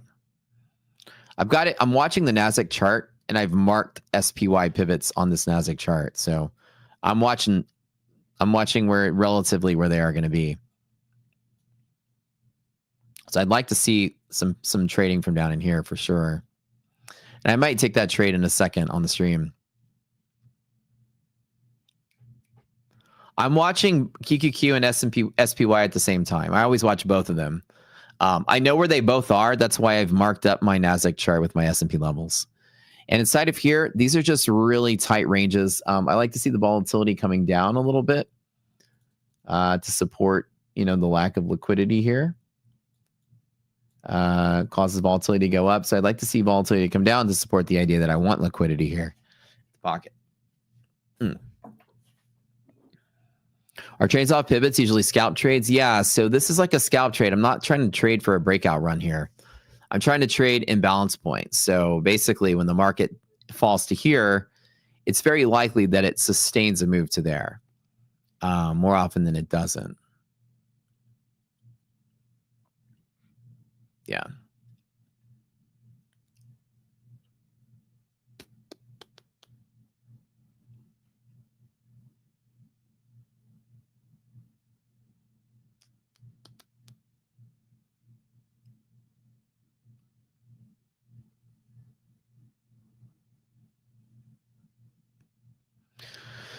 How can we learn from what I do? Oh, well, I live stream every day. You guys come to my YouTube. We're really big, actually. Here's the link. And I also do this live training boot camp, which is a 20-day trader training boot camp that I do. And it starts in 2 Mondays. And it's actually a 20-day process. And we actually do this every couple of months. We'll start over and do it again. And it's only $20 to join the whole webinar for the month. So it's very inexpensive and one of the things we're most proud of. And I teach all my trading style there on the side. You were asking about it. Oh, shoot. There we go. There's the tap. There's the pocket. Let me grab a contract there. Let's take a scalp. Little fall. I took a little long here at the bottom of the pocket. There's that little, I waited. I got it. Let's see if I get it. My R&R is pretty tight on this. I'll take a 40-point stop if I'm wrong. Let's see. I'm trading NASDAQ by proxy. This is SPY liquidity pocket. I'm trading NASDAQ because I want to see this one be the mover. All right. Well, that's the trade I waited all afternoon for. Clean little bounce here. Fingers crossed. Like I said, I got a moderately sized position on here. This isn't too bad. I'll be willing to take about $1,500 of risk on this one. 15 to 2. So I'll risk 2,000 to make. Let's see, this is 40 times 8. So basically 1,600 is the risk to reward on this is a 1-to-1. I always buy the pocket. I'll stop 40 points lower. And this is a good scalp. Like I said, I'm working on these 2 accounts right here. I mean, sorry, this account right here I'm working on the screen. And this one I am also longing in off screen. I have another DOM up. So these 2 at the bottom, I'm trading in both of these. The 3 at the top, I'm kind of holding off on. So now I'm going to take an entry here to try to work this one a little more positive. Hopefully we get something. I only got 20 minutes with you guys left here on MyFunded TV, but hopefully it takes off. If not, you guys can come over to my stream on the afternoons. We'll see how it works out. I don't like this selling pressure here, though. So hopefully it does better.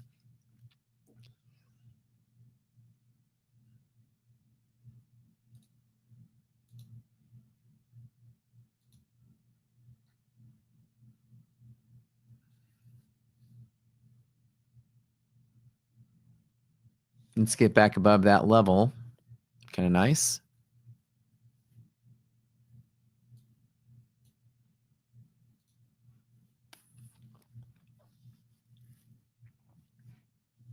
Hold off on this. Now I'm going to watch. What I usually like to watch as well is, this is one you guys got to see me sweat out a trade a little bit. I like to open up a tick chart. I use Thinkorswim for it. I like to watch the order flow as it's coming through. I use a 25 tick chart to kind of watch the orders just like that. Give me a little bit extra oomph on watching my trades. So I always have this off screen to pay attention to how the orders are coming through. A tick chart is a time independent chart that just shows every 25 orders on the time and sales like this becomes a candle. And that's what I like to watch. Looks like the trade is now starting to turn green. I don't hate that. Let's go pocket to pocket. That's just a scalp. We'll see if that supports. I take this trade every single time. One of my favorites. Hype and chat. Fingers crossed. Let's get some fingers crossed emojis. Let's get something. Let's do our superstitions here.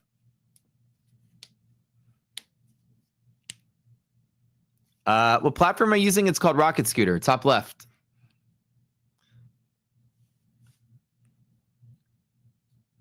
It uses a lot of cool techniques, gamma exposure mostly, and a lot of futures exploits that we have built into this thing.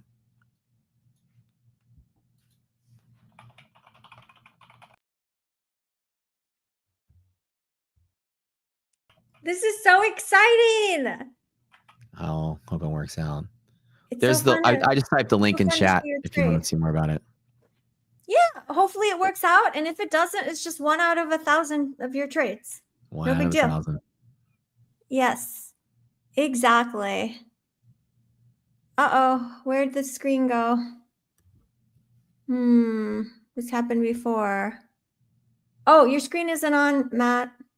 I'm sharing. Oh, yeah, he's sharing. Let me see. Maybe I need to share a screen too. Do you want to share? Yes, let me share. Let me Okay. share. I will share my chat. Okay. That's the YouTube chat screen. Yeah, oops, I know. Okay, I think I have to share one and then there we go. It's back up. Mine is Weird. sharing, Yeah, this app.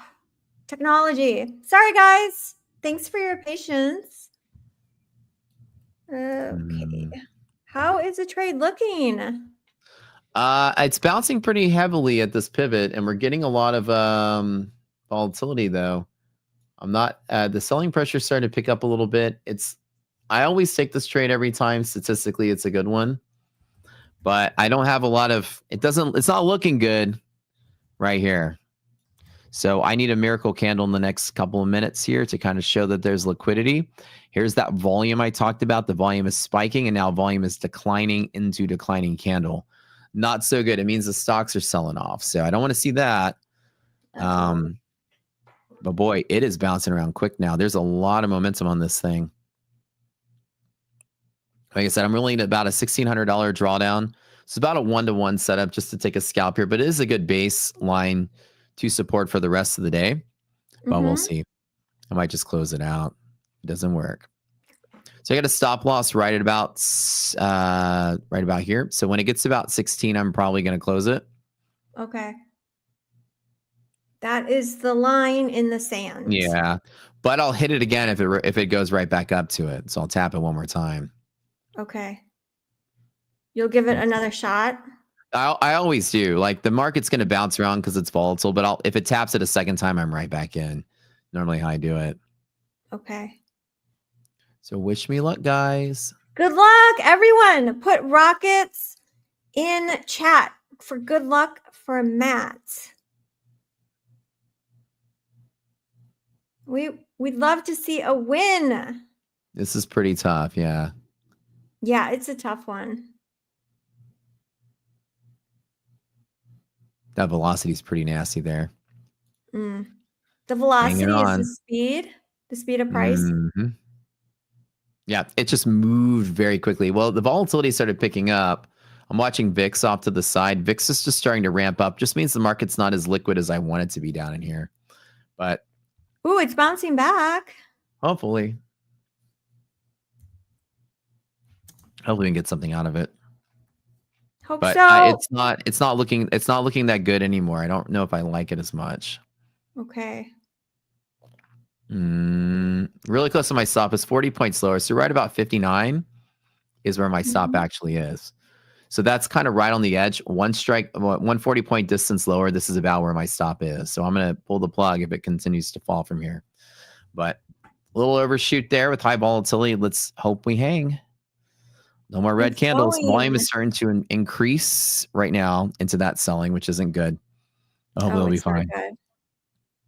Can you buy me 2 ramen packets if I lose, Bill? Oh, I really appreciate that. I could use some lunch. That'd be nice. What did Bill ask or say? He's going to give me some ramen packets if I lose. I love ramen. I do too. Ramen's delicious. Right. Who else Now is the day in has been crazy. Who else is in a similar trade? Type long if you are long. SBM says, I'm in short. IML, I'm long right now too. Rich is short. New Jeans is long. I want to see A us lot get of right back longs. above here. It'd be nice. What was that, Matt? I want to see right where I'm circling. I want to be right above this level, and I should be all right. Okay. Let's see it get there.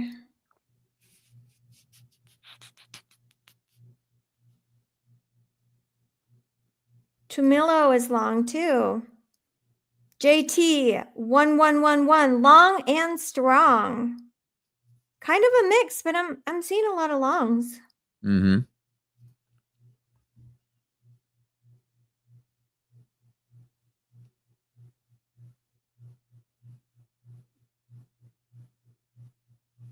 Market is trying to push higher. Do you ever see increase in volume when the market is reversing? Is that a good thing or a bad thing? Usually volume is going to increase when there's both buyers and sellers present. It's usually hard to say if volume is going to be abnormal amount of selling or buying, but usually we'll see market volume come when the market is reversing or being surprised from one of the general directions it's going. Markets are going up. And then when markets get sold off, a lot of volume starts to happen because people are rushing to act or rushing to get out of their position. So fairly often you're going to see volume come to counter a trend, or volume like here, the current trend has been kind of going down, and then volume has come to show that liquidity that we want to see, right? So now there should be buyers here, and as they're starting to step up, that's what I do want to see. But now that the volume is going away, I want to see price up inside of here. As long as price achieves the 789 level, once the volume goes away, the algos will pick it right back up. We should be good, but we'll see. There's my trade. Took a little bit of heat. I still hung on. I inched right up to my stop, but I'm still doing okay, kind of. Kind of okay. Wish me luck. Good luck. Good There we go. luck. Now we're pushing back in. There we go. Oh! Woo! Woo! Whoa! Green candles coming out of nowhere. What is going on? What the heck? Woohoo! A woohoo for No. Matt's trade. What is going on? Guys, what do we do? What the heck? What do we do? What's going on? Do I close it? Do I hold on? What's going on? We're getting that volume come here. I love those liquidity pocket trades, man. They're my favorite. Holy Keep smokes. going. Look at that volume. Yeah, it just popped and dropped. Now I'm still hold on to this. Again, we're not getting much movement in the stocks. We did get some covering in some bigger stocks, like Apple was moving, Nvidia was moving.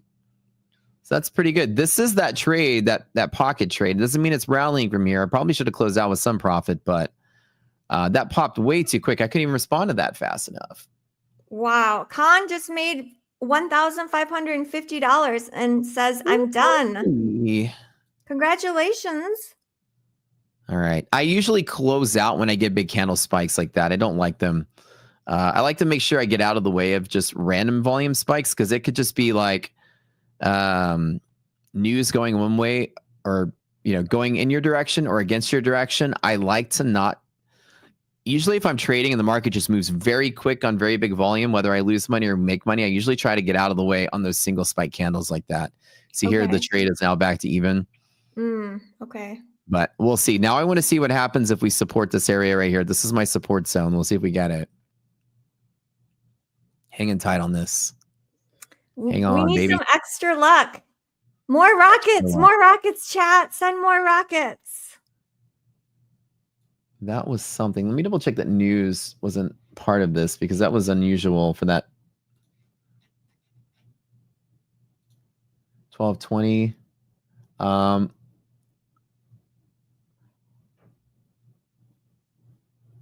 Oh, there's more talk between Iran's Khamenei is saying stuff at that moment in time. So he's talking. But I don't think that has anything to do with this. So yeah, nothing in the news. I think this is just a big bout of short covering. People are grabbing some stocks here. It's looking good. Steve Trade says, to the moon. Let's go. That's why I usually close on candles like that, but I'm still hanging on to see if it does create some momentum, but Okay. looks like we're back to selling again. We might get a bounce off that support area. Yeah. Hopefully you should be all right. Well, that was a massive amount of volume there. That was a huge order that came through for a lot of the stocks. Apple was getting bombarded. Like I'm watching some of the bigger stocks out there. And yeah. Yeah, that volume candle, it's significant. A lot of algos, bunch of trades came in at that time. About 100,000 shares traveling through Apple, about 100,000 shares traveling through Amazon. A lot of tech picked up some heat there. Those are big orders, right? So that's just one transaction, 100,000. Yeah, basically there's just huge shift, like right here in the day. It's about 100,000 shares of Apple were basically just bought right in that moment. And then, of course, we had in the same spot, Google came through. There are huge orders that were coming through, and then some of the bigger tech stocks. Amazon, same. Those are huge orders. Yeah. Were you trading during Brexit? I was trading during Brexit. So was I, and I was a newbie trader around that time. And I remember seeing the massive size of trades that was coming in on the bank stocks. I was like watching Bank of America, like all these different banks.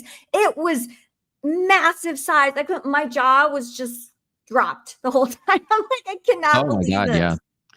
Yeah. That was what, like 2017, 2016. That was a while ago, right? It was. So they Brexit was for people who weren't around, it was a vote in the EU, not the EU, right? Or the UK voting to leave the European Union. Yep. And everyone thought that it was a no big deal. They thought that all the people would vote to stay within the EU. And it was a huge shock and surprise to the markets, because the way they voted was they decided to leave the EU. Oh, 100%, 100%. Yes. So, were you in a trade, or were you trading? I remember trading during that time. I don't remember any specific trade, but I do remember the market just got really crazy very quickly at that time. And I remember that there was just like this big just volatility out the door. Now, I don't remember taking a big loss due to the Brexit thing, but I remember the market being crazy. It was almost like Y2K. You guys remember Y2K, when we thought the world was going to fall apart? People thought that the European Union was going to fall apart. It was that crazy. Yeah, I remember people bought bottled water during Y2K. Yeah. Everybody thought like everyone's computers were going to like stand up off the desk and blow up and, like fall apart. Everything, credit cards were going to fail. Your car was going to pull over to the side of the road and stop working. People were going crazy at that time. Yeah. And then everything was fine. Nothing happened. Everything was fine. Well, if we don't get to see what happens to the ending of this trade, everyone go watch Matt's stream after our show ends. You're streaming right after the show, Matt? I should be live right after the show. Yeah. Okay. You guys the link. I'll be live. Yeah, so you guys are welcome to come hang out with us, finish up the afternoon. Let's see if I turn this trade around. There's my link, you guys. I'll be live in a little bit.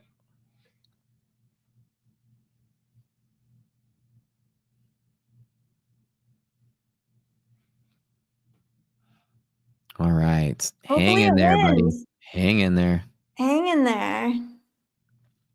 And if it doesn't, it's just another trade. Yeah. Not a lot of risk up and down, moderate range, $1,000 a little bit. This isn't too bad. So even if it doesn't work out, it's not that big of a haircut. I'm still up for the day, so I should be okay, but we'll see. We'll see how it plays out. Thank you so much, Matt. Yeah, thank you guys for being here. This was fun. So glad we got to see you hop into a trade and we got to cheer you on. Chat, put a W for a win. Wishing Matt good luck and to win. Everyone type W. Woohoo! Rockets. Lots of W's. Denny Jones. Thank you guys. Thank you guys. Gabrielle. Bill. Rich. Everyone's wishing you good luck. Thank you guys. Appreciate all of y'all. Thank you so much. Any last minute words as we wrap up our stream? Well, market's starting to get a little crazy now. Hopefully we stay in a good spot, but I feel like the panic from what's going on around the world is creating a shifting dynamic, at least today. Hopefully things stabilize, but until then, and when markets get crazy like this, you don't have to always make a trade if you see us making a trade. I'm on camera and teaching you guys trading. A lot of times, if I wasn't doing this, I would be sitting out and say, you know what, today's the crazy day. There's always a new day tomorrow. There's always a new trade.